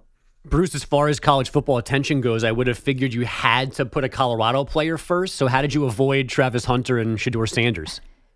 Yeah, Travis Hunter is actually my number 2 guy, and he was a 5-star guy. He was a huge recruit for Deion to get back at Jackson State when he turned away everybody else in major college football to go follow Deion down there. Obviously had a great first season at CU. The biggest thing about him, I mean, he's got prototypical height and length and speed for an NFL cornerback, but he's playing both ways. He plays special teams. And, for people who see the story on The Athletic, they'll read about just what's really amazing about him is the gas tank he has and the ability to show freakish athletic ability after 80 and 100 and 120 plays in a college football game. I mean, we had them on Fox in the opener at TCU. It was about 100 degrees outside, and he made a couple of spectacular plays way late into the game. And to think he was able to sustain that kind of athleticism, it's not just a guy who's doing it, 1 or 2 times over a course of a game. We're talking about a guy who's on the field for like almost 4 hours, and the stuff he was able to do in the second half, was really remarkable. Bruce Feldman is joining us from The Athletic and Fox. Right now on The Athletic, he's got his Freaks column. It's an annual thing about the most physically gifted and talented college football players that you need to be looking out for this season. Let's stick on Colorado just for a moment, Bruce. I want to ask you sort of, how are the vibes? There's some interesting stories kind of floating out that have not been able to be confirmed about, some, maybe toxicity a bit in the locker room. I said before, I reached out to Deion about this. He said these are all lies, didn't even want to pay it any mind. But if you could overall just sort of, what do you think the vibe is like in year 2 of Deion in Colorado? I think around the program, just from talking to people there, it's been really strong. Yeah. What you hear a lot about was last year. Shedeur played very well, his son. I think he was better than a lot of people who hadn't seen him expected. Now, he had a terrible offensive line, And that wasn't a fault necessarily of, the individuals, but like they all got thrown together after the spring. That is the one position more than any other in football where you need cohesion, you need time, and they didn't really have it. Now they've added more experienced transfers in there. They've really upgraded in the trenches, so it's not like they're playing a 7-on-7 game, because I think in terms of the perimeter side, they were pretty good, and they're definitely talented. It's the guys in the trenches that ended up being their undoing. I mean, look, I don't know if people remember just how awful CU football was before Deion got there. They won one game the year before, and they were blown out of pretty much every other game. Last year, they won 4. They kind of fell apart as the season wore on because they just didn't hold up, but they were competitive in most of the other games. I think this team, from what I've heard and just kind of the people I've talked to down there, I think this team goes from 4 wins to gets bowl eligible and maybe even gets 8 or 9 wins, because I think they have upgraded the talent around Shedeur, around Travis Hunter in a big way. And I think they'll be really competitive in the Big 12. Is there any chance in your mind of an implosion, of things unraveling and things getting out of control and this being another bad year for them? I mean, I guess there's always the chance. I mean, we've seen it at other programs that had less or that had probably more time there. I don't think it'll happen. Now, obviously, a worst case scenario is Shedeur gets hurt early in the season. I mean, because he hangs in the pocket. He's willing to take hits. I mean, he's a really smart quarterback and sees the field well. But if he gets knocked out of the game, out for the season early, that would be a hard thing for them to work around, just because I don't think they have the depth behind him to not really take a big step back. And I do think because Shedeur is a big leader in that program, I think that would be a probably he's as valuable, I would say, to that team as just about anybody is in the country. I mean, you can always say that about a quarterback, but I don't think to this degree, just because you have a lot of guys who have come together relatively late in the process. And I think they lean to him, and he's the guy who sets the tone more than any other player, I would say, as much as any other player in the country. Bruce Feldman is joining us. He is one of the great college football writers that we have in this country. Does a great job for The Athletic and also for Fox. He's got his Freaks column out now, which is really cool if you're into, I love not just what you wrote, Bruce, but the embedded video of some of these guys like squatting 600 pounds is just wild for normal folks like us. I want to ask you about Michigan. So we got the news that leaked out earlier this week that the sign stealing case with Connor Stallions, that's not going away. And in fact, Sharon Moore, now the head coach at Michigan, could get wrapped up in this as well. It could be level 2 violations. There were text messages that were deleted according to this draft of a notice of allegations, this draft, that he deleted more than 50 text messages between himself and Connor Stallions the day that the story broke back in, was October or November. How much trouble do you think the Michigan head coach could be facing? And is this something you think that will hang over the program this year, or something easily sort of put on the back burner?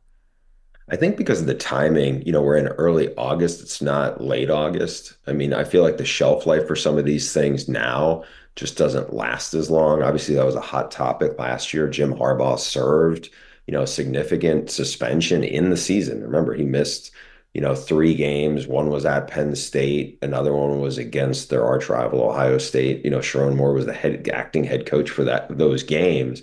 I think one of the bigger pieces of this, in terms of just the context of it, after Michigan won the national title last year, Charlie Baker, who's the head of the NCAA, basically he came out and said, you know what, they won it fair and square. I mean, those were his words. Jim Harbaugh has gone on to the NFL. Obviously, he commented when he was asked about it yesterday. From everything I've heard as it relates to, what the NCAA has, they don't have conclusive proof that Jim Harbaugh had knowledge of it. Now, I think a lot of people will say, well, he had to know. I mean, that was my first gut reaction when some of this stuff started to come out last fall. But again, I think right now, I don't want to say it feels like it's old news, because Sharon Moore is the head coach. He is now the face of the program. Level 2 violations. I think it looks bad in terms of deleting texts, I think people always say that's not going to pass the smell test, but I don't know exactly how much, to me, I thought Michigan was like kind of an 8-4 kind of team this year anyway, because they have to replace almost everybody. The entire offensive line's gone. J.J. McCarthy's gone. Mike Sanders still in the defense, who was really the leader of that side of the ball. Those guys are all gone. And in the NFL, obviously Harbaugh is gone. Could Sharon actually sat out games last year as part of something else? Could he be suspended for a couple of games this year? It's possible. Show cause is something in the NCAA's eyes, but it's more if you're looking for a job. He's got the job right now. From what I understand, the Michigan leadership is really behind him. So I think if this is a year where they end up, kind of resetting a little bit, I think probably a lot of Michigan fans will be like, okay, we won the national title last year, and I think they can kind of catch their breath off of that. Bruce, last one for you. Bruce Feldman is joining us. So you had Nick Harbaugh was your number one of the Physical Freaks column that you do every year. Give us like the one thing that one of these freakishly talented athletes did. Like, what was the one, like, oh, they can bench this or they can squat this, or the one thing that really blew you away physically? Yeah, there was one thing. It's actually about the guy who might be the starting quarterback for Michigan this year, Alex Orji. He's 6'3", he's almost 240 pounds. And he was on there last year because, inside the program, they kind of rave about his athleticism. And their strength coach, Justin Tress, had shared with me a video of Orji, and he's doing a pistol squat, which I think a lot of people, probably know what that is. But what he's doing it on is what's called a slack block, which is this really wobbly thing. And then he's bending, he's doing a pistol squat to lower himself without his one leg touching the ground and picking up popcorn kernels off the ground while not like breaking his ankle. And as I'm watching this, you see other players in the background doing it, but they're just bending over doing it. And these other guys are like, the guy next to him, I asked him, I was like, is that one of the backup quarterbacks? He's like, no, that's Colston Loveland, who's like their freak tight end, who will be might be a first round pick. And just to see, again, if people want to look, I posted on my social media and the video, it's kind of mind blowing if you see it. And then try to do it, much less, most people probably don't have slack blocks at home. Lord knows I don't. But it's, if you imagine doing that and have the strength, stability, and flexibility and balance to do what this guy is doing for like 30 seconds plus, it's insane. Yeah. I wasn't familiar with the pistol squat. I just looked it up as you were talking. That's bananas. I'll explain it to the audience. Maggie, your old colleague, Stu Yes. Mandel, who Yeah. I do a podcast with, The Audible, he didn't know what a pistol squat was either. But I had him try to do never mind the popcorn kernels, never mind. And there was groans, there was sounds that I'd never heard them make. It was pure comedy. Honestly, I applaud Stu for even trying. Bruce, thank you so much. This looks painful. Appreciate it. Love the Freaks column every single year. It's out now on The Athletic, and hopefully we'll talk to you again soon. Thanks so much. Thank you, guys. Great to be on with you. Okay, so how do we describe what a pistol squat is? So I'm just glad you didn't know what it was either, because I didn't. Okay, so let's pretend you're standing. So think about you're standing, and you're standing on one leg. Let's say your right leg's on the ground, and your left leg is not a 90-degree angle up, but sort of like a 45-degree angle up. Okay. Your arms are out straight. Okay. So all your weight's on one leg, the plant foot. Sure. Then you're supposed to lower yourself down to the ground to the point where your butt is about 6 inches from the floor on one foot, just one foot, and then stand back up. So one foot's planted, the other foot's out straight. Lower yourself to the ground and then pop back up. And this guy was doing it on a skateboard, picking up popcorn kernels? Yeah. Jerk. That's the quarterback for Michigan, Alex Orji. So maybe Probably they're won the not job. overrated at number 8. You were dead wrong about that Yeah, one. never mind. Okay, so we have a couple more elephants in the room that we got to clean up before elephants today. we have to say goodbye. Let's recount the elephants. Number one was my opinion about Noah Lyles winning the 100-meter. Well, beyond impressive. I never said it wasn't impressive. I said, is it hard to boast that you're the fastest man on the planet when you only won the race by 5/1000ths of a second. That just feels more like a photo finish more than I'm the fastest man to ever walk the earth type of thing. That was universally panned by everybody. That was not a popular opinion. It's continued to explode on social media, and I am getting roasted for this. So there you go. Second elephant in the room was a direct message that I shared with you of me going back with Deion Sanders asking about an article about Colorado that he's claiming is full of lies. And in the message to me said, please fact check before you put on your track shoes. And I thought, could he have actually seen what I just said about Noah Lyles? And is he making a track shoes reference? I think no. I think Deion was just doing a Deionism, and I appreciate him getting back to me and attempting to clear up some of those allegations. And then the third elephant in the room is you came in yesterday really hot about, not hot, but in a good way, about this new musical artist that you love. Stock up, MMB 500 yesterday. Chapel Roan, who had to get to a different stage at Lollapalooza because she's so popular. Yeah, they had to move her to the main stage. Main stage promotion. Right. I had not heard of her. So yesterday, as I was doing my jog walk, more walking than jogging, I decided to give her a listen, and she is great. Yes. She is talented. The music is awesome. Bangers all around. Good for you for finding her and being a cool dad, not a sad dad. Maggie, that is as nice a thing as you could have said to me. You told me at 6:00 yesterday you had done this. So I had to wait at least 12 hours. You tacked on 4 more. It is. And I'm the very glad end it's of the good show. news. So the one thing I can't help but notice about a lot of young women who are writing songs, and I'm assuming she's writing these songs, these are breakup songs that these women are writing that are devastating. And I know that's not new. Stevie Nicks was writing breakup songs. And writing breakup songs has been going on since music was likely invented. I'm sure in the Middle Ages they were writing them about on the lute. But the detail and the graphic detail in which the current songwriters are telling their breakup stories leaves nothing to the imagination. It's like, could this be an interpretation? I think I know the specific lyric you're referencing. Yeah, it's very graphic and it's really out there. And these women are singing and having so much pain with these breakups at such a young age. I noticed it. I didn't live a life, apparently, because I got nothing. I got no stories. I got no heartbreak. I got no songs. Boring 44 years, apparently.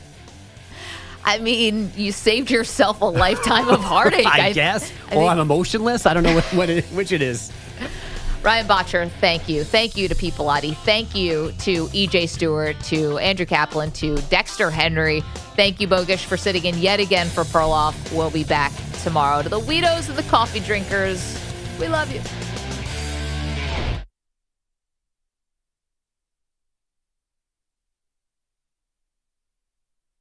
You're in a 5-minute...